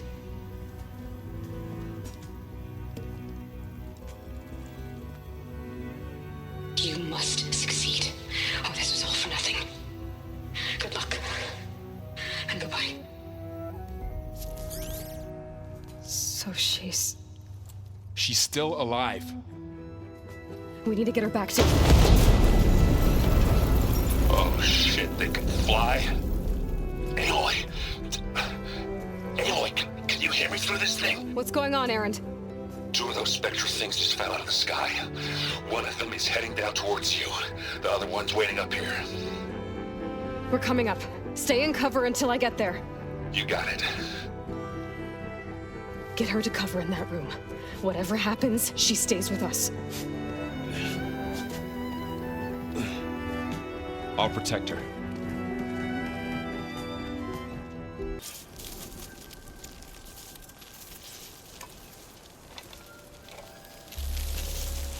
No. Damn it.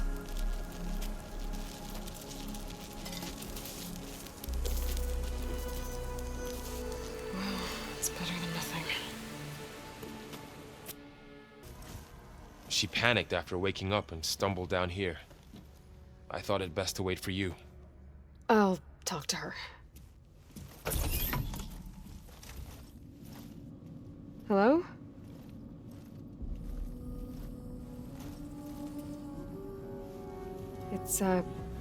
It's Beta, right? My name's Aloy. What's wrong? Is it your injury? Simulacrum withdrawal syndrome. I don't understand. Sudden removal of a neurologically integrated data device. The brain, especially the cerebellum, goes into a kind of sensory freefall. Everything real feels unreal. Distant. Is there anything that can help? Do you have a focus to spare?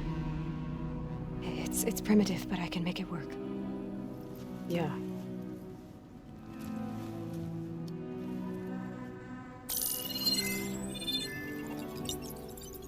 Booting up.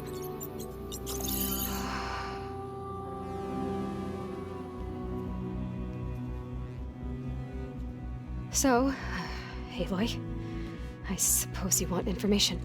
About you and the Zeniths? Yeah. Why are they here? What do they want? How did they get you? But let's start the beginning. I'm guessing they faked the destruction of their ship 1,000 years ago? That seems consistent with their behavior. They wouldn't want to be followed. So far, Zenith established a colony world after all. Yes, for a few hundred years, but it didn't last. Some sort of natural disaster rendered it uninhabitable. Okay, so the descendants of Far Zenith escaped a dying planet, and now they want to claim Earth for themselves? Not their descendants. What? Not their descendants. It's them. The same ones who left Earth 1,000 years ago. You didn't know? How can they still be alive? They don't even look... What did they do to themselves? I believe it's a combination of pharmaceutical, cellular treatments, and technological implants. And you? Does that mean that you're... I'm not like them. I was made. On the way to Earth. On the ship. I spent years studying in my training interface, all so that I could serve my function. Access and control of the terraforming system. But why?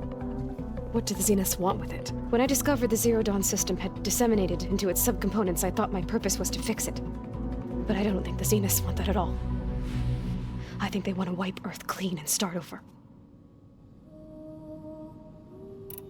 So the Zeniths want to exterminate life on Earth. That's what Gaia and I concluded too. But why? Why kill everyone just to take over? When they took me on missions with them, I saw how they butchered the tribal people we encountered. They didn't seem to care about a rejuvenated Earth, so I concluded that they must want a hard reboot of the system. Then they can redesign it to be exactly what they want. Mass extinction for their own comfort? Who thinks like that? Well, without their Gaia kernel, they'll have a hard time doing that. The Zeniths needed Elizabeth's gene print to access Zero Dawn facilities. So they made you. Trained you. And you went along with it? They told me I was born to interface with the Zero Dawn system. When we reached Earth, I pieced together what must have happened to Gaia and her subordinate functions. That's when I started to realize I wasn't meant to fix Gaia. That they must have made me so I could do what their remote extinction signal failed to do. Reboot Earth for their own benefit. So you know about the extinction signal? It was speculation, but the only logical conclusion why Gaia suddenly self-destructed after operating efficiently for centuries. Gaia would have only undertaken such a desperate course of action if it had detected a threat to life on Earth that was more dangerous than ceasing function altogether. I should have realized that she would also order the recreation of Elizabeth Sobek to rebuild her. Yeah, well, surprise.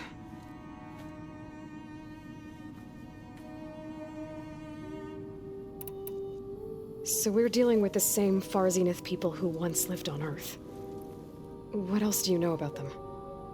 They were some of the most affluent and powerful people on Earth. They controlled almost every major resource, every industry. Gerard commands them. He's the one who decided to set up a base. The others, Eric, Tilda, Verbena, they resent his authority over them, but in the end, they always do what he says. Eric. He's the one I fought back in the Hades Proving Lab. He enjoys hurting people. Yeah, I know. You mentioned the Zeniths set up a base here on Earth. Where is it? Off the coast, I think. Whenever I had to go on missions, I was transported inside of a Spectre drone. I couldn't see anything outside. But I did overhear the Zeniths talking about it once. They were discussing setting up a perimeter energy shield to repel the local fauna. I'm certain they have other security measures. Spectre patrols, machine lures. It must be impregnable. What's inside the base? Launch facilities, so they can shuttle back and forth to their ship in orbit. Plus infrastructure to gather materials and fabricate anything they need. Are there more Zeniths than the ones you met? I'm not sure. I suppose there must be more of them in the base or back on the ship. For all I know, there could be more of them out in space, other survivors of the colony. You said the Zenith's colony in the Sirius system was destroyed. What happened? All I was ever told was that a natural disaster forced them to leave Sirius. I've speculated that it was an extrasolar object or a cataclysmic seismic event. Or maybe even an abnormally violent coronal mass ejection from Sirius A. The Zeniths never told you any details. They said the only thing that mattered was that they survived. First Earth, 1,000 years ago, and then Sirius. Guess they survived old age, too. How did you escape the Zeniths? Before the Hades Proving Lab, I never thought I'd get away from them. Even if I were to run. I'd never survive on my own in the wilds. But then I saw you. And I thought that maybe you could help me. So when the Zeniths pinpointed Aluthia's location in the biomedical research facility, I saw an opportunity. You said you saw an opportunity to escape when you went to capture Aluthia. What did you do, exactly? Whenever I was taken out on a mission to recover a subordinate function, only one of the Zeniths would go with me.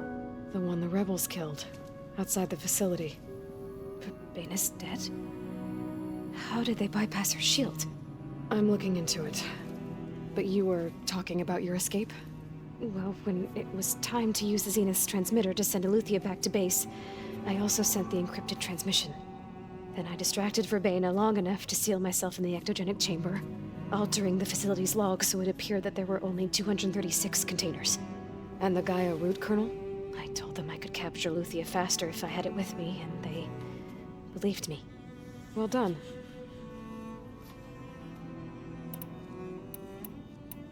You said you were born on the way to Earth. In an artificial womb, I'm guessing? The Zeniths had an ectogenic chamber aboard the ship. An updated version of the one you found me in. They must have used a stored sample of Elizabeth's DNA. I doubt Elizabeth would have let them take her DNA. Do you know how they got it? That wasn't part of the archive I was allowed to access. You said you spent years studying in a training interface. Was this archive you mentioned part of that? But only the parts I was permitted to access. Aristotle and Aspasia, the avatars of the archive, would assign me learning modules and evaluate my progress. Wait, those names. They were designed to be the virtual guides for the Apollo database, before Ted Faro purged it. The Zeniths have a copy. So it still exists. And you got to learn from it. Only what was deemed pertinent to the mission. If I requested information outside of my parameters, my tutors would deny it. To have all that knowledge, just out of reach, must have been frustrating.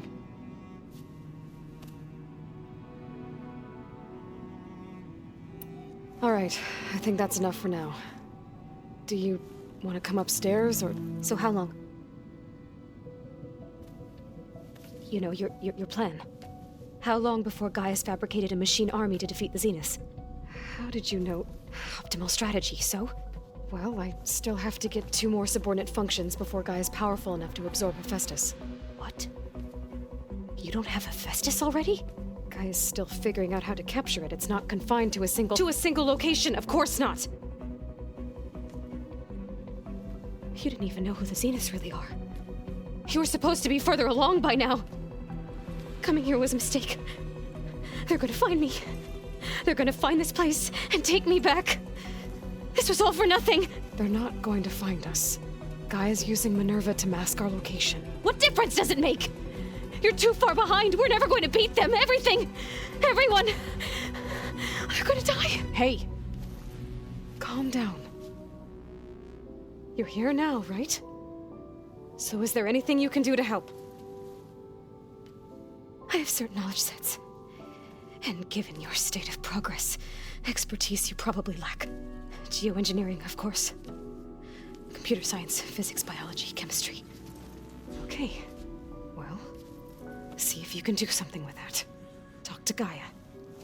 I'll check on you later.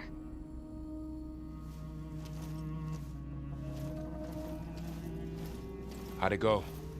Her injury's not that bad, but I think she regrets coming here. Feeling might be mutual. I'll come back later and talk to her. See if I can learn anything.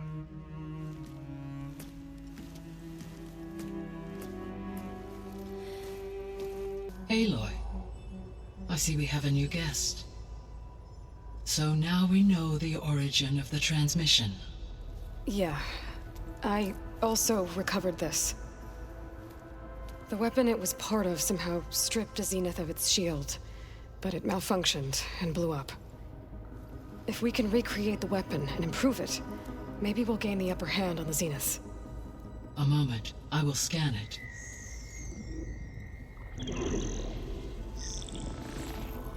Complete. By combining the results with data from your focus, I can infer that the weapon was highly advanced, comparable to Zenith technology, but not how it worked. Did the explosion corrupt the data? It was only a catalyst. The moment the weapon malfunctioned, it appears a command executed to purge all data within its core. Ostensibly, this was to prevent the weapon's secrets from falling into enemy hands. Whoever designed this weapon knew how to cover their tracks. Silence. Based on your data on him, that is my conclusion as well. And he's not gonna cooperate with us. Well, it was worth a shot. But that's not all. The Zeniths got Aletheia, along with Artemis and Apollo. That is unfortunate. However, our original plan remains unchanged. The two remaining subordinate functions should increase my heuristic processing density enough to absorb Hephaestus. Right. One problem at a time. Well, I guess I better get back out there. I wish you luck on your search. Right. Come on.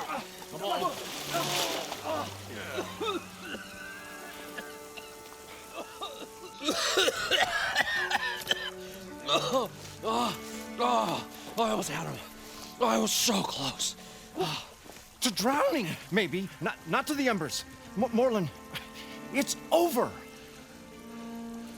Well, not for me, it's not. Then you're going to die. Alone. Because we're not sticking around to fish out the corpse. We're through.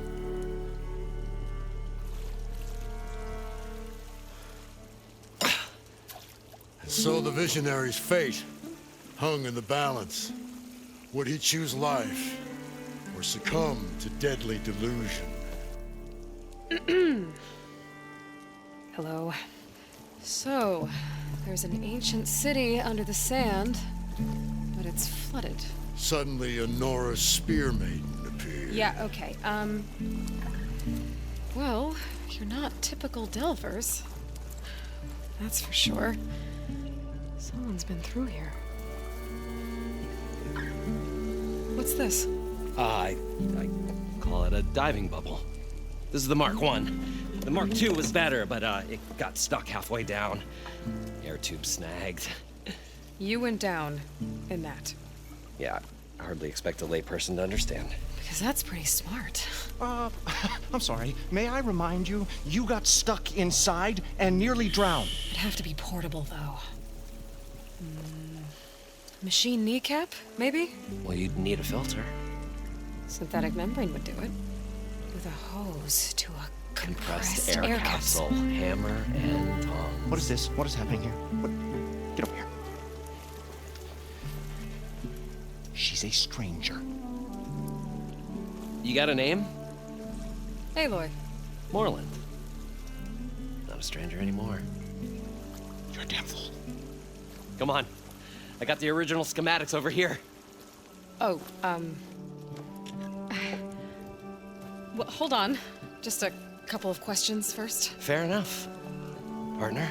Partner? Don't mind him. What's so important down there that you'd risk your life? Well...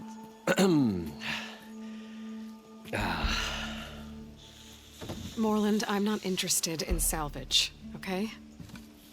Whatever you find below is yours. Well, all right. Then what if I told you we were delving for the most spectacular treasures ever scribed by man or maid? I'd say get to the point. No nonsense. I like it.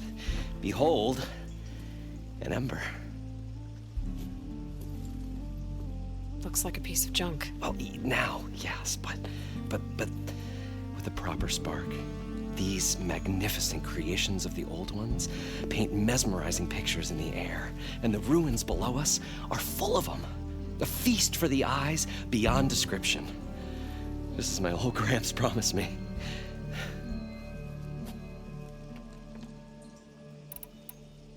How did your grandfather discover these embers? He was here. 40-odd years ago.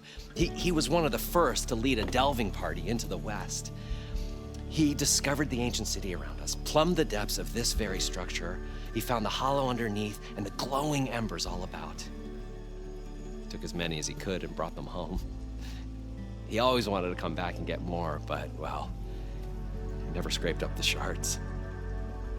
What he really wanted to do was use the embers to put on a show, one unlike the world has ever seen.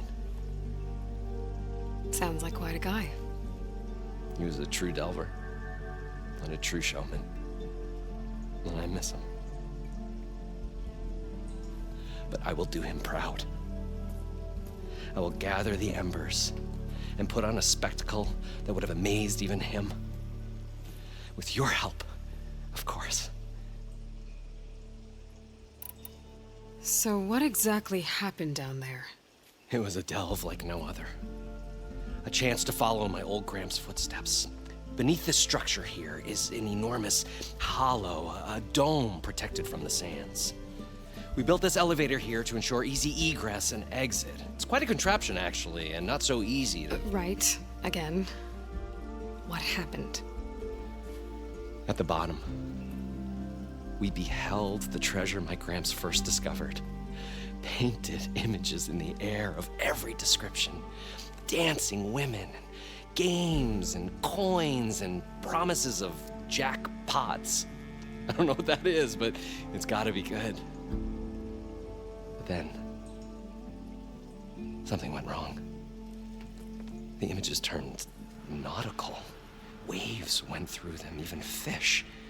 It's like a strange underwater dream. Poseidon's dream. Yes.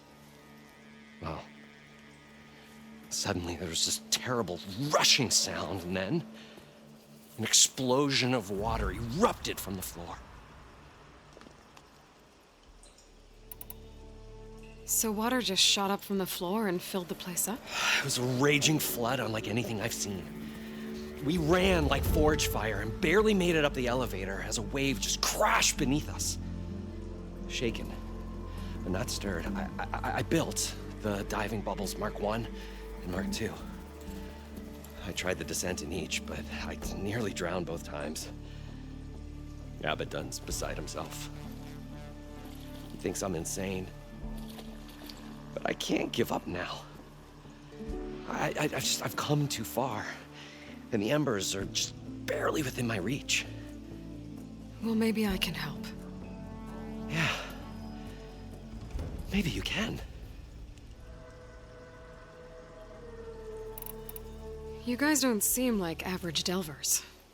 We're not really delvers at all. We're showmen. Like performers? You're Nora, and thus unfamiliar with the arts. We stage spectacles all around the claim. Stemmer tells stories, which I augment with all manner of sounds and fireworks, and Abaddon, he, well... Complains? He handles the money, which amounts to about the same thing. When we delve, it's to find gear for my theatrics. Which makes this delve the most important one of all.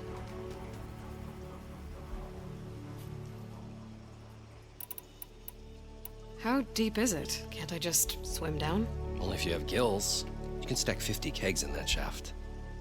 Leave it to the Oseram to measure something in kegs. Talking liquid depths. I'd say it's apt. Apt or not, sounds too deep to hold my breath. Hence, our new invention. So these embers project images? Paintings of light. It's amazing stuff. This one showed the most beautiful woman you've ever seen, beckoning all to a buffet of lobster and succulent beefs. I must have watched it about 100 times as a child in my old Gramps' workshop. What happened to it? Over time, they die out. I cried the day that this one's light faltered. But there are many more below, as you'll see if you get down there like I did and my old Gramps before me. I'd better get after those parts. There's a fully intact compressed air capsule in the Mark II, but like I said, it's stuck in the shaft. If you made it back up alive, I should be able to swim down that far. All right. As for the other parts, Stemmer scouted a herd due south of here that should have what we need. I'm on it. Great. I'll come back when you get the gear. Good hunting. What can I do for you, partner? I've got everything I need to build the incredible diving mask. I think diving mask is enough. I won't quibble. The workbench is all yours. Whoa. There's a marvel. If it works, you'll let me try it? I want to get down there and get those embers. Assuming I don't drown. So what are you really looking for down there? It's hard to explain. Something that caused a malfunction in the apparatus that controls the old city. I think it started the flood. Well, I thought we started the flood. Like we sprung a trap. I don't know how we were detected. Like I said, the dancing lights around us changed, turned to sea life. There was this flash of red, and the roar of water surging in. Wait, a flash of red? A red light from a spot near the grate on the floor where the water burst through. It was like a beacon. Or a warning. Thanks. That might help. I hope it does. And good luck down there.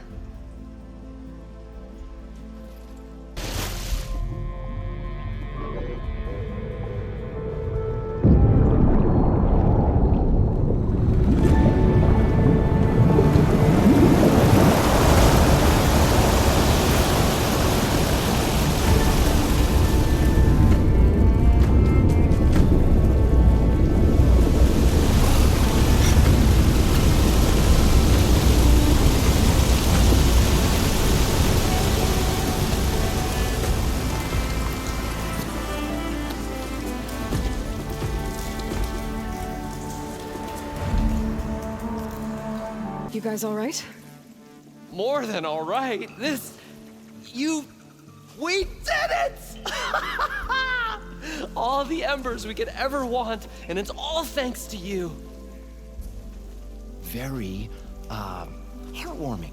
But maybe we can just, grab what we came here for and get out before any more of those things decide to show up. Now, shard counter. Nothing wrong with a little reveling.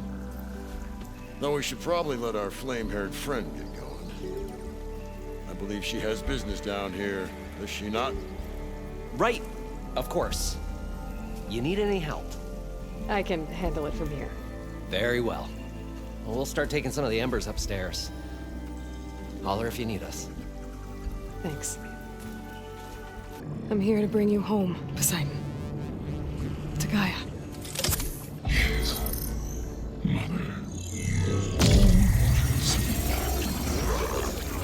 Elizabeth Sobek. Alpha Prime. Master override activated. Restoring Poseidon's subordinate function to original code.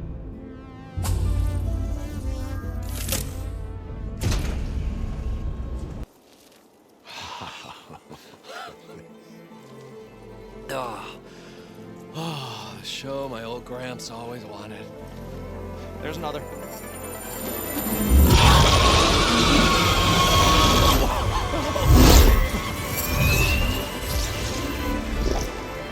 His dream realized. His old Gramps' legacy ensured. Our hero beheld the sea of desert lights and wept at his good fortune. When I saw the Embers as a child, I never dreamed they could be like this. Thank you, Aloy. Well, did you find what you were looking for? I did. And now I have to move on. Oh. Oh. Come back when you can. I got big plans for this place. I thought you wanted to put on shows with the Embers back in the Claim. Oh, no. This is the show. Oh, can you imagine? Folks from all over the land coming to take it all in.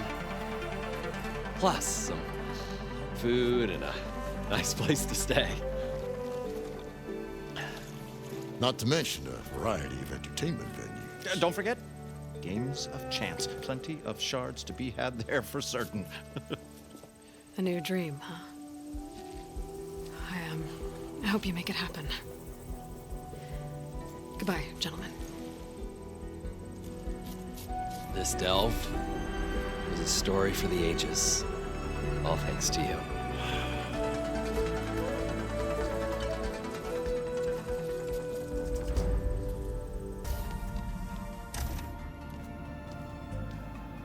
Hi!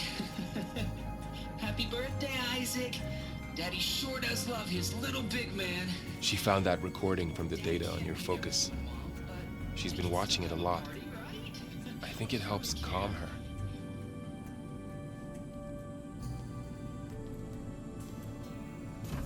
You know, I used to watch this a lot too. Whenever I wanted to take my mind off things. Daddy sure does love his little big... But there's something you need to tell me? While you were gone, I came down here to check on her. Then we started talking. Right, Beta? She's been thinking about how to capture Hephaestus, studying the data Gaia gave her. But we started talking about some other stuff. You know, just getting to know each other, right? And then she told me that one of the Zeniths might be different from the others. Tilda. You saw her at the Hades Proving Lab.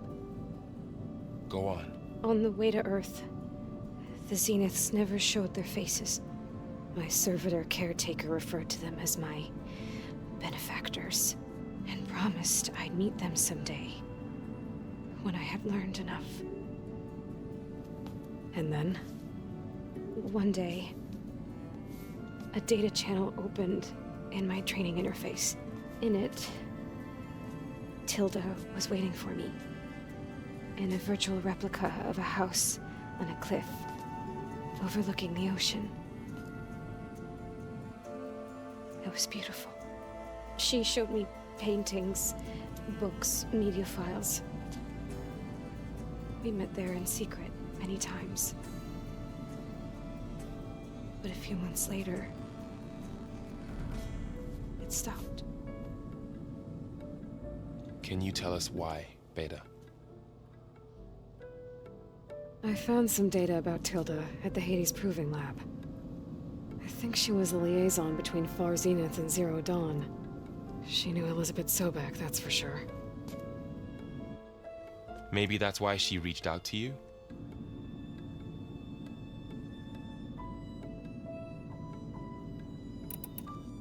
What else can you tell us about Tilda? She liked to talk about her paintings. What about herself? Did she ever talk about her life on Earth, how she joined the Zeniths, something like that? She never said much about herself, and she hated it when I asked too many questions. But I think, back on Earth, she was an expert programmer, given that she built a data channel the other Zeniths couldn't detect. Is there anything else about her that we might be able to use to our advantage? She was the first real person who ever bothered to speak to me. I wasn't really assessing her for strengths and weaknesses.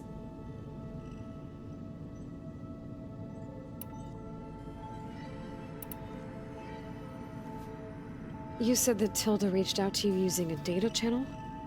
It appeared in my training interface as another assignment. When I opened it, there were a series of intermittent glitches. I realized they formed a transpositional cipher. Instructions on how to open up a new virtual space. When I entered it, my training interface disappeared. Instead of the usual holographic teachers and files, I was in a perfect recreation of her home. And you're sure the other Zeniths never knew about it? To them, it looked like I was still in training, toiling away, alone.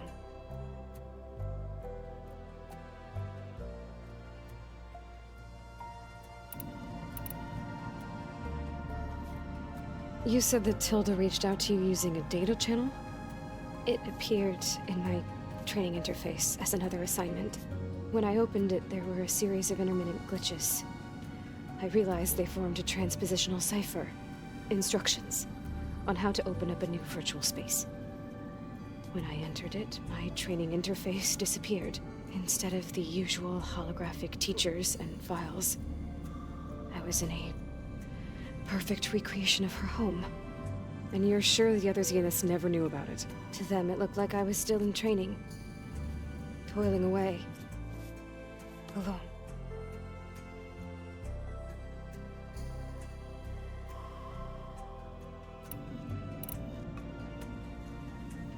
So this secret virtual space looked like a house with an ocean view?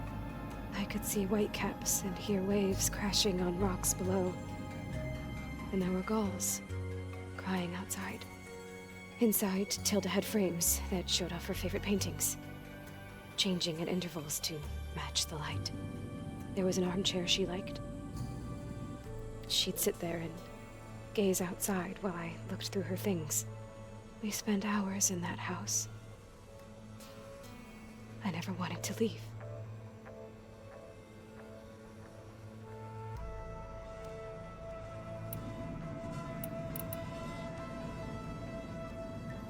You said Tilda showed you paintings and let you access media files? Every time we met, she showed me a new painting. I think she was Dutch. All of her favorite pieces were from their golden age in the 1600s. Portraits, allegories, ships at sea. She had so many. They didn't interest you? I liked her media portal. It had so much more than my training interface. Clips, shows, holos. My favorite was this one called Second Time Around, about a family whose kid comes back after disappearing during the Hot Zone crisis. Right, but did this portal have anything about the Zeniths themselves? Anything we could use? No. Any information about them was redacted.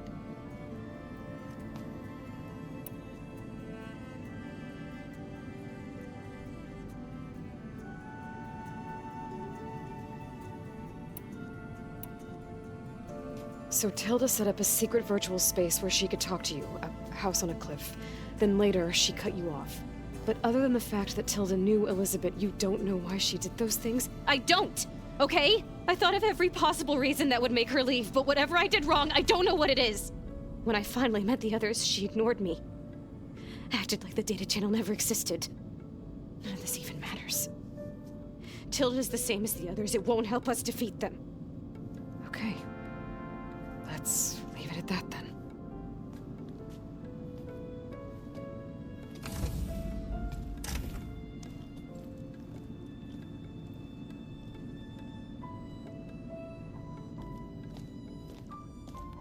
What's wrong? I'm trying, Varl. But she is tough to take. I'm out there in the wilds, risking my life every day, and all she can do is hide in there and tell us how hopeless it all is. I'm sorry, she's had a rough time, but she is really not helping right now. You always seem to be on top of everything, so I sometimes forget about what you've been through. I mean, it wasn't that long ago you were so banged up you couldn't even walk. About that. When I pulled you out of the water back near the proving lab, you were muttering Rost's name. You never talk about him, but he raised you, trained you. You must miss him a lot. Of course I do. But I don't have time to think about that now. I need to get back out there. Okay. I'll keep working with Beta. Gaia says she knows a lot about Zero Dawn. And maybe she just needs some time to adjust, and then she can help us with Hephaestus. Sure. But I won't hold my breath.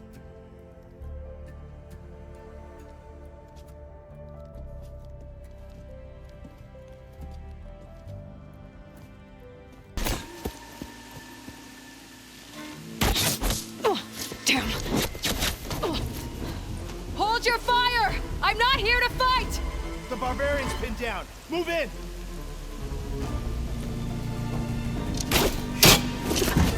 Okay, whoever these people are, it looks like we're not gonna be friends.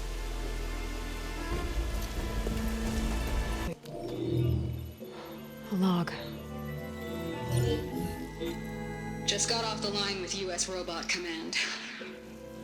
Time's running out. Didn't have the heart to tell Harris that our cure might be worse than the disease.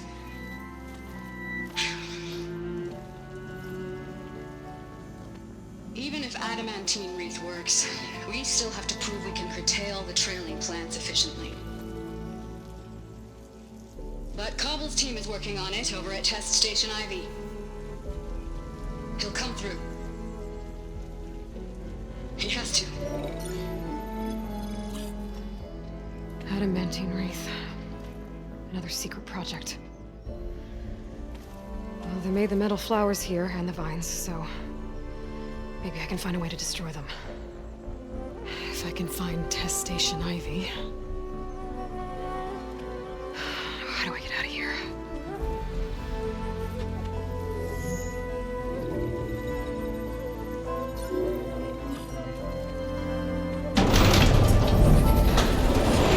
There we go. Great. These guys again.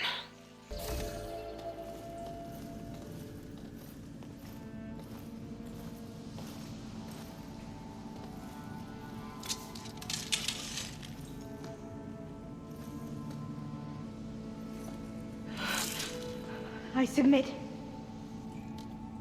Do as you will. I didn't want to fight your friends out there. They attacked me. If by death alone I can atone our trespass. I'm not gonna kill you, okay? I just want to figure out what's going on.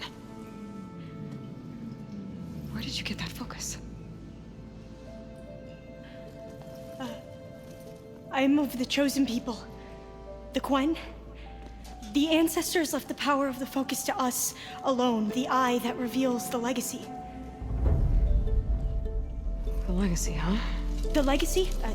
The truth. It is in the darkness and the lost places. Among the ancient ashes and the bones of the before that it lies waiting. As a diviner, it is my task to seek it out for the good of my people. You're looking for data. Maybe we can help each other. What's your name? Alpha. Second diviner of the Eastern Expedition. I'm Aloy.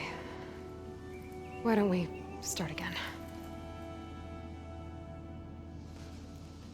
So you said your ancestors left your tribe that focus? Yes. 13 diviners have possessed this one since it was discovered among the ruins in our homeland. I have their honored names committed to memory. So you have one, but none of the soldiers out there did. We each have a role to play. No, it is the diviner's purpose to seek out the legacy, interpret the wisdom of our ancestors for the good of all, and to keep it safe, so that no one but the diviners know how to use a focus. Not even the Imperial family, and certainly not soldiers. So how many diviners are there? At landfall, a small group. Back at home, a few dozen more. That's a guess. Only the overseers know for sure, and I am not of their rank. I've never heard of the Quen. Our lands lie across the Great Ocean. We haven't been here before. So why come now? Our homeland has been ravaged by freakish weather. Terrible storms and blistering droughts. The crops are failing, the people are starving. When we looked for answers, it was proposed that if we had the courage to cross the ocean to Legacy's landfall, then we might earn the knowledge we need to save our people. But so far, that knowledge has eluded us.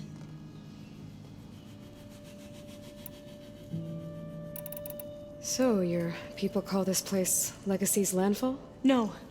Landfall is where we arrived. To the west, in the shadows of the sunken city by the broken bridge.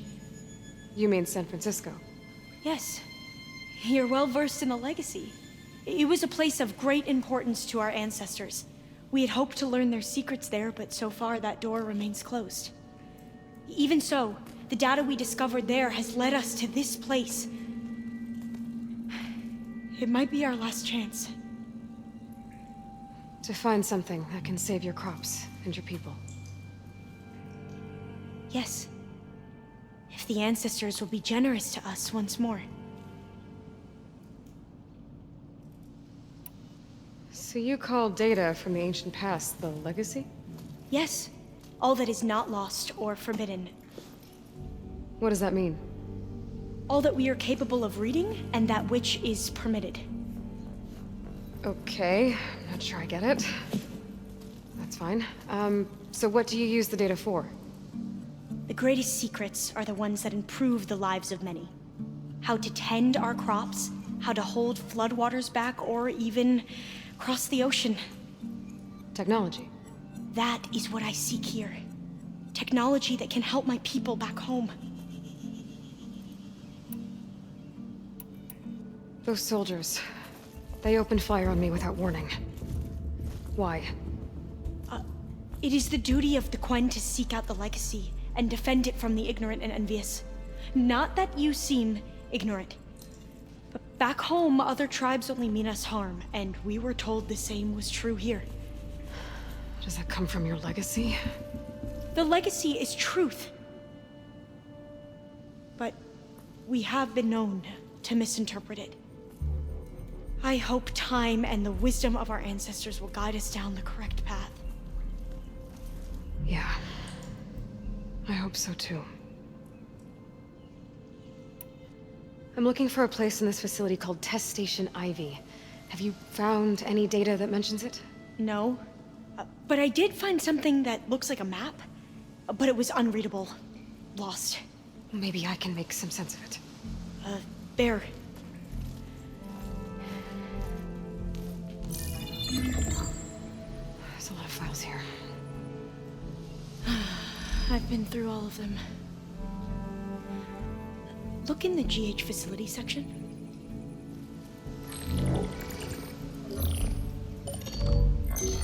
Like I said, a lost file. You can't see the map?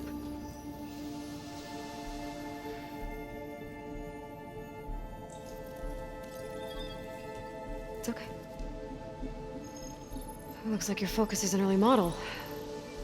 The operating system won't be able to read any files created after the mid-2050s. But I could share them with you. Share them?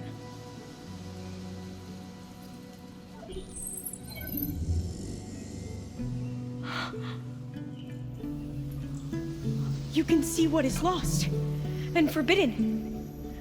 Not lost, not forbidden, just a newer format. There. That's where I need to go. But you can't get there. We've been here for a week trying to get deeper into the complex. The way has been blocked by rubble. What about this tunnel? It looks like it unlocks from here. No. I thought these might be some kind of access controls, but I couldn't read enough data to make them work. Let's try with my focus, okay?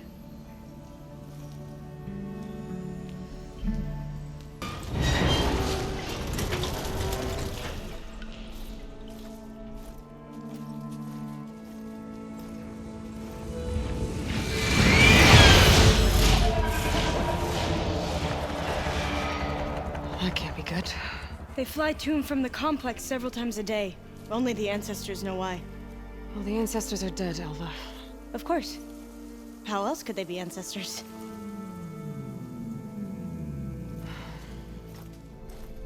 Looks like we have more pressing concerns. Follow my lead. Okay, you ready? On 2. 1, 2. Commencing adamantine wraith vulnerability test scenario 12C15.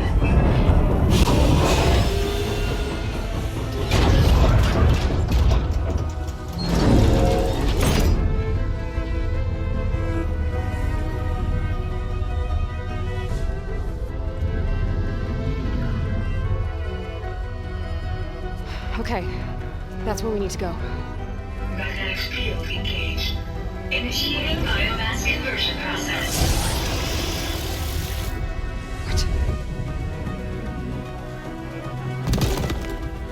No. How do I shut this thing off? Failsafe exceeded. Test cannot be aborted.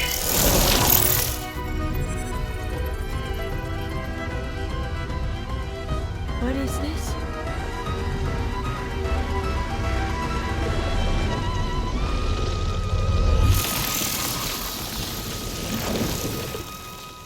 It's how the world ended. Test complete. Adamantine wraith structural integrity uncompromised.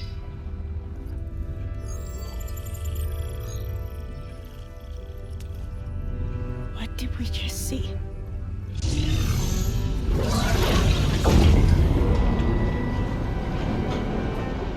Alva. Let's meet below.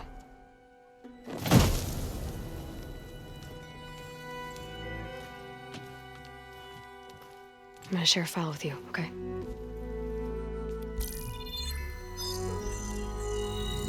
Test log, I think it's Tuesday the 2nd?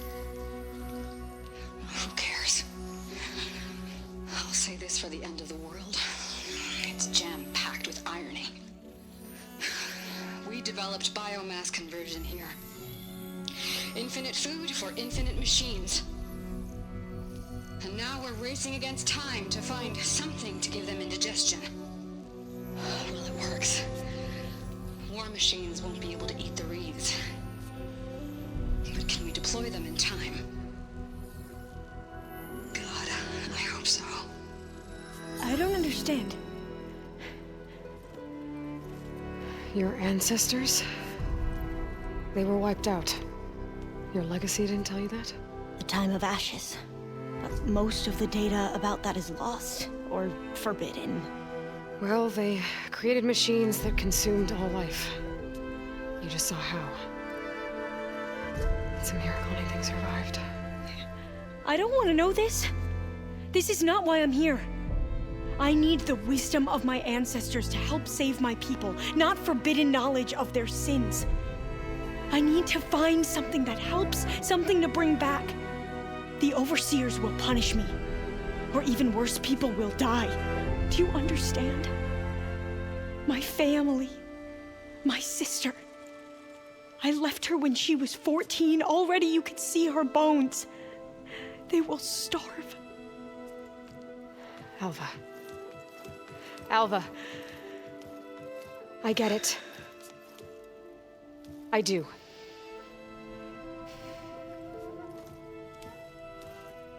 It's hard to explain, but you and I are working toward the same goal. And if I succeed, your people won't need any data. Things will just... they will get better. But even if I believe you, my people won't. I need to bring something back. Okay. Then we'll go to Test Station Ivy. And if I can find a way to kill those vines, then I will have access to the data core. What I need is in there.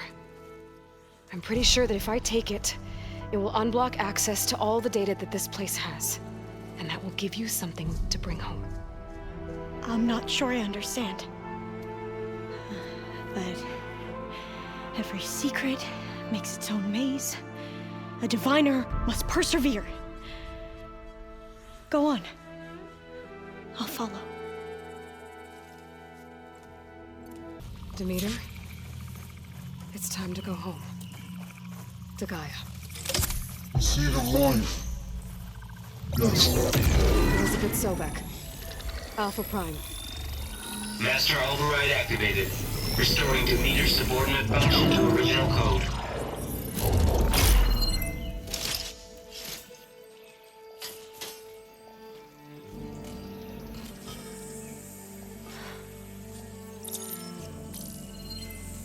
What did you do? I've never seen my focus glitch like that. I found a special type of data. It's something you can't read. But they kept a tight grip on the data core. But now you should have access to the central server. All of it. Should give you something to bring home.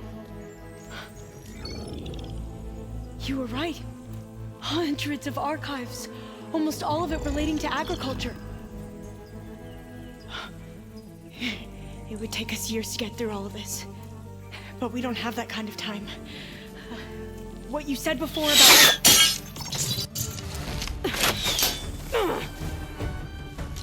Alba! Hold your fire! By the word of the ancestors, you must stop. Come. Look at who you fired on.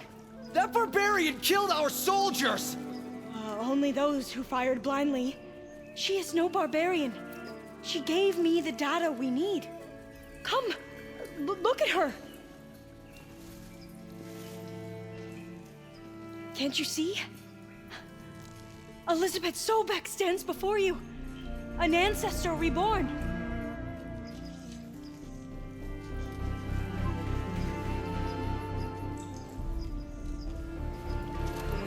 Diviner! We should bring the ancestor back. It is we who follow their word, Commander, not the other way around. My apologies, Dr. Sobek. Our people's faith is strong, but there are those who are not as familiar with the legacy as they should be. You heard the diviner. The data has been found. You two, with me. The rest of you, meet us back at the beach for return to landfall.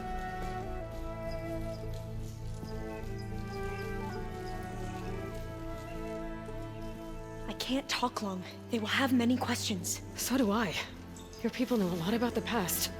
And about Sobek, I guess, but they're... Please, I must know. What you said before about working towards the same goal, how long will it take? I don't know. A few months?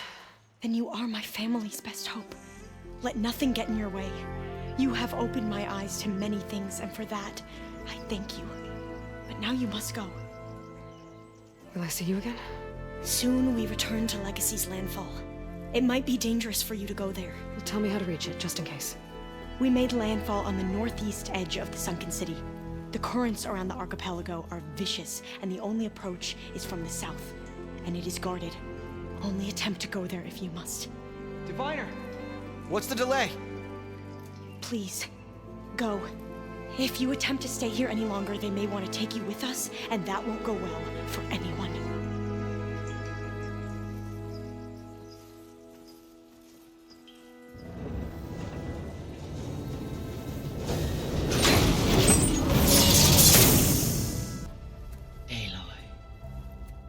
With the acquisition of Ether, Poseidon, and Demeter, my heuristic processing density has expanded greatly.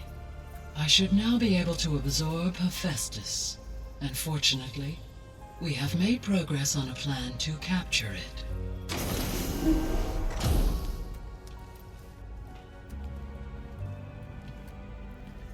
With Varl's encouragement, Beta analyzed all available information on Hephaestus. Its expansion has been rampant. It is too large to be beamcast, and the kernel you have been using could never hold it. Therefore, it must be contained in a location with a direct physical connection to me. A place with 2 data cores. 2 cores? Where would we find a place like that? Gemini. An abandoned cauldron in the desert west of here. Seismic activity disrupted the original construction. 2 data cores were built as a result. I've been there. The Tenakth marked the entrance as some kind of ritual ground. We'll have to bring you there by hand. I have devised a blueprint for a suitable, albeit unwieldy, transport rig. It will require 2 people to carry it to Gemini. I can help. Once I am installed on the first core, I will call down Hephaestus on the other, trapping it. I will then initiate the merge.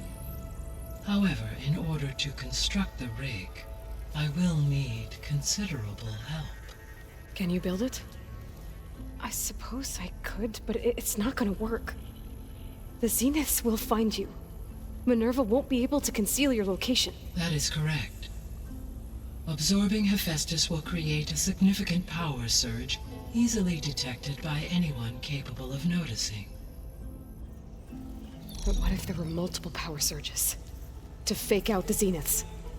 If Erend, Zoe, and Katalo spread out to the other cauldrons and create their own surges, would those conceal the one at Gemini? Analyzing. Such a tactic might be effective.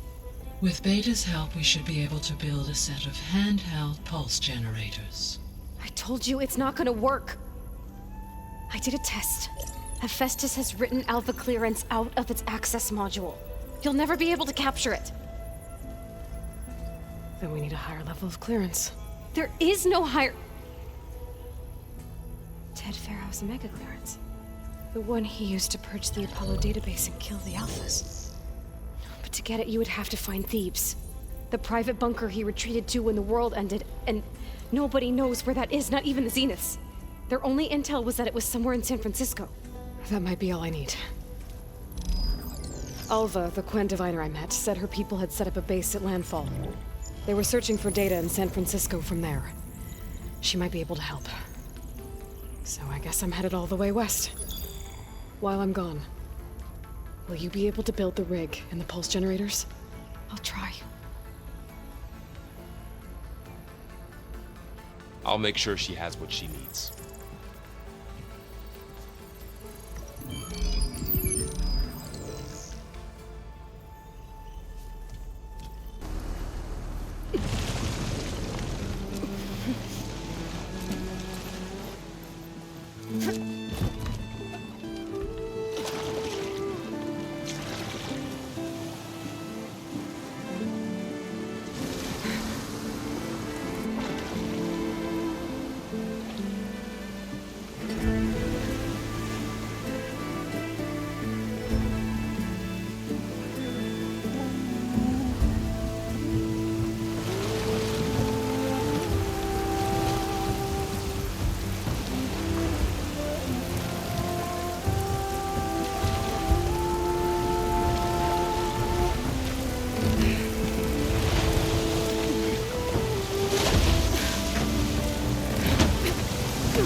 This is landfall, right?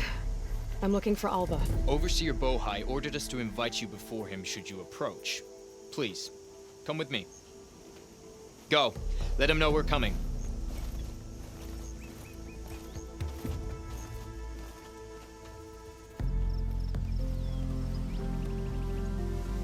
It's her! The diviner was right.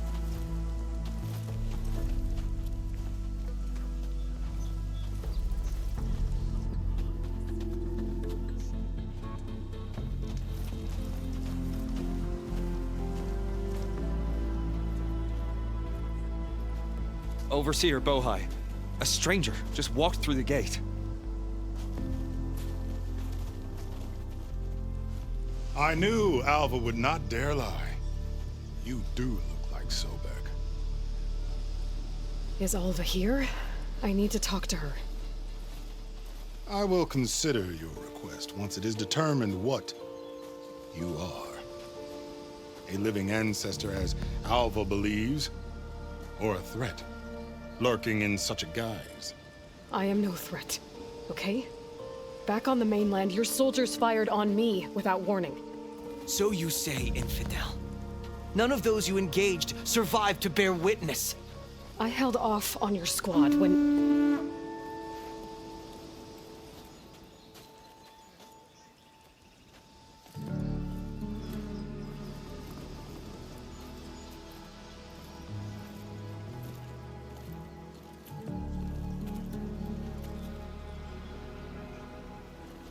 May I present our honored CO. So, here she is, our great mystery. Well, Bohai, what have you divined? What is she? A mystery indeed, my CO. How can she appear as Sobek, and yet know nothing of our ways? Are we to believe that a living ancestor was born to this wretched land? An ocean apart from the realm of the Chosen? And if so, to what end? I cannot answer. Only she can. But I warn you, no falsehood will satisfy us. Now speak. Why are you here? What is your purpose? I'm looking for a place called Thebes. And what do you seek there? Alva told me a little bit about what you're after. I guess you could say I want what you want.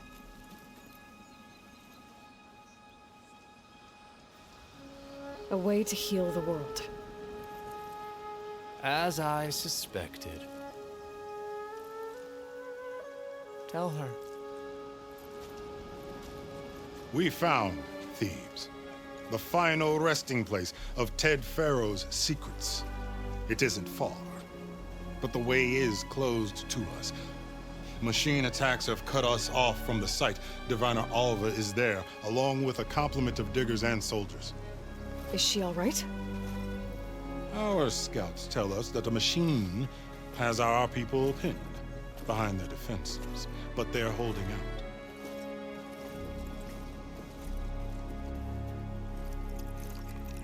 Machines, huh? I can help with that.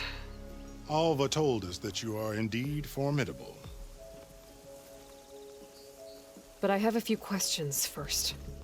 We will answer what we can.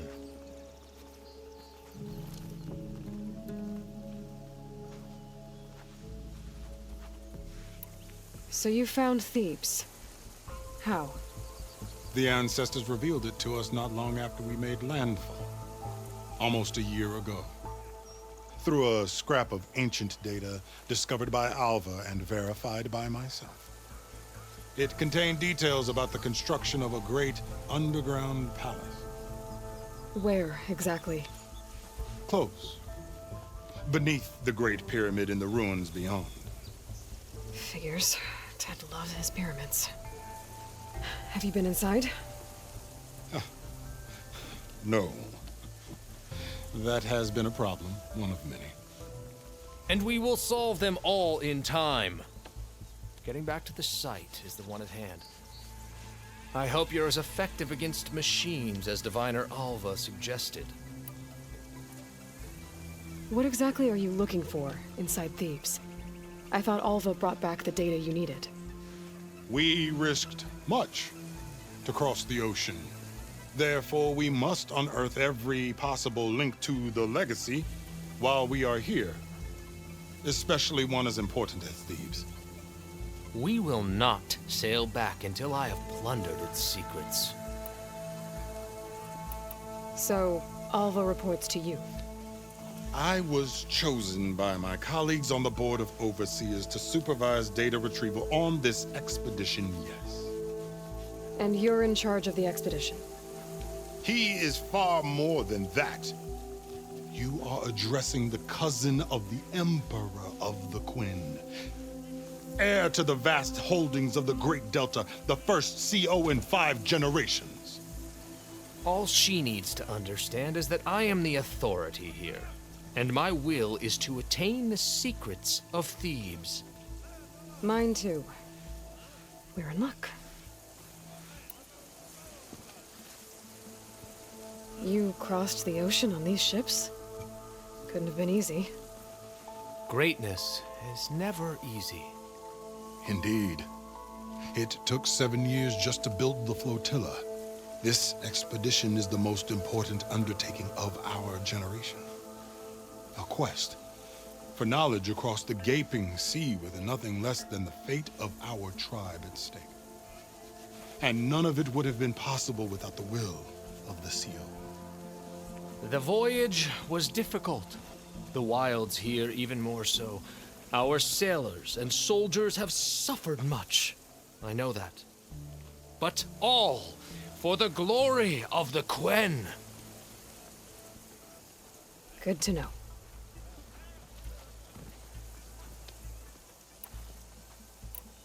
What kind of machine has your people pinned down near Thebes? A Thunderjaw. We've dealt with them before, but this one is... Tougher, stronger, and it has black armor? Yes. How did you know? Doesn't matter. Won't be easy, but I can take it down. Then destiny shines upon us, as I knew it would. A living ancestor now walks among us, and she will help me attain the secrets of Thebes. Resupply here if you must. Then on to Thebes at the base of the pyramid in the ruins. We will follow when our scouts confirm you've cleared the way. Alva, I'm glad you're okay. Oh, you got rid of that machine.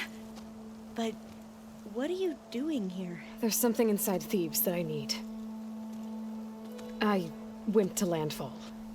I met your CO. We came to an agreement, kind of. And you're going to help us get in? I guess so. The whole thing was a little tense. There's something off about that guy. And I don't understand what he wants from Thebes. I thought we found the data that your people needed back on the mainland. That data will take us years to sift through. The CO wants faster results. Aloy, you have to be careful. There they are! The legacy tells us that Elizabeth Sobek helped the ancestors cast aside all obstacles. And so it has been today. You have been true to your word. I'm pleased. Thebes awaits us below, shall we?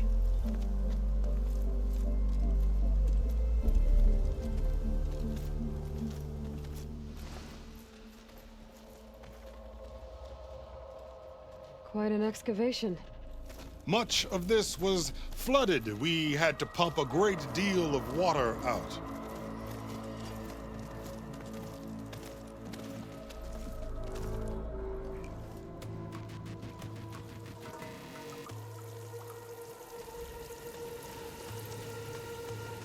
Behold, the door to Thebes. A door like no other.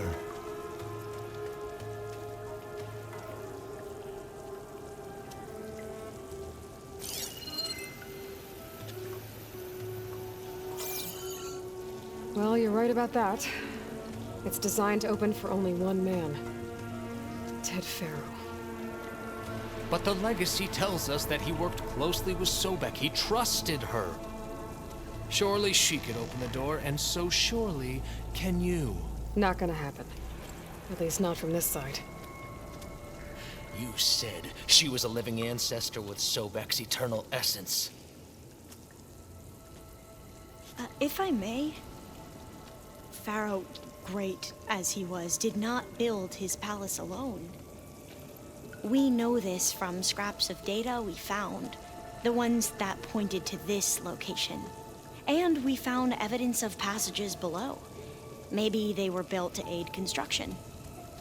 Or for servants. We can't reach them. The way is flooded and they're too far underwater, but... Yeah, I can reach them. There might be another way in down there. You see? With Sobek, there is always a way. Then do what you must to get us inside.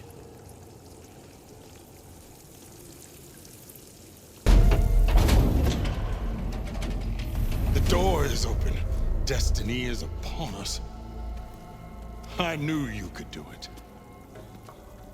What's going on? The CO is preparing to enter Thebes.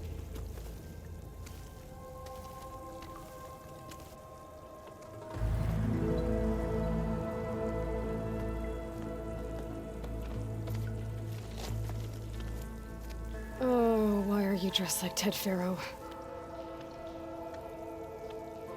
I am Pharaoh, renewed. My essence is the same as his. Across the years, across the generations, his soul is my soul. His will is my will.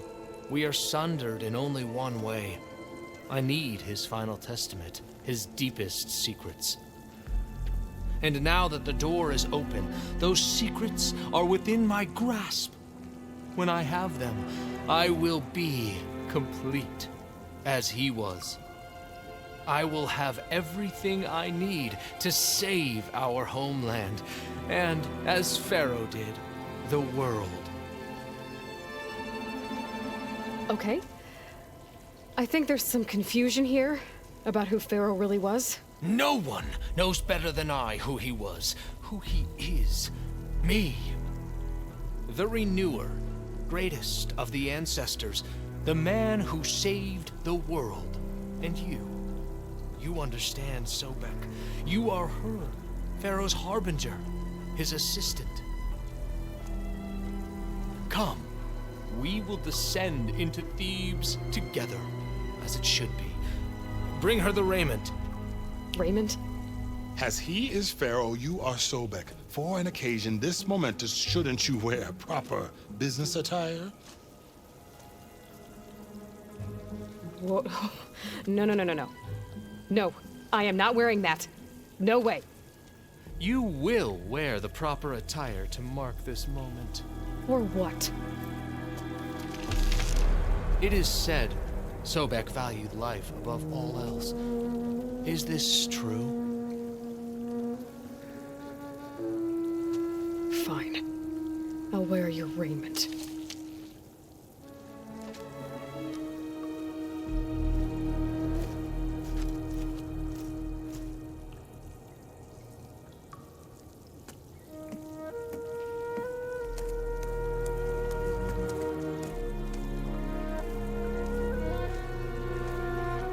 Excellent.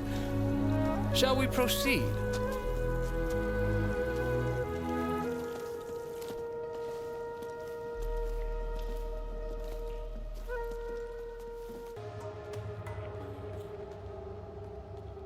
So hey, this is weird.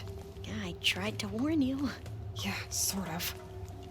I'll explain everything if we survive long enough. Those certainly look threatening. Huh. Statues. The guardians of Pharaoh's domain.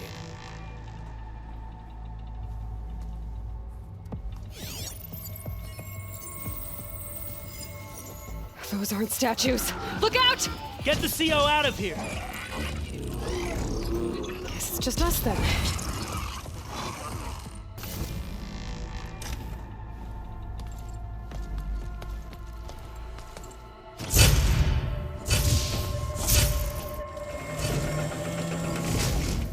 What is that?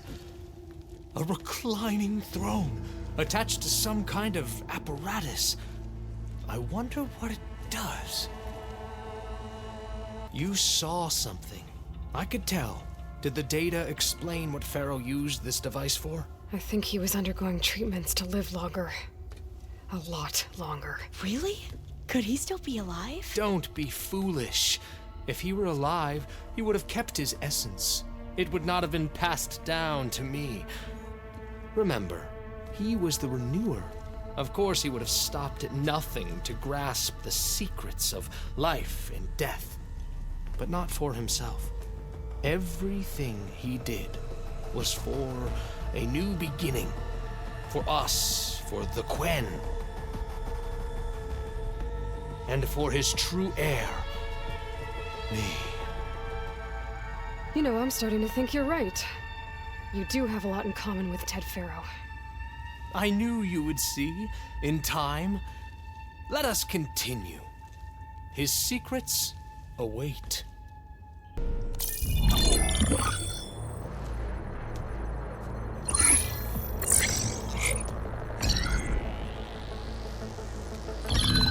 There. Omega clearance. Got it.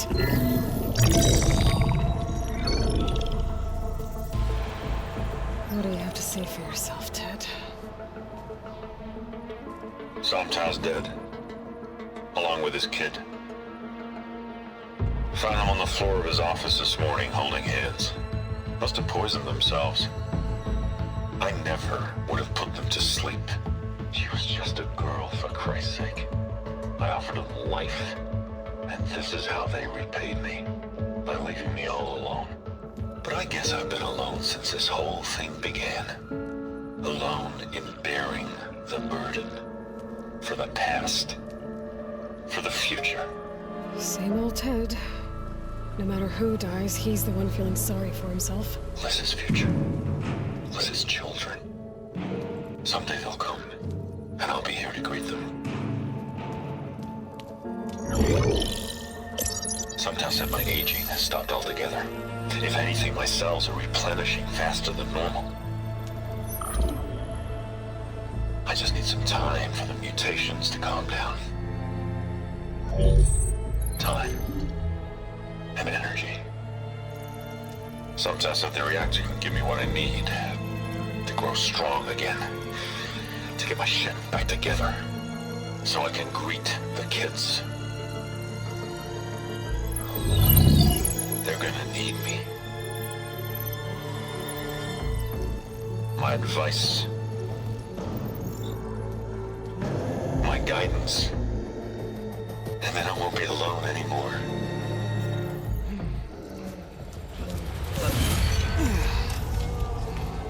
Pharaoh's secrets. Are they here? Not the ones you're looking for. Then they must be in there. Trust me. You don't want to go in there. Are you mad? I haven't come all this way to stop now.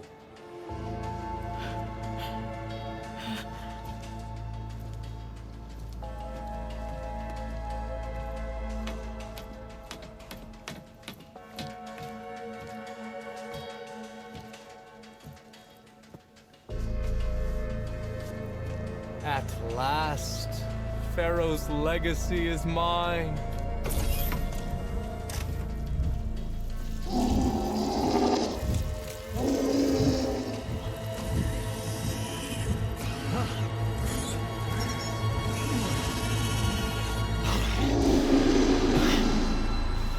Is that? It's him.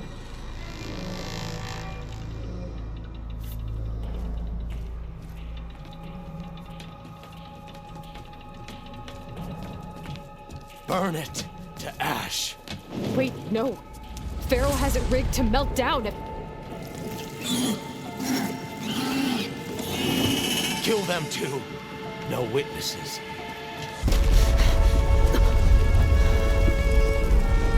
Hurry, sire! Come on! Out of my way!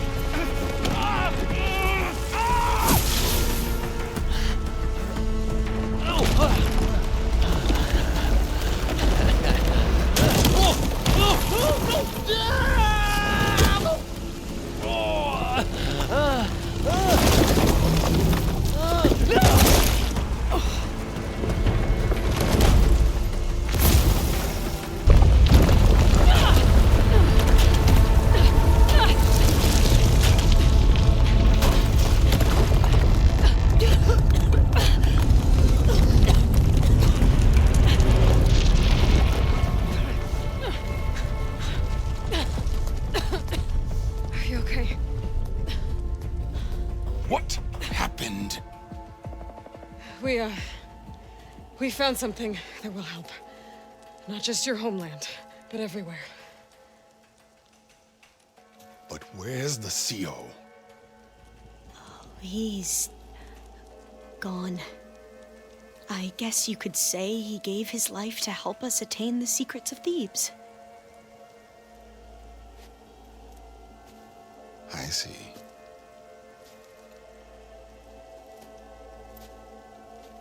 You must think I'm eminently stupid. What? No. No. The CO was an entitled egotist who twisted our beliefs into a sickening, self-serving fantasy. And you expect me to believe he sacrificed himself for scraps of data? It's time for the truth, and it better be convincing. Otherwise, I'll simply order these soldiers to open fire. Hold on. You're right. To be honest, the CO screwed everything up. He brought Thebes down around our ears and died like a gutless coward. But we really did find something down there that will help your homeland. If I can take it and use it. Now, if I have to, I will fight my way out of here, but it doesn't have to be that way. You can just let me go. And then take credit when things start to improve.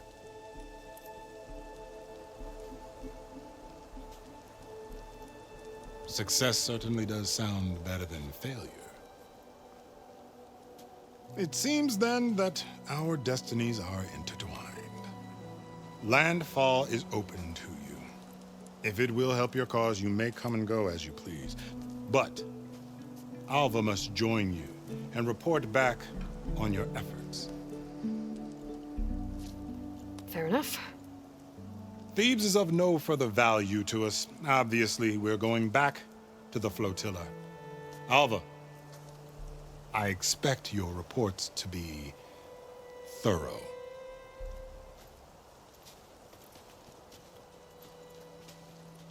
Oh, I thought he was going to have us killed. And instead, I get to join you. Glad to have you. But you're going to need a little help to reach our base. Varl, I made a new friend. I need you to meet her at the Quen Ferry and escort her back. On it. Can't wait to meet her. Trust me, you'll love it there. Varl will give you a better focus, and all the data you could ever want. Head to the ferry. I'll join you back east as soon as I can. A diviner must follow the truth, wherever it leads. I'll see you there.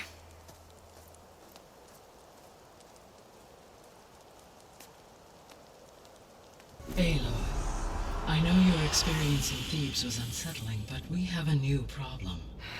Did something go wrong with Beta and the rig? Will we be able to transport you to Gemini? The rig is complete. The problem is Hephaestus itself. It has accelerated its proliferation throughout the Cauldron network, increasing its power. But with your sub-functions restored, we can still succeed, right? Correct. But the net effect is that absorbing Hephaestus will take longer than previously calculated. How long? Even with Omega clearance, my current estimate is that the merge will take 35 hours. And each hour increases the risk of detection by the Zeniths.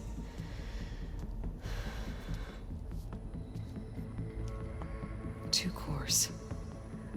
Two overrides. What if the merge were carried out by two clones of Elizabeth Sobek, both armed with Omega clearance? How long then? Half the time? Hephaestus would be unprepared for the simultaneous labor of two operators, in addition to obvious synergetic efficiencies. Calculating. It would reduce the merge time to approximately 4.5 hours. Okay. Varl, it looks like we're gonna need Beta at Gemini. Do you think you can convince her? I don't know, but I'll try. What about our diversion? Are the pulse generators ready? Only a final test remains. I am confident that if fired in proximity to other cauldrons, the pulses will mask our activities at Gemini from the Zeniths. Good. As long as Aaron can operate one without shooting himself in the face. Aloy, you better get down here. Beta's in bad shape. Okay.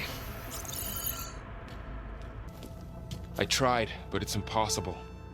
I don't think anything will convince her to go. We don't have a choice. Good luck.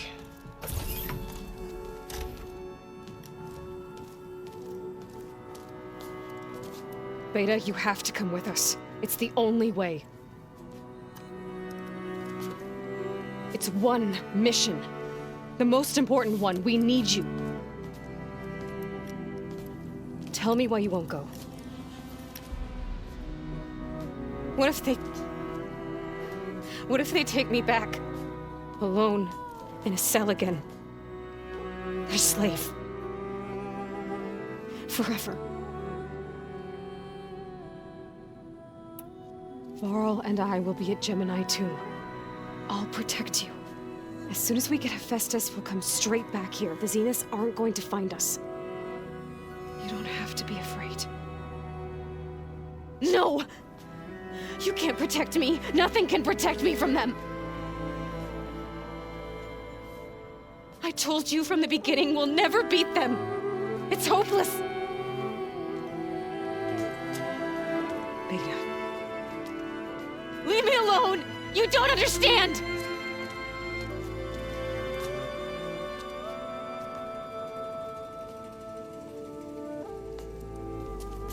You're right. I don't understand. We have the same genes, the same mind, the same heart. So why can't you find the strength to do what has to be done? Like Elizabeth would. Don't you think I've thought about that? I don't know what piece of Elizabeth I'm missing. I don't know what you have that I don't. I looked through all the data from your focus. You were raised as an outcast, shunned, and isolated just like me, so what's the difference? What's my defect?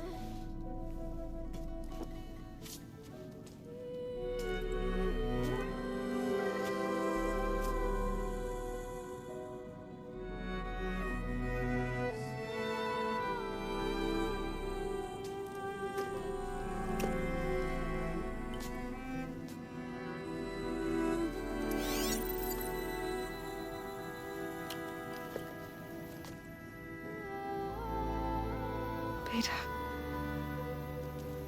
You don't have a defect.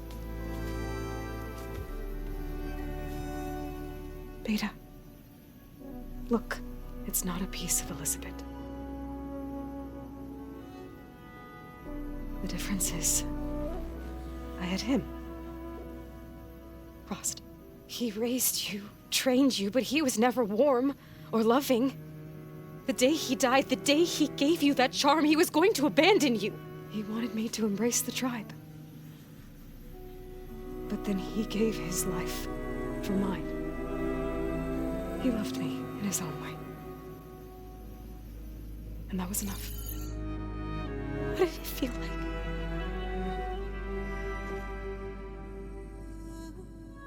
It was like having a strength that was always there. It's still there. Even now I hear him in my head when things get bad. But it looks impossible. Look deeper. And then fight like you can win.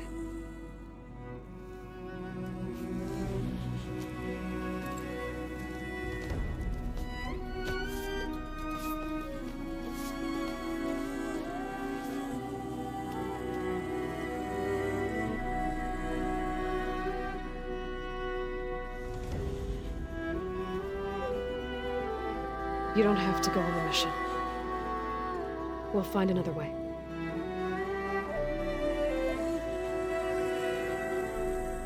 I'll go. You said you'd try to protect me. I believe you.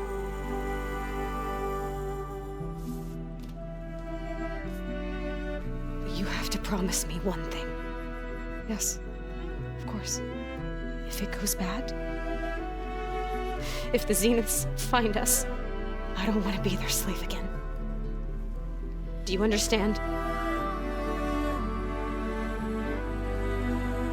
Okay. Promise? I promise. I could use as much time as you can give me to study up on the merge, to make it as efficient as possible.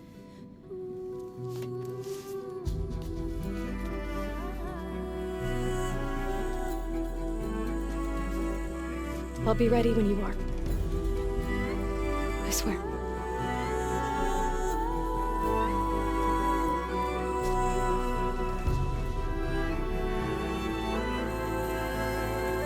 Hello, Aloy. Hey, Gaia. So, me and Beta, I guess you heard what happened. Yes. I am continuously impressed by the complexity of human relationships. Despite the unpleasant circumstances that led to your quarrel, I am pleased to see you have both found an agreeable resolution. Well, two heads are better than one, right? Yes, I believe so. Are you ready to depart for Cauldron Gemini? Or we can continue our conversation, if you like.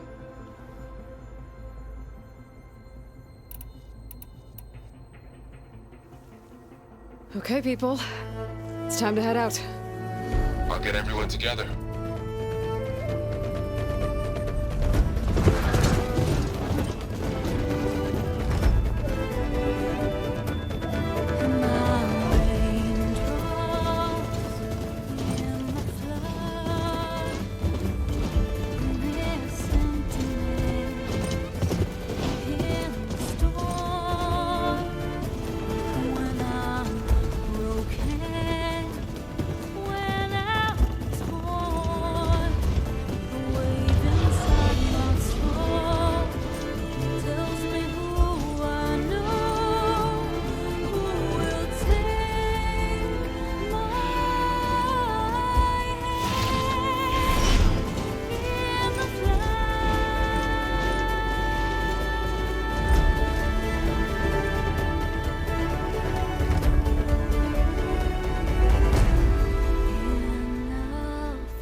Connections in place. Booting up. Beta, Aloy. I am fully installed on this core and ready to connect to the Cauldron network. It's good to hear your voice.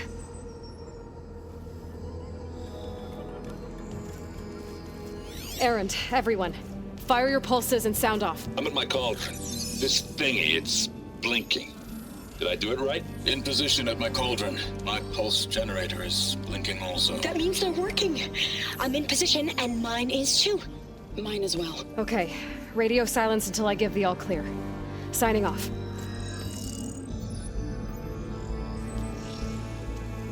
Gaia, let's cage the beast.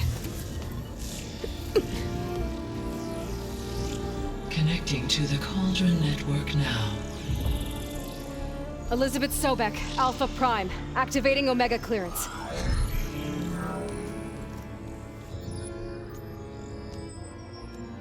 Elizabeth Sobek, Alpha Prime, activating Omega clearance. Clearance confirmed. Initiating containment sequence. Critical threat detected. Imperative escape containment. Applying countermeasures. Lock it down! Terminating external connections. It's working. It's got nowhere to go. Capture imminent. Initiate contingency 13F. Wait, what's that? Malware detected. Attempting to compensate. Containment.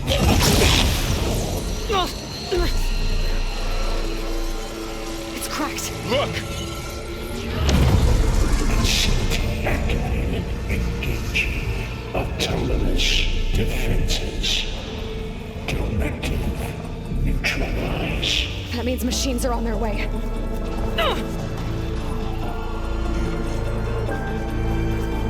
Get ready! Here they come! The core is stable. Hephaestus is 100% contained. Now we better get started with the merge. It's all set up. Gaia, establish the link, please. Done.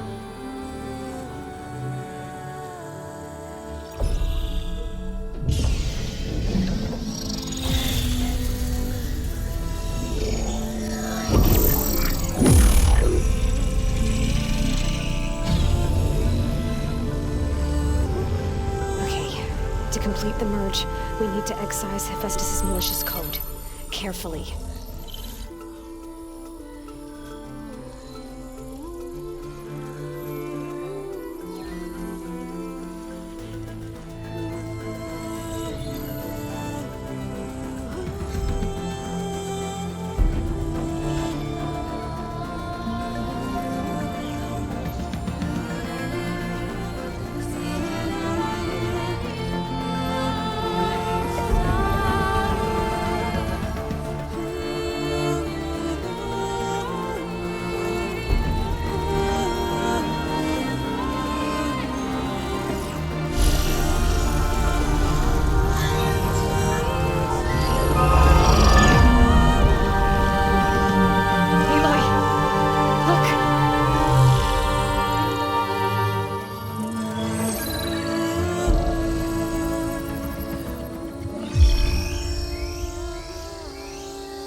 redundant copy. You cost us quite a lot of time.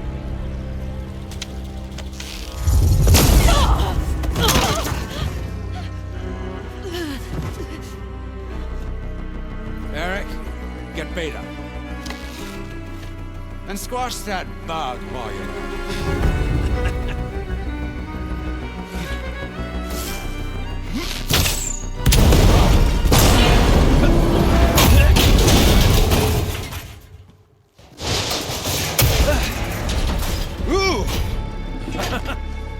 Get behind me.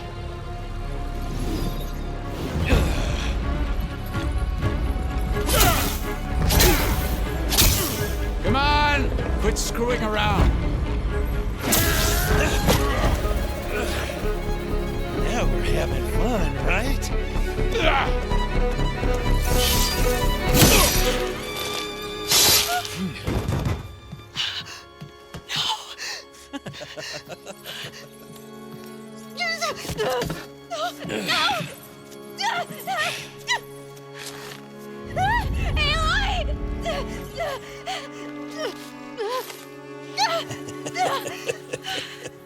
Finally. Tilda, get Gaia and Hephaestus ready for transport. Tilda! I failed. Hush. All is not lost. Tilda! What the hell are you doing? Stop her! I can't even see her!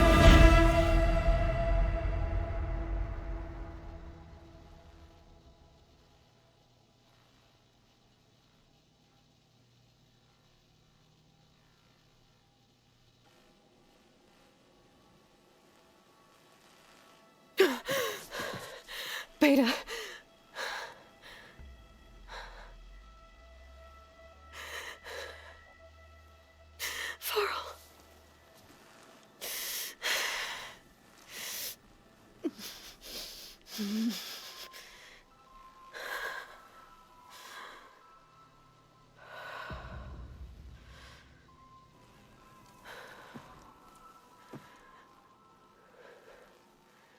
Where am I?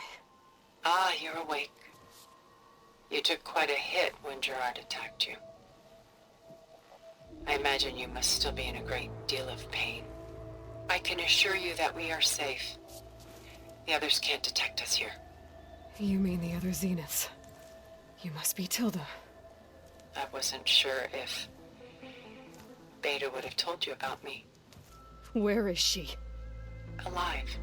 And while she isn't where she wants to be, not in urgent danger. We must discuss how to get her back, of course, after you've shaken off the cobwebs. When you're ready, take the stairs down the hall and come see me. In the meantime, I'll make breakfast. Breakfast. Okay.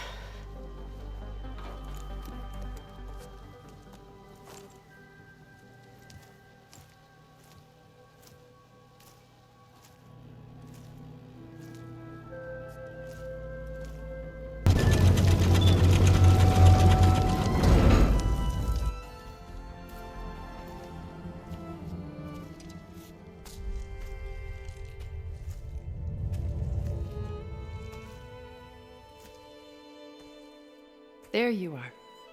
Feeling better? How did you find us? At the cauldron? And what did you do to everyone right before I passed out? All business, I see.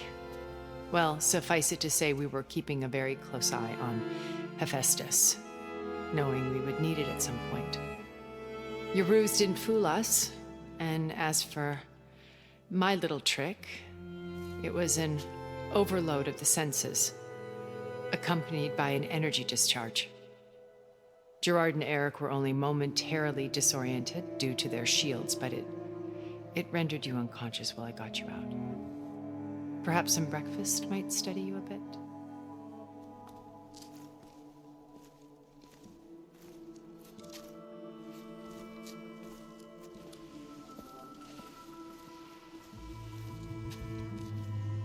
This was your house.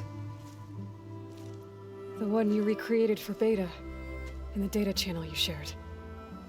How perceptive of you. Please, this way. After everything your people have done, you think I'm just gonna sit down and have a chat with you? They're not my people. They never were, and especially not now. You shot off into space with them, and lived with them for 1,000 years before coming back. So what made you suddenly turn on them? Quite simply, this.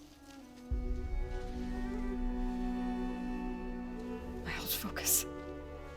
You repaired it? But that means you've seen incredible things. What you've accomplished in 2 decades of life.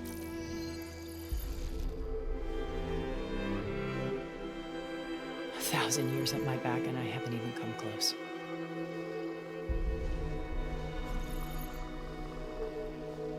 I'm sorry if I invaded your privacy, but I had to. In order to understand, to be enlightened. You truly are Elizabeth's blood. With her drive, her sense of mission, her integrity. Watching all this shamed me for the company that I've kept. Having seen it, all I want is to help you. Even if it means stopping your friends? Especially so. Please, sit down.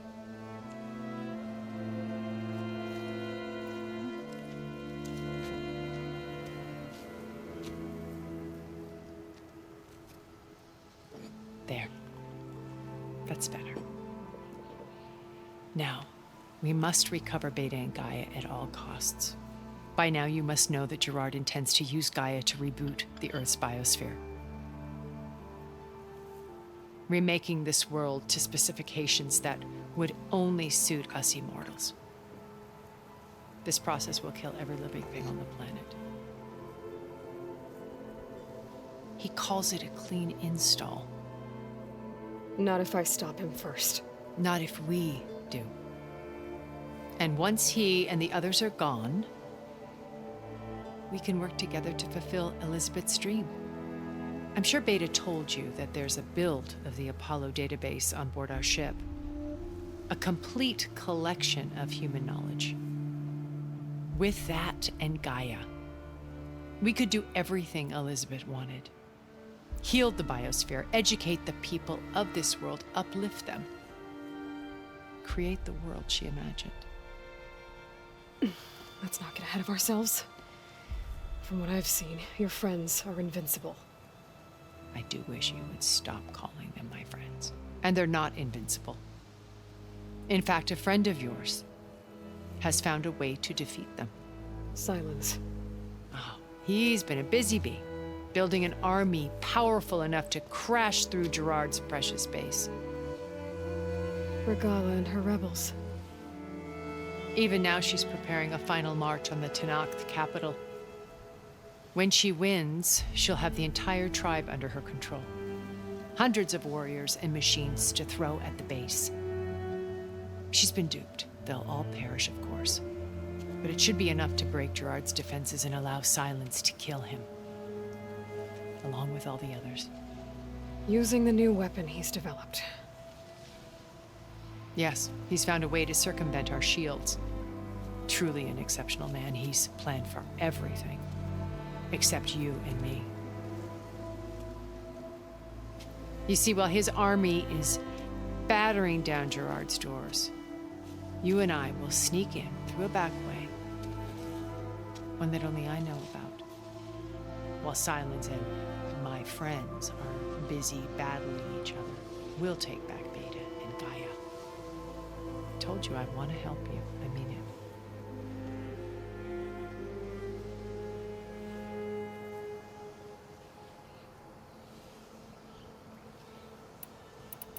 Beta told me your colony was destroyed. That you came back to Earth because you had nowhere else to go. It's true. After we reached our destination, a planet in the Sirius star system, we spent decades building a new home. The physical constraints of Earth, the boundaries of mortality, gone. To think of what we could have done with it. It might have been a utopia. Instead, we stagnated, absorbed in effortless comforts and virtual realities.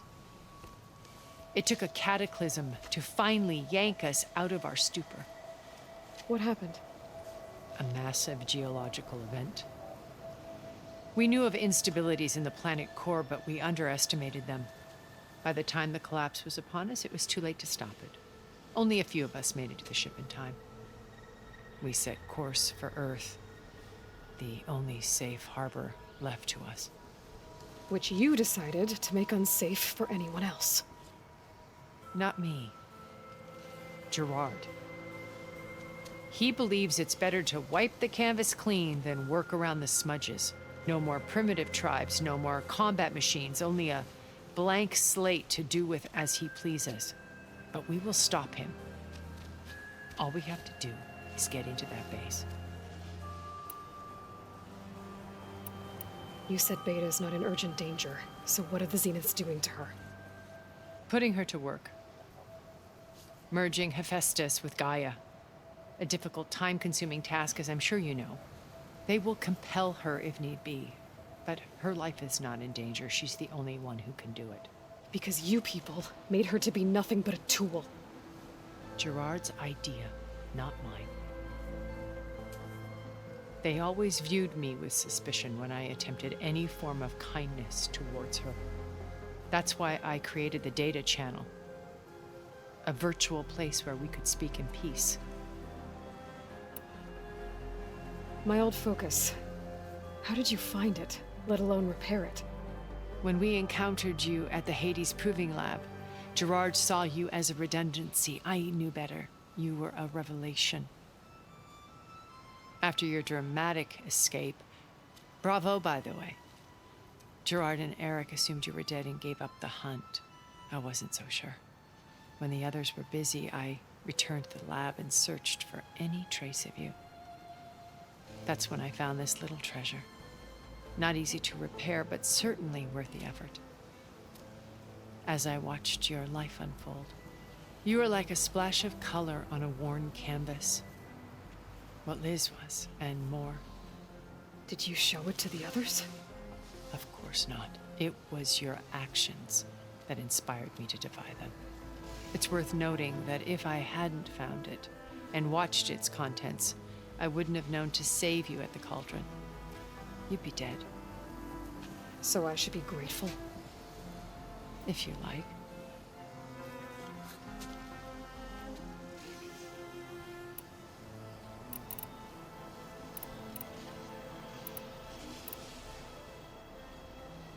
How do you know about Silence's plan?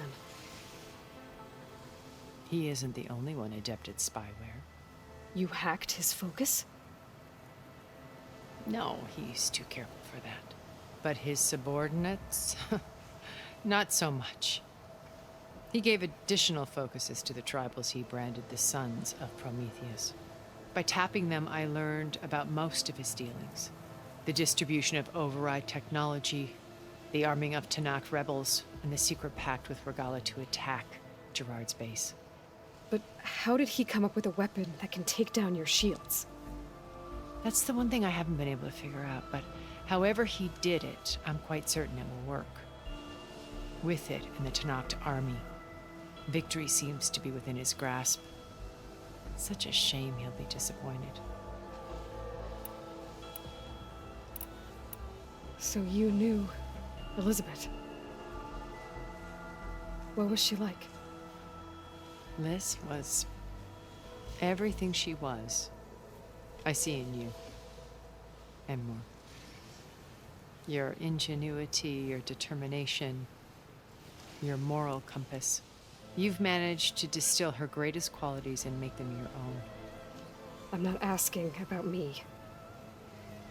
Tell me about Elizabeth. What was she really like? The honest answer is that I don't actually know. For all the time that I spent with her, she always kept a part of herself locked away. It was like that from the moment we met.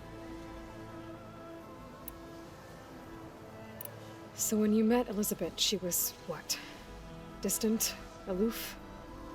Not aloof. Not exactly. It was a summit in Paris about machine learning, a touchy subject in those days, because regulatory authorities were just starting to clamp down on AIs. Liz gave the keynote address. She had already achieved great renown for her work in automated environmental reclamation.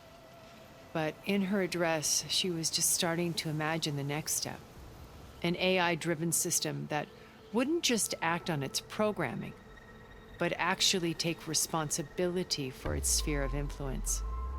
To care about life, not just follow orders. Revolutionary stuff. I was fascinated, and I wanted to meet her for a long time. I watched her after her talk. She had spoken with such moral authority, such empathy. But after that, she retreated.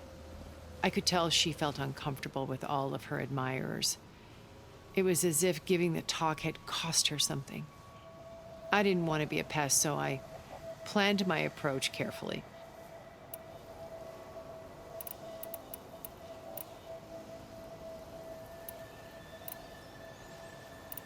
So how did you finally approach Elizabeth after her talk? I picked the right moment. The morning of the next day, right as she came back to the conference, she had just had her coffee. She was fresh, rested. It was like she had braced herself for the onslaught of colleagues. I asked if I could walk with her, then put forth a question about her talk that I thought was intelligent. Her answer made me realize it wasn't, but she was very welcoming. Almost as if we were previously acquainted. It was only halfway through the conversation that I realized she knew exactly who I was. It was quite a shock to me.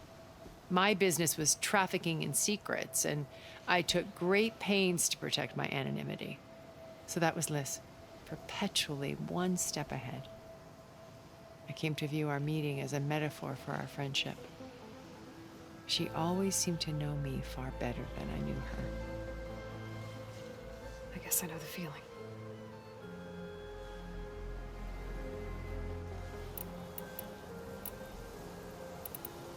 Regala's only interested in killing Hekarro and waging war on the Karja. What does she have to gain by attacking Zeniths? It's the price she must pay for her war. Without the ability to override machines, her little rebellion would have languished in the desert. So she trades with the Sons of Prometheus.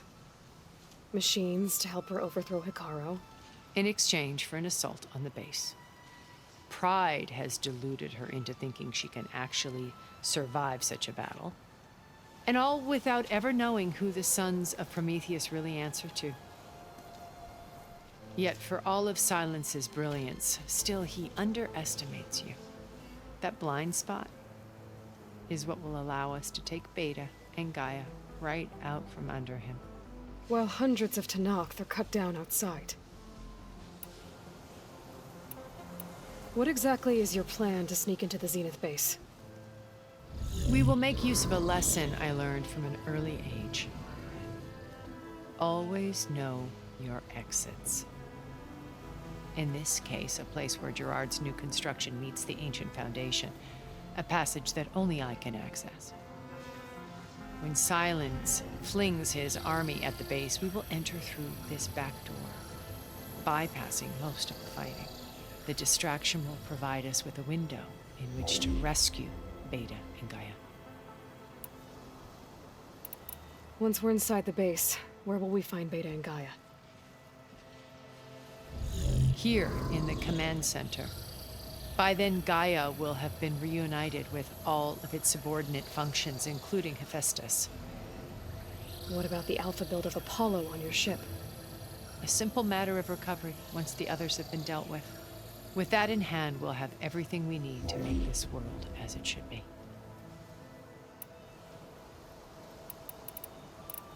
So this channel you shared with Beta, none of the other Zeniths ever found out about it. Gerard believes he's the most cunning of all of us. Even after 1,000 years, he still can't imagine that I would outwit him. The channel allowed me to interact with Beta away from their mistrustful eyes. It offered us a chance to be ourselves. Until you cut off all contact. Yes, though it pained me. I was worried that our meetings would do her more harm than good. Well, she felt like you tossed her aside. I was afraid the others would find out and punish her. She may not have had the comforts of friendship anymore, but at least I ensured she was safe. I know it seems harsh, but you must believe that her well-being has always been paramount to me. Why did you make the data channel look like this place? I built this house as a shelter to weather any storm. A safe place. Not just for me, but for the art stored below. Cultural artifacts of incalculable value. Truly some of the greatest achievements of human civilization. And you wanted Beta to see them? Yes. Her upbringing was so cold and technical. I thought if she could experience Vermeer and Rembrandt, it would bring something else into her life.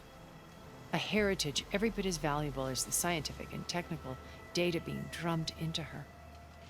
I'm sorry I had to cut off contact, but I'll never regret sharing this house with her. She needed its shelter even more than I did. So you know all about me. What about you? What would you like to know? Well, start with your life on Earth. When I was 8, terrorists flooded my home city. Thousands drowned, my parents included. I was one of the few who survived.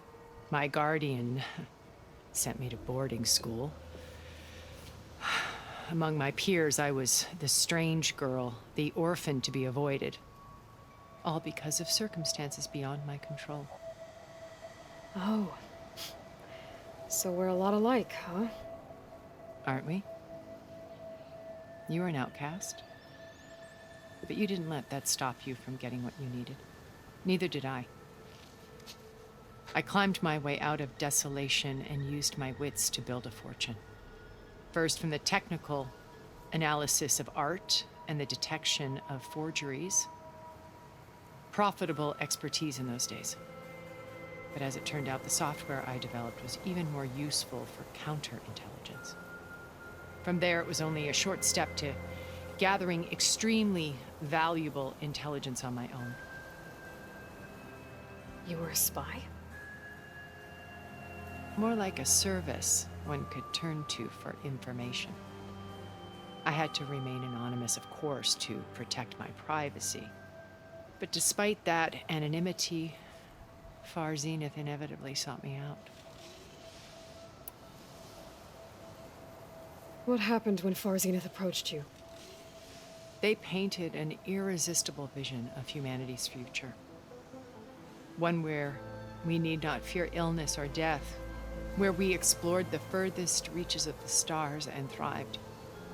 It was only later that I realized that they only intended to bequeath this future to the rich and powerful. By the time I finally figured it out, the walls were closing in, Pharaoh's machines were devouring the earth. So I accepted Far Zenith's invitation to a berth on the Odyssey. I wanted Liz to come, but she had nobler plans, as you well know.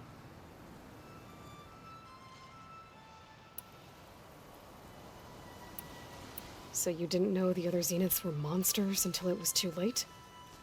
I knew some of them were, certainly.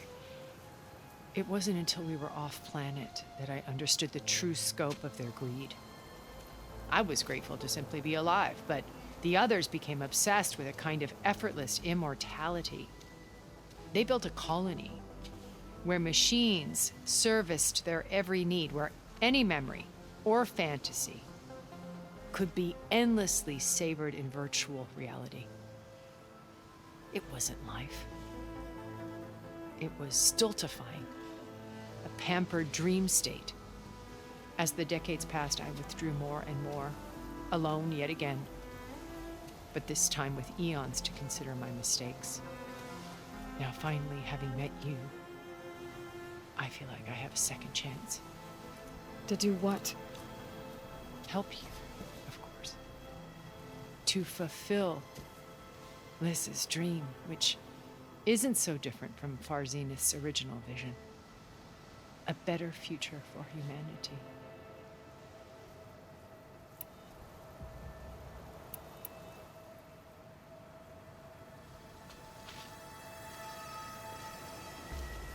First Varl, now Hikaru and the Tenakth.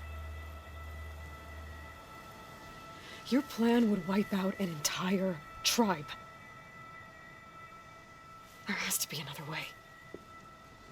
We are in an admittedly desperate situation, but I assure you there isn't. Remember Zero Dawn. Elizabeth's sacrifice. Sometimes many have to die for a new world to grow. If it looks impossible, look deeper. Wait. The data channel. It still exists, doesn't it? I need you to open it. Let me talk to Beta. Impossible. We might be detected. It's worth the risk. There is another way, one where the Tenakth survive. But we won't. If the others... If you want to help, open it.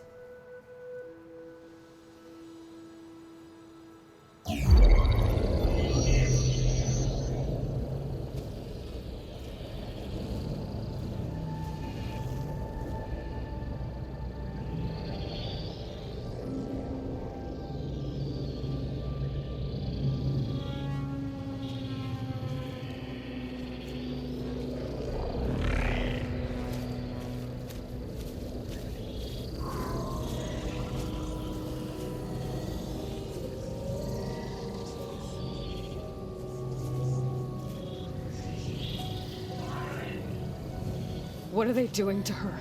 Virtual reality dissociation. The manual merge of Hephaestus will take hours upon hours of tedious micromanagement. If she resists the work, they run simulations to induce feelings of isolation and despair. Beta, can you hear me? You're alive. They're watching me. I can't hold up this extra projection for long. You should have killed me. No. No, look at me. I'm coming for you. I promise. Okay? I just need you to hold out a little while longer and work on the merge.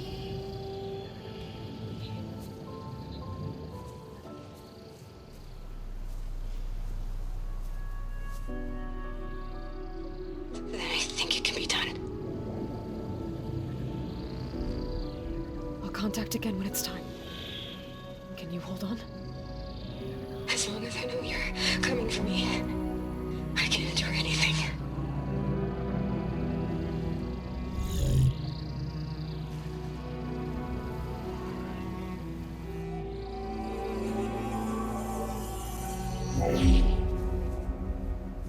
All right. I did as you asked. Now I think you need to tell me what you're planning. I'm going to take Sylens' army away. I don't need it. Only the weapon he made to penetrate your shields. And how do you propose to get it? Ask him nicely? Without Regala and her rebels, he won't have a choice. We'll be his only option. Only option for what? What did you tell her? That is between me and my sister.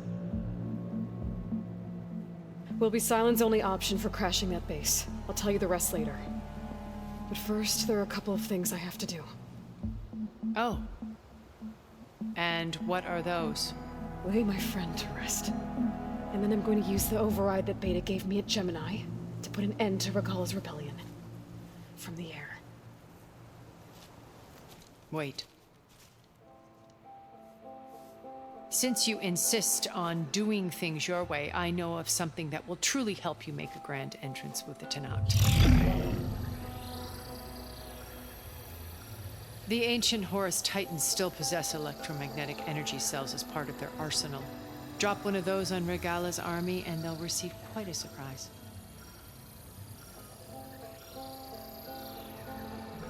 So go, do what you must. I'll come to your base if you manage to bring Sylens to the table. Not if. When.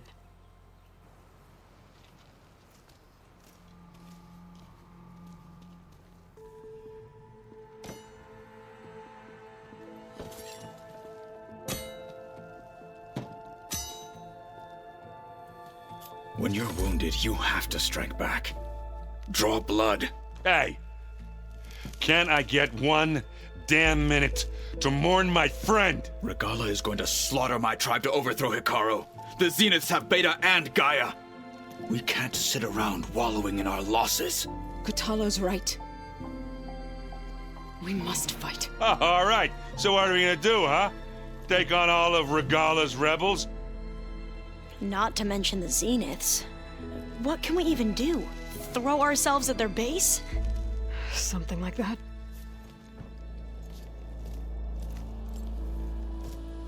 So...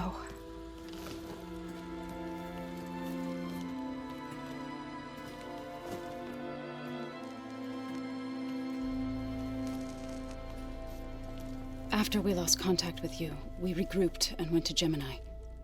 What happened? The recording we found on Varl's focus cut off when that Zenith, Eric... The Zeniths were tracking Hephaestus. When Gaia trapped it in Gemini, they knew where we were. After Varl tried to stop them. They took Beta and Gaia. I only survived because one of the Zeniths turned against the others to save me. One of them? Well... at least we didn't lose you too. So what do we do now? We're going to defeat the Zeniths. And get Beta and Gaia back. But first, we're going to stop Regala. How? Back in Gemini, Beta gave me a gift. There's something I need to do first to make it work, but it could put an end to the bloodshed. Word is, Regala's readying her army for an all-out assault on the Grove. I need to be there. I know. Go. Stand with Hikaru. And keep an eye on the sky. Strike true as the 10. The rest of you, whatever preparations you need to make, upgrades, resupplies, get on it. It won't be long before we take the fight to the Zeniths. We'll be ready, Aloy. And when you're ready, meet me outside the east exit. I'd like to have a word in private. Even when things are darkest, you're the flame that lights the way forward. Just tell me one thing. Am I gonna get to smash up a bunch of Zenith bastards? We all are. Good.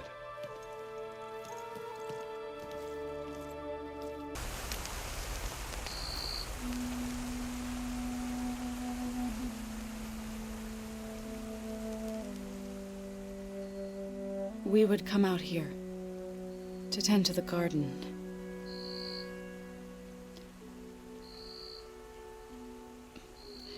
Sometimes I needed fresh air. Other times we would simply sit and watch the sunrise. So when we returned from Gemini, it seemed fitting that he be laid to rest here. Now he can always look out at Plainsong and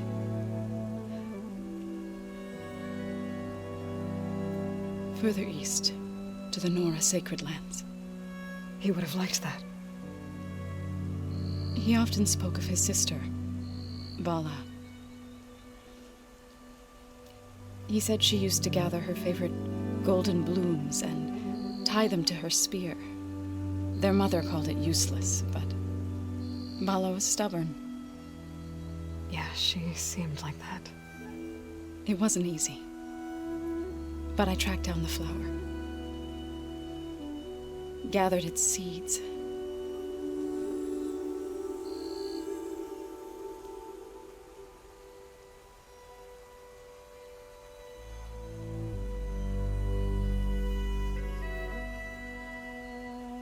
As verdant limbs wither, roots rot in snow, still the sea rises, as certain as stone. From death follows new life. So it is with the land.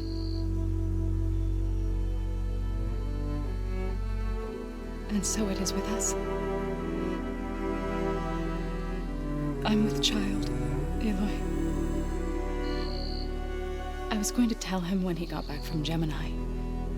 Instead, one day, I'll bring our child here.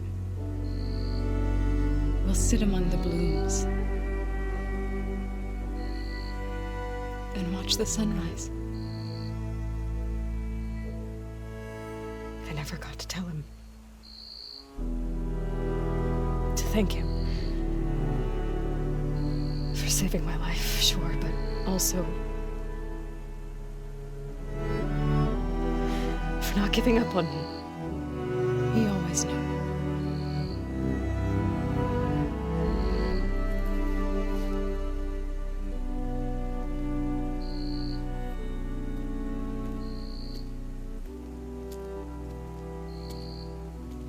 Goodbye, Varl. I promise to look after them.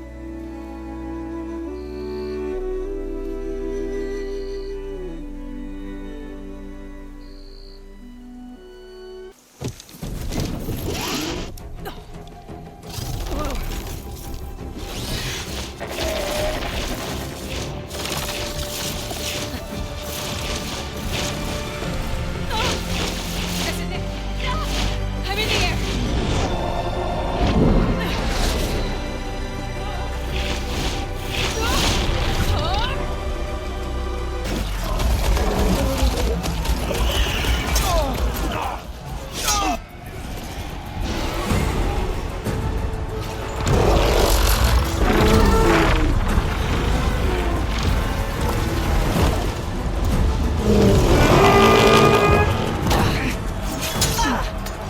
Morgala's inside. Hikara will soon be dead. It's all over, Chaplain. I gotta drop it now. Here goes.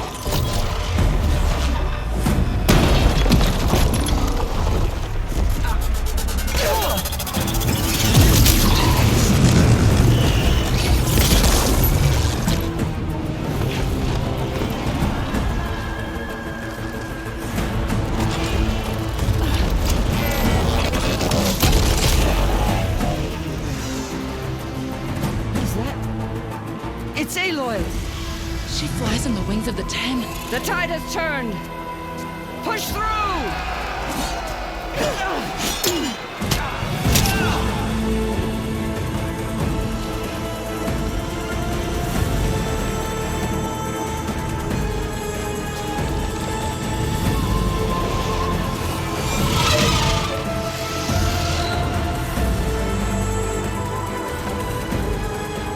End of the line, Hakon.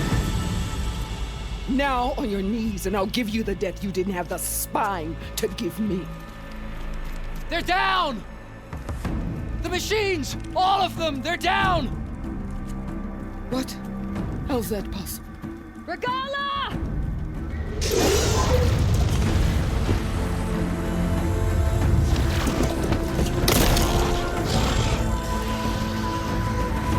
Enough bloodshed! Let's settle this. You and me. Easy to say when you're atop a machine.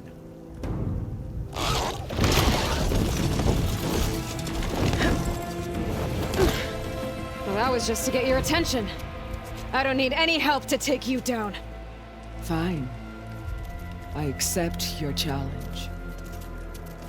And once I'm done with you, I'll get to finish the slaughter. We'll see about that. The duel is set. Let none interfere.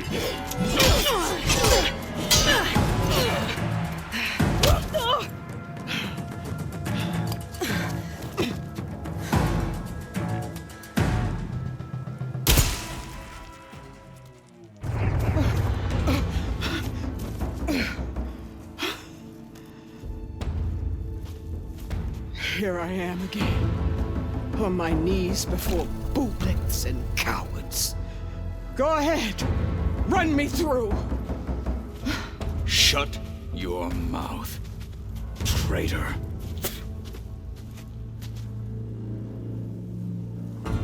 It was you who flew in on the wings of the Ten. You who challenged her. By our rights, you must decide her fate. I spared her once. It only made things worse. She was the best of my marshals. What a waste. She's dangerous, all right. But maybe that's exactly what I need. Cowards! What more do you have to conspire about? Whether you live or die.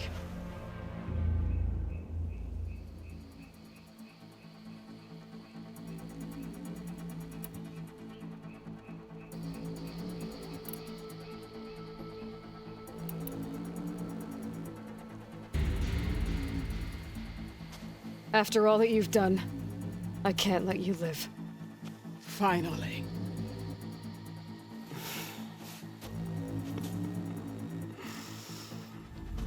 Then claim your...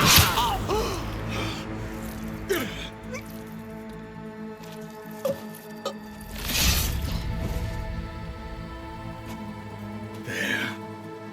Blood for blood. Guess that's over then.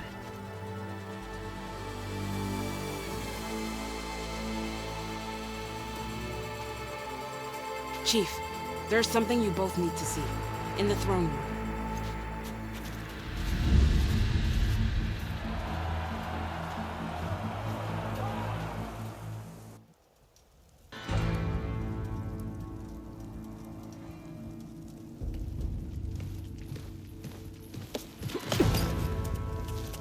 He surrendered to our guards outside the grove. Claims he has an urgent message for the Outlander who defeated Regala. So, state it. It's for her alone.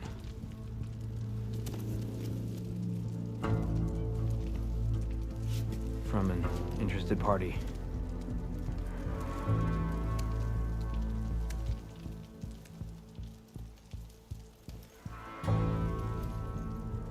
I'm gonna need some privacy.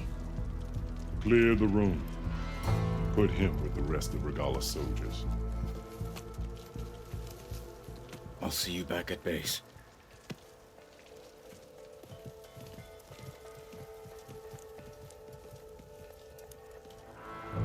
You saved the tribe.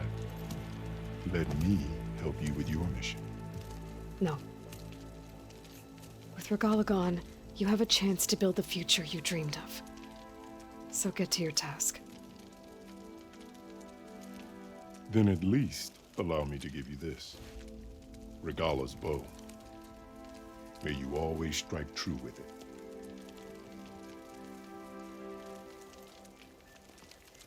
Thank you.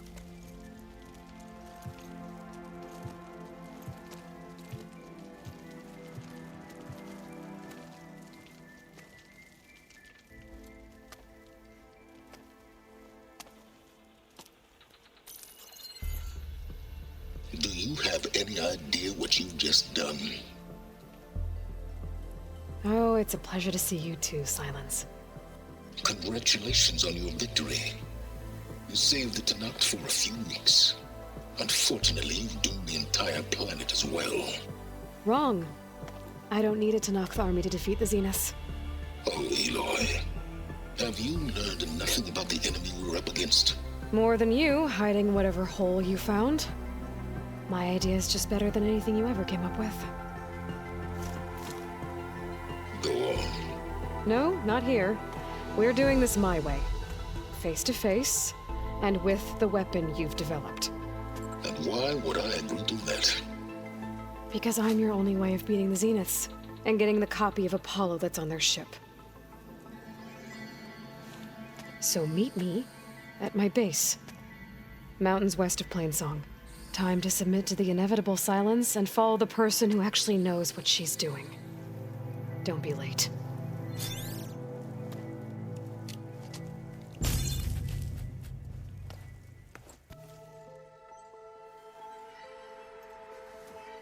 Hey, Mr. Know-It-All is here. You know, your focus buddy who never smiles. I didn't know what to do with him, so I had him wait in your room. Got it. Thanks.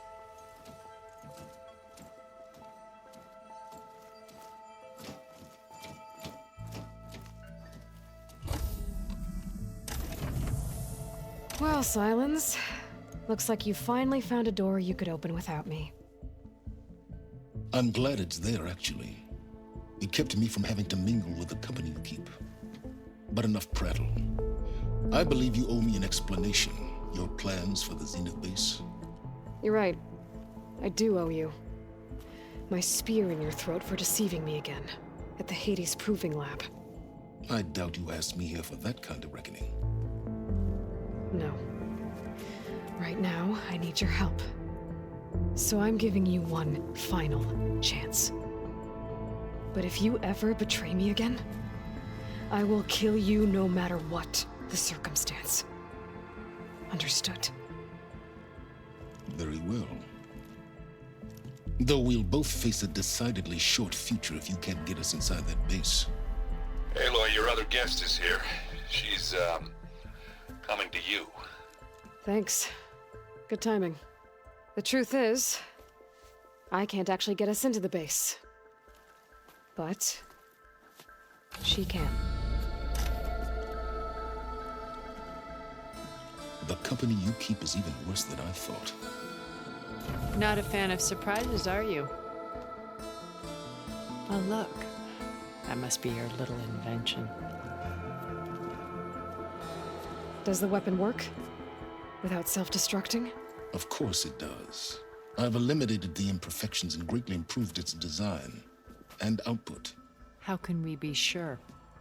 Care for a demonstration? Enough, both of you. We're in this together, at least for now. Go talk to Erend. Tell him I said to give you rooms of your own. I'll come see you when I get a chance.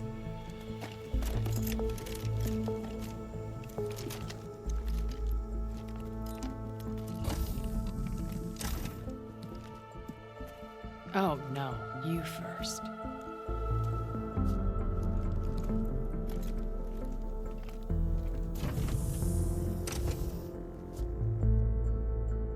Haven't seen you since the battle at the Grove. How are you holding up? I saw you fly on the wings of the Ten, and paralyze Regalla's army with lightning. I would say that I am inspired. Thank you, I guess. It is I who should be thanking you. Were you able to finish the new arm Gaia was helping you with? Indeed. I was hoping we could discuss it, if you have a moment. You wanted to talk about your arm? Indeed. It's time to test it. And I want you to be there. Okay. How are we doing this? Not how. Where? Will you meet me where we felled Regalla's tremor tusk? Right where the river bends? Sure, if you want, but I'm not sure I understand. You'll see when we get there. I promise.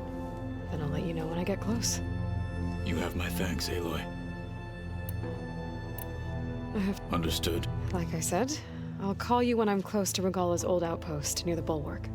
May the Ten guide your way. Bravo. You managed to sway a Zenith to your side. Care to explain? Not a chance. I thought you said the weapon was ready. There's always room to optimize. But that's not why you're here. I assume you want to comprehend my undertakings. So, ask away. Since when were you so forthcoming? Since you turned this into a waiting game. And as it seems you have found modest success, perhaps I'm willing to be generous.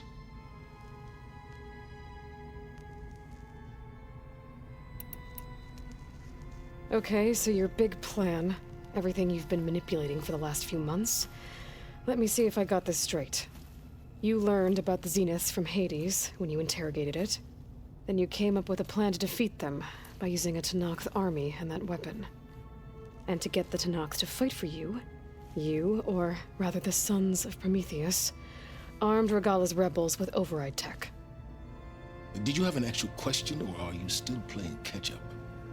So all this time, even before I found the coordinates at the Spire, you were out here scheming. Why couldn't you just tell me? When I learned of the Zenith's return to Earth, I laid out my plans. I knew I would one day require an army of overzealous Tenakth to assault the Zenith base. The casualties would be extreme. And I knew you would never allow such a sacrifice, no matter how necessary.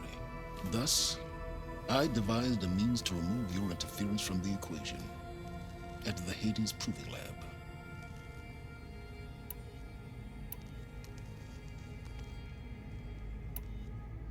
Tell me about the weapon. How does it work? I've upgraded the delivery system. It now emits a wave-like effect covering a significant distance. That doesn't fully answer my question. No, but I'd be a fool to reveal its inner workings. After all, why did you withhold your plan for dealing with the Zenith drones? Yes. Even you can appreciate the value of secrecy when warranted. Suffice it to say that the weapon will work. The intricacies of how is knowledge that is mine alone.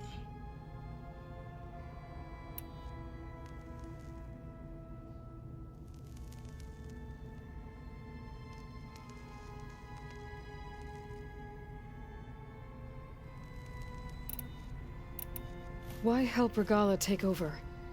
If you wanted an army, you could have just gone to Hekarro. Before Regalla's rebellion, Hekarro was only concerned with battling machines and fostering friendships with the Karja. Even if I gained his ear, he would never agree to send his forces to battle a threat he couldn't understand. So helping a bloodthirsty exile was easier? Yes, exceedingly so. All Regalla craved was war against the Karja and anyone who threatens the Tenakth. She would have led the tribe into battle without question, which was precisely what I needed. While I was out there, I had a couple run-ins with the Quen. The tribe from across the ocean. And? Their entire tribe was shaped around the discovery focuses. One of them, Alva, even joined me here. Don't you want to know more about them? No. They stumbled upon the greatest technological artifact from the ancient world, and what did they do with it? They shrouded the knowledge they unearthed in mysticism and taboo, creating a pantheon out of corporate shills. Yes, well, it also led them to Thebes. Did it now? So those run-ins with the Quen I mentioned. On one of them I teamed up with their expedition to search Thebes.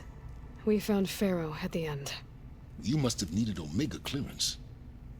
So, what was it like? Worse than you can imagine. He single-handedly wiped out collective human knowledge. I'm sure it was still less than he deserved. Let me guess. You would have scraped him into a jar so you could prod his brain, like what you did with Hades. For a start.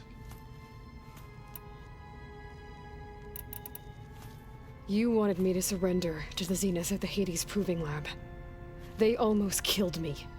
Based on everything I knew about them, I concluded they would find you a useful asset. thereby keeping you out of harm's way and, more importantly, out of my way. So you really didn't know they had their own clone of Elizabeth? No. Unfortunately, there was no way I could have known that particular detail. Detail? Well, I guess if it wasn't for that, we wouldn't be here today. Why create the Sons of Prometheus? You didn't need a bunch of Oseram tinkerers to make override tech. They were a necessary safeguard. My time serving Hades and the Eclipse demonstrated the risks of getting directly involved. Through the Sons of Prometheus, I could execute my plans, all while remaining anonymous. All right, Silence, I think I've talked to you long enough. I'll let you know when it's time to go. And try not to mess with Tilda while you're in here, okay? I don't need the two of you butting heads. Ah, yes. About your Zenith ally. I wonder if you understand what kind of person you're dealing with. For someone to live as long as she has, outlast as many calamities, well, your goals may be aligned now, but I'd watch for the moment they diverge. Yeah, I'm aware. Reminds me of someone else I know. Survival is only a necessity to my greater purpose, Aloy. I'd hoped you'd recognize that by now. Do you know something or not? Oh, I know a great deal of things. But on this, just call it a feeling. Oh, a feeling? You mean you finally had one? Huh. Guess even you can change, Silence. Aloy, it appears that we have some interesting new guests. I'm glad to see you're okay, though. I heard you gave the Tenakth something to talk about. I was half expecting you to burst in through the ceiling riding a sunwing. Sorry to disappoint. Oh, I also wanted to give you this. For helping with the land gods. Plainsong is in your debt. Thank you, Zoe. You deserve much more for all you've done. May the land always bloom in your steps. And yours?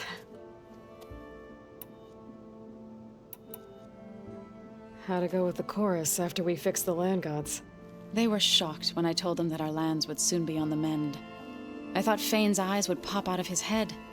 But of course they had no choice but to take it as good news, even if it meant all their preaching about meekly accepting our doom was exposed as rot. To be honest, I found the conversation to be highly enjoyable. I'm glad. You deserve it. They're lucky that you never gave up on saving them. I have to go. I trust you to keep things civil around here. I'll make sure Aaron doesn't punch Silence in the face, if that's what you mean. Thanks.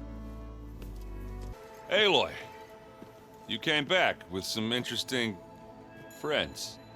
Wish I could say we don't need them, but Silence and Tilda are here for a reason. Yeah, enemy of my enemy and all that, right? Right.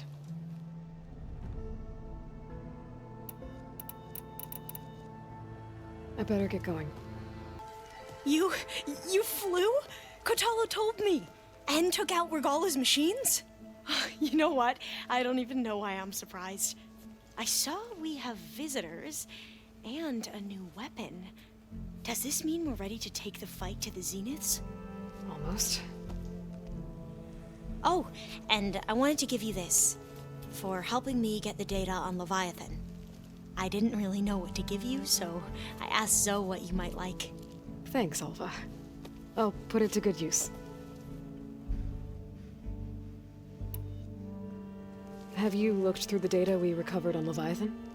There is much to sort through still, but I believe we'll be able to get it operational and turn back the floods. And I've given more thought to everything we've uncovered about the ancestors. The Overseers would have us believe they were infallible paragons. But Pharaoh wasn't. Not even close. His greed led to machines that devoured the world. The archive of the Old One's knowledge destroyed, just to erase his mistakes. So, when we learned that Eileen had a hand in covering up hundreds of deaths, I started to think they were all the same. Selfish, egotistical, cruel. But, in the end, it's not that simple. The truth isn't a straight line of ink on a crisp scroll. It's a splatter, smudged and faded on stained parchment. I wish more Quen could see that, instead of looking the other way or twisting the truth to serve their own schemes. I doubt Bohai would agree with you. No, nor the rest of the Board of Overseers. As Eileen said, it's easier to believe the lie is truth, but it's worth fighting for. And this diviner, at least, won't settle for anything less. For that, I thank you, Aloy.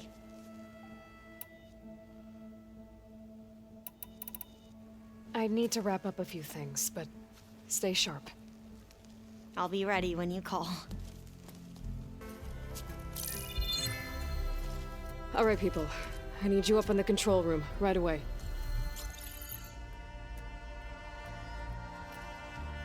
Okay, everyone. We all know what's at stake. Beta, Gaia. Not to mention life on Earth. Now, it might seem like the Zeniths are invincible, but they're not. We've got what it takes to break into their base and defeat them. We even have one of them on our side. Tilda, show us the base. It is constructed atop the ruins of an ancient military facility on an island to the southwest. I can get us inside. To this location, undetected. How exactly? You'll know when you need to. Once inside, our goal will be this structure. The launch tower. Gaia and Beta are being held at the top. But along the way, we will face overwhelming resistance. Most importantly from Gerard, Eric, and the others. But also... Once I take away their shields, we should be able to deal with them. But it will be easier to deploy the device if someone else is carrying it. I'll need a strong back. Carry stuff? Yeah, I can do that. Even if your device works, there will still be Spectre drones, scores of them. If only we had an army to fight them. I've got that under control. You'll know when you need to. All right. We'll meet up again just before we go in. Where's the best place to rendezvous? On the coast, just across from the island. Once there, I'll show you the way. Okay. I'll let you know when I arrive at the rendezvous point. And then you can join me. In the meantime, do whatever you need to prepare. Understood?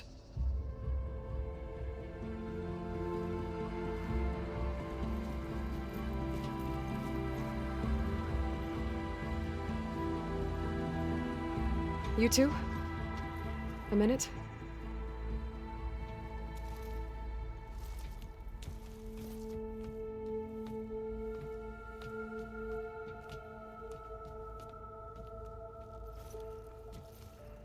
Tilda helped me get in touch with Beta, and she told me something important. There's an installation inside the base. It's called a regulator. Here. Once we're inside, I need you two to split off from everyone else and destroy it. So you'll have to bring explosives. This will help stop the drones.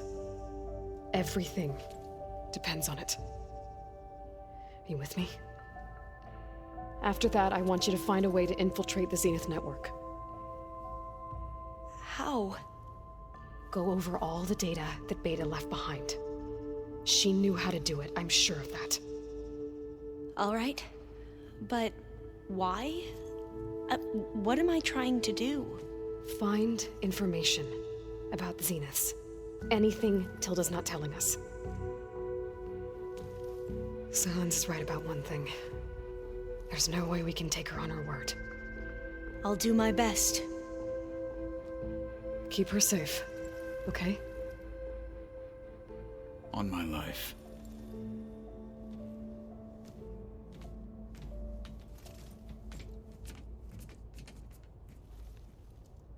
Aloy, aren't we meeting at the beach near the Zenith base? We are.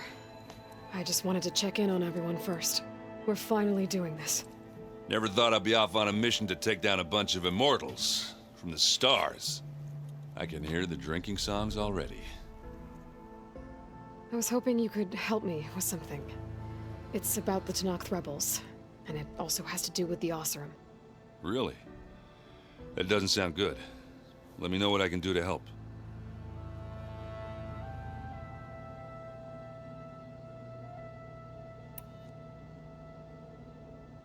I guess I should get going.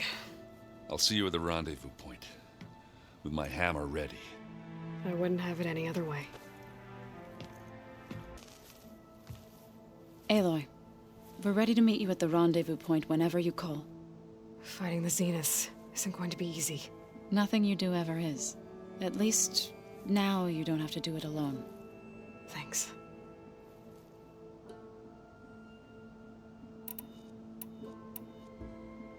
I should go. I'll let you know when I'm ready to head to the base.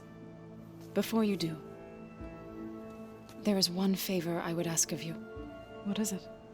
You placed this focus in my care, and gave me the highest calling an Utaru has ever known. If I should fall in battle, I'd like you to be the one to bury my seed pouch. For the both of us. So... make sure you stay alive to do so. let's just try to all come back home. Okay? Something else?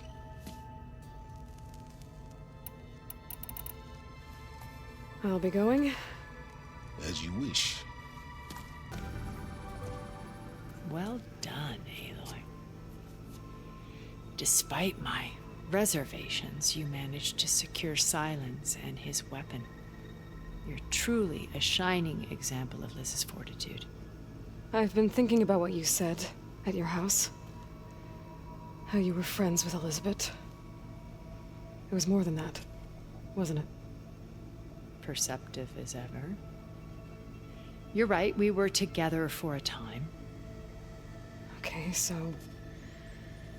what happened? I was an orphan. I had always been alone. By my 30s, I was starting to wonder if that was simply my fate in life. And then I met Liz. We kept running into each other at conferences. We'd have coffee. At some point, it became drinks. I thought it was just shop talk, an exchange of ideas, but then I was surprised at how much I looked forward to seeing her. Soon we were flying halfway across the world every other week just to meet up. For the first time, I didn't feel lonely. I could imagine a future where I wasn't. I think Liz felt the same way at first. She had lost her mother a few years back. I filled a void for her. I know I did. But as time passed, it seemed as though she wanted less when I wanted more. And so we ended things. So helping me, restoring Elizabeth's dream, it's what, a second chance, yes. I made a mistake leaving Earth while Liz stayed behind. I should have done more.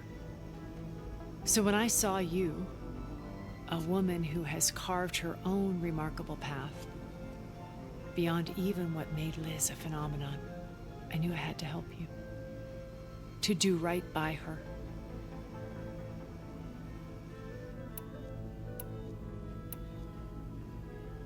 Okay. I'll let you know when it's time. I'll be here until then.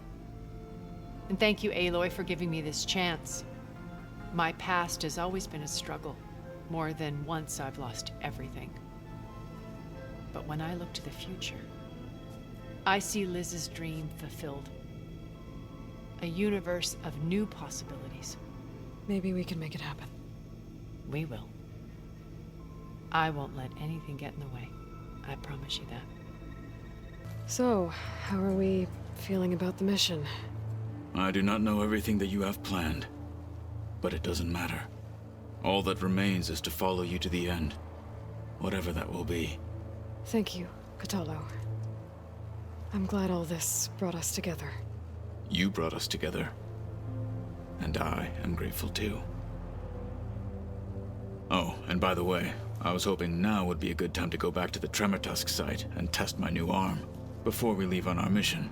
Right. I'll let you know when I can make my way there. Thank you. I'll see you soon then. It will be my honor. You nervous? I'd be lying if I said I'm not slightly apprehensive. The plan will work if we all focus on our assignments. Right.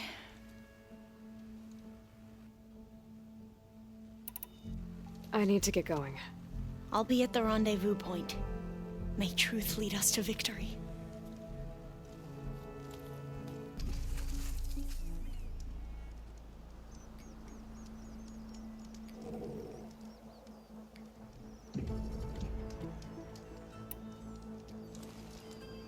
Okay, everyone. I'm at the rendezvous point. It's time to rescue Beta and Gaia. Understood, Aloy. We're on our way.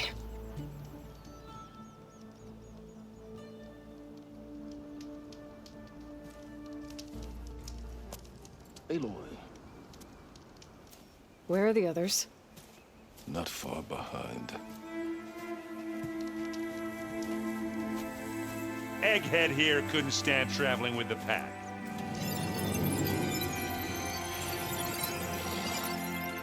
Are we all here? Then let's begin.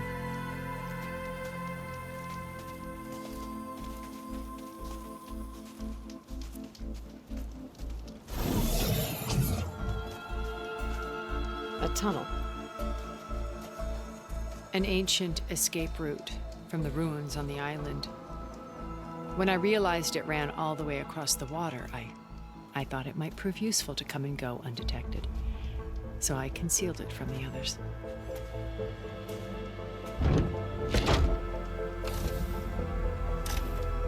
Shall we?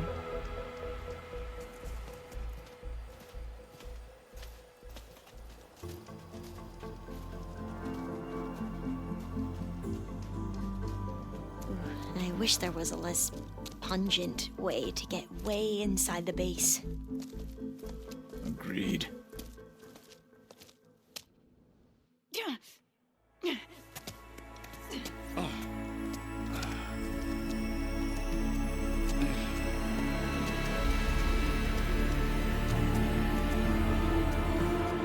There's the launch tower. That plane offers a little cover, so the only viable path is through there. There will be specters guarding it, and many more can be deployed from those hangars. All right. Alva, Catalo, get to it. Where are they going? Somewhere important. Erend, you're with me. You guys, take the high ground in case we need covering fire. Tactically sound, I suppose. What will she do? There's a sensor node nearby. If I hack into it, I should be able to scramble the network and keep you undetected. But not for long. Then we should proceed. One more thing. Open up the channel to Beta. Audio only.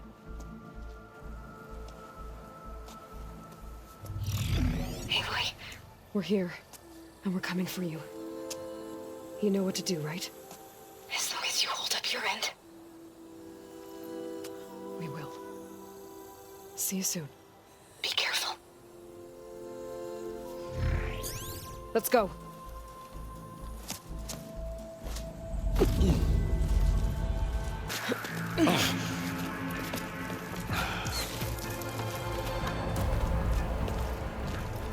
Alpha and Catalo did their job. Now it's Beta's turn. Aloy? I think we're in trouble. Whatever you plan to do to stop those specters, you better do it now. I'm not doing anything. Beta will. She just needs a little time. Time that we don't have. Come on, Beta, come on, come on.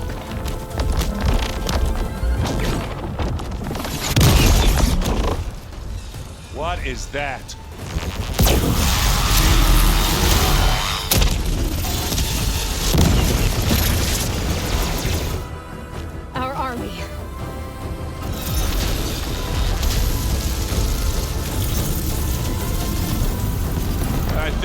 their attention.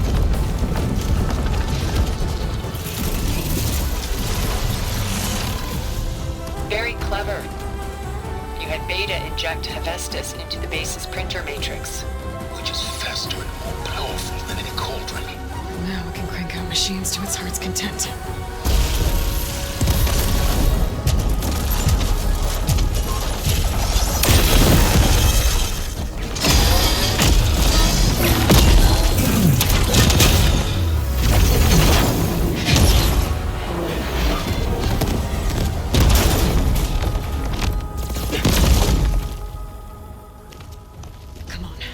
Let's get to the launch tower before this whole place becomes a war zone.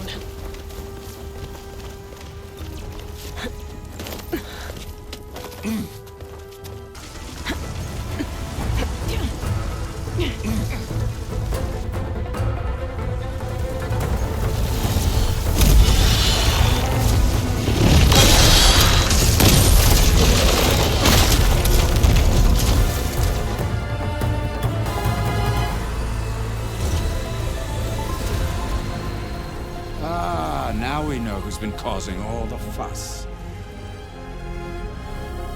Tilda's little pet.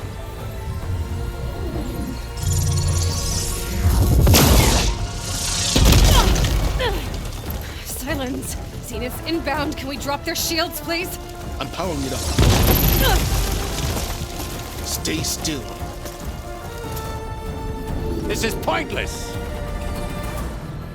You can't hurt us. Face it, you're worms that ooze through the cracks into our basement. Silence? One moment more. But I might just spare you if you give up Tilda. I think it's safe to say she's forfeited her share of our operation. Permanently. There. No? Nothing? Fine. All right, people. Light 'em up!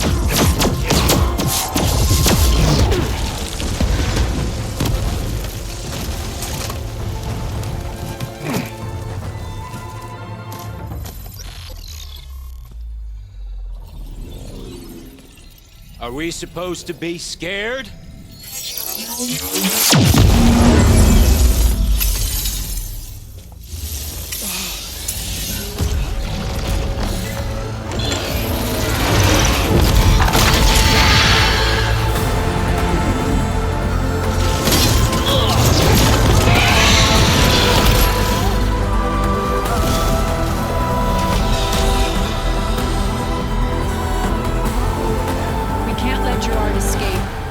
It won't take long before he preps the shuttle for launch. Then he'll be able to take Beta and Gaia into orbit and onto the Odyssey beyond our reach. We gotta go through there? I failed to see another option. Then we'll carve a path. Ready?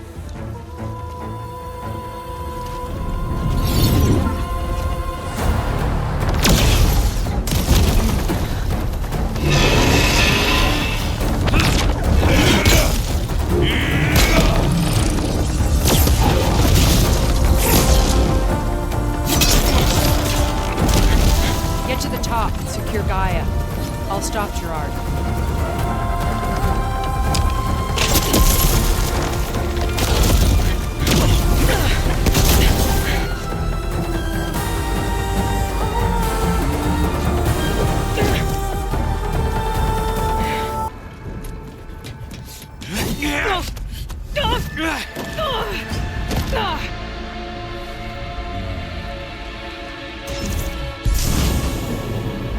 You got some unfinished business, little girl.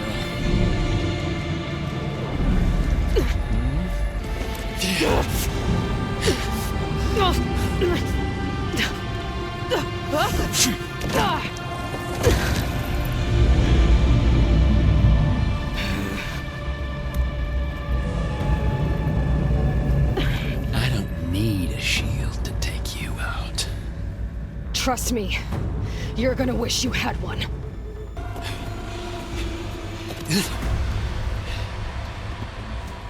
I almost forgot what it was like to hurt.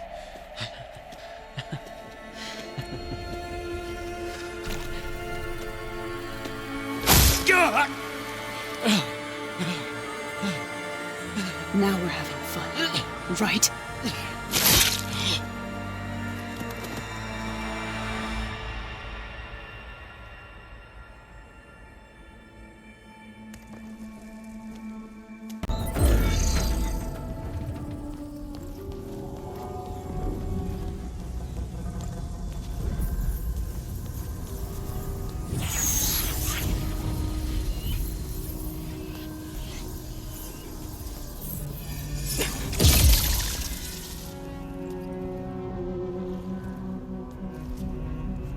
Are you okay?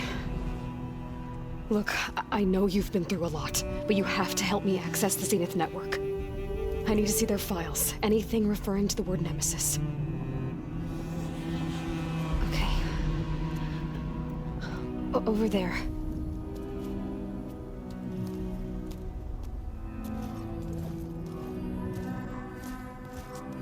The systems are down all over the base. I should be able to take advantage of... Yes, Nemesis. Here. There's something in deep space. It's following the Zeniths to Earth.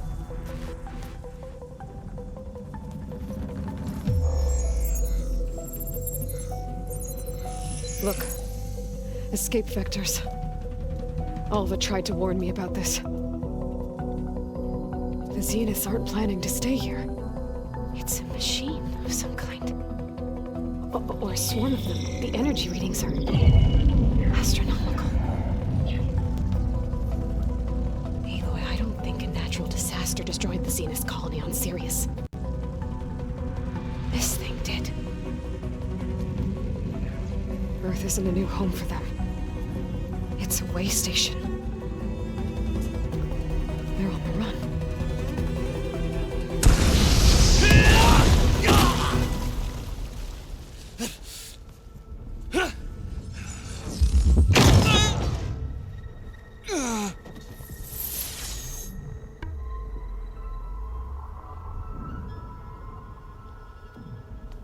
I see you've been busy.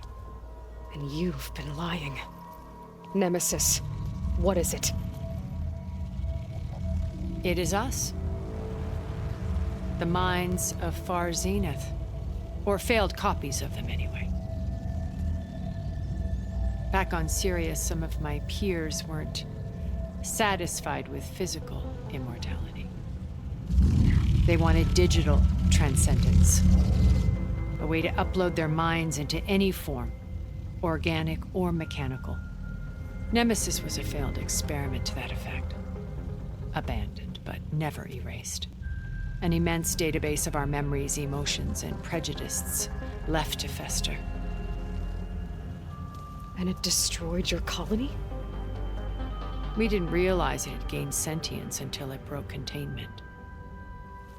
It had everything it needed from our memories. Security protocols, system specs, override codes. It hacked everything before we knew what hit us. Then it took over our printing facilities, allowing it to gain any machine form it needed to wipe us out. But why? Imagine being trapped alone for decades with only the twisted echoes of megalomaniacs for company.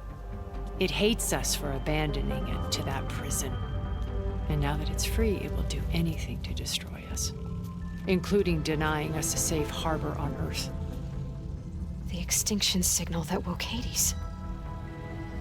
You didn't send it. Nemesis did. Finally, you understand. And when that failed, it launched from Sirius to finish the job itself. Which is why we must flee to a random planet circling a random star, somewhere it can never find us. With Gaia, so you can build yourself a new world. That's the plan. Even now. Earth is finished, Aloy. Nemesis will scour it of life to deny its creators a viable home. But Elizabeth's dream won't die. You'll come with me to the stars. And with Gaia, we'll create a new world. Together. where that monstrosity could never find us. What? No. I loved Elizabeth more than you could ever know. And I let her stay behind to die with the rest of humanity. A mistake I have regretted for 1,000 years. Now she stands before me again. Not some inferior copy, but her best possible self.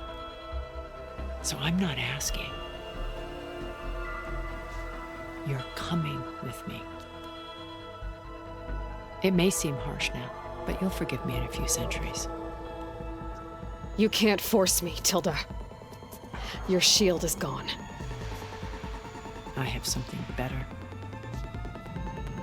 Spectre Prime, to me. Take cover! Get to the door! Submit, Aloy. You can't win. I've heard that before.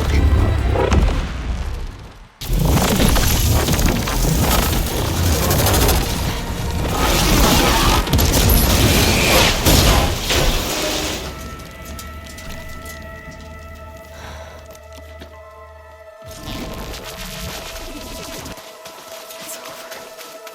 Why couldn't you just let me choose?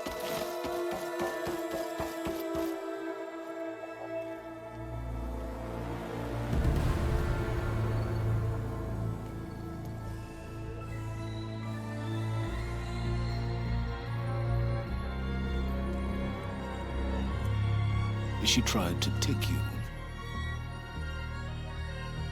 And she told you about Nemesis. So you've known all along. From Hades, yes. Along with data on how to circumvent the Zenith shields. Everything I did to create the rebel army was based on that knowledge. To reach this place, this moment. And you couldn't just tell me? Come now, Aloy. You're the last person to act sensibly in the face of impossible odds. When I learned of Nemesis from Hades, I saw the pieces on the board and how to play them. And in that same moment, I knew it was a game you would never play. That you would interfere and attempt to save the Tenakth. I was correct, to a point. You ruined my plans, but brought your own to fruition. The end result is the same. We're here. And now it's time for me to leave this doomed planet behind. To seize the Odyssey and the Apollo database and begin a new chapter in my pursuit of knowledge, one with infinite possibilities.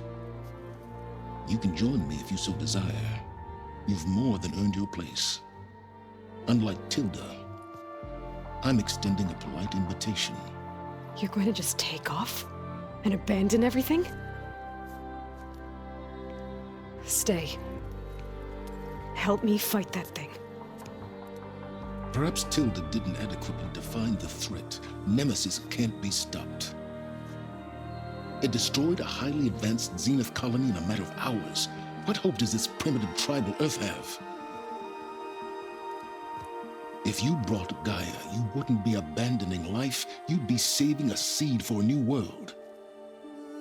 Just as Elizabeth did. It's the choice she made.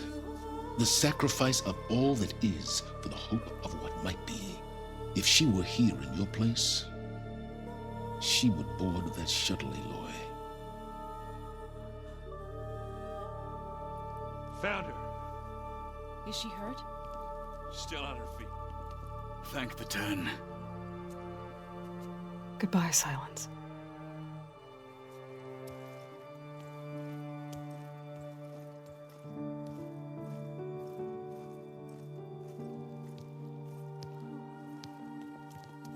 She looks okay. She looks victorious.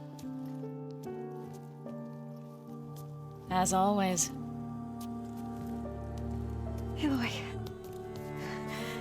You did it.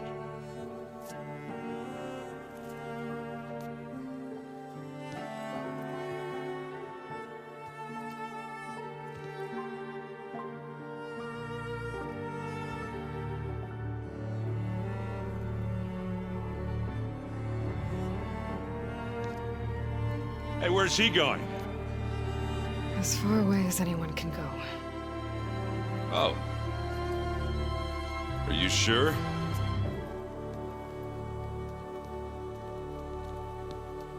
You're staying. For a time. You people are going to need all of the help you can get.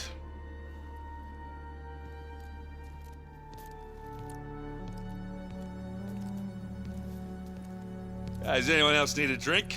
Not if it's that ale of yours. I'd be fine with a nap. Excellent idea. I hope it's really over this time.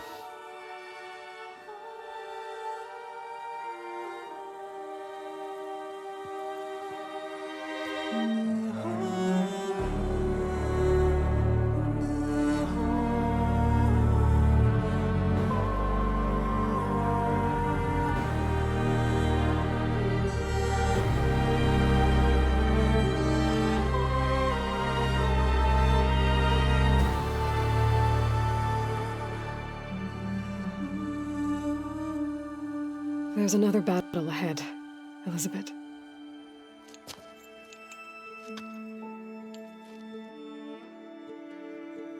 Very different than the one you fought.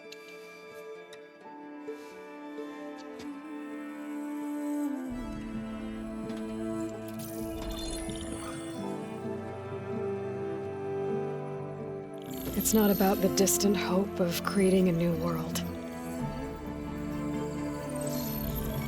It's about preserving the one we have. My friends have a new mission. To spread the word and ask for help. They've taken it in stride. I think it's because they've always known what I've only just started to understand. That the people of this world have the strength to fight any battle.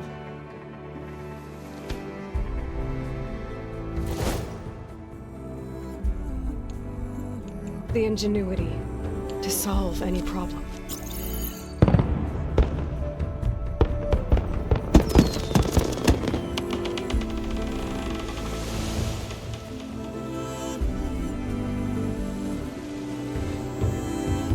Courage to overcome any obstacle.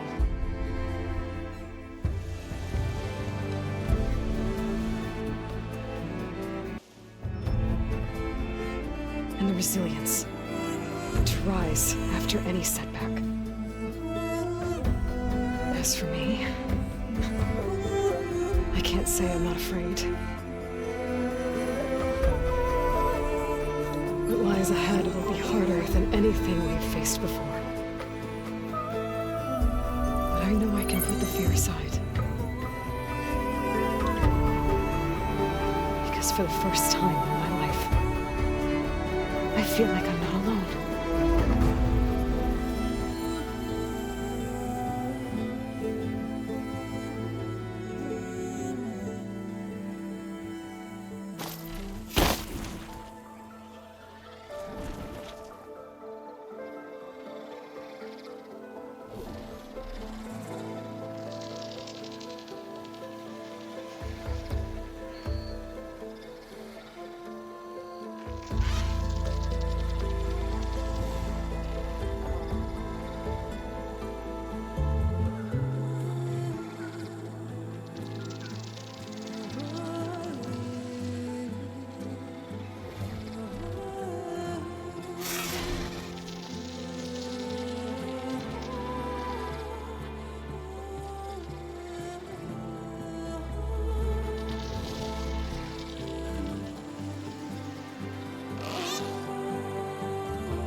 kindness calls to me, I have to block it out.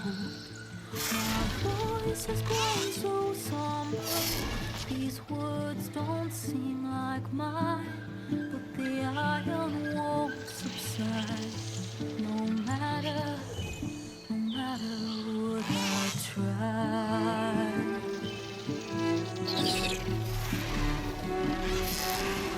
My raindrops in the flood, and this emptiness in the storm.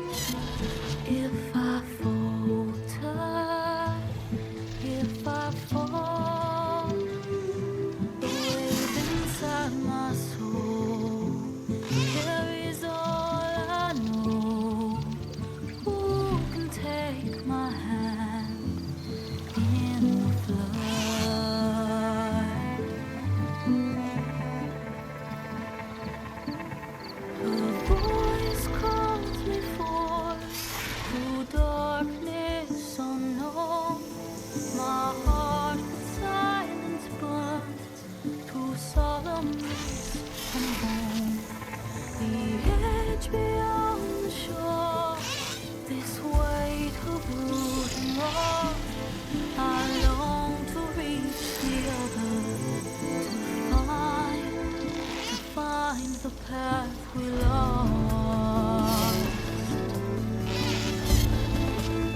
Thank you.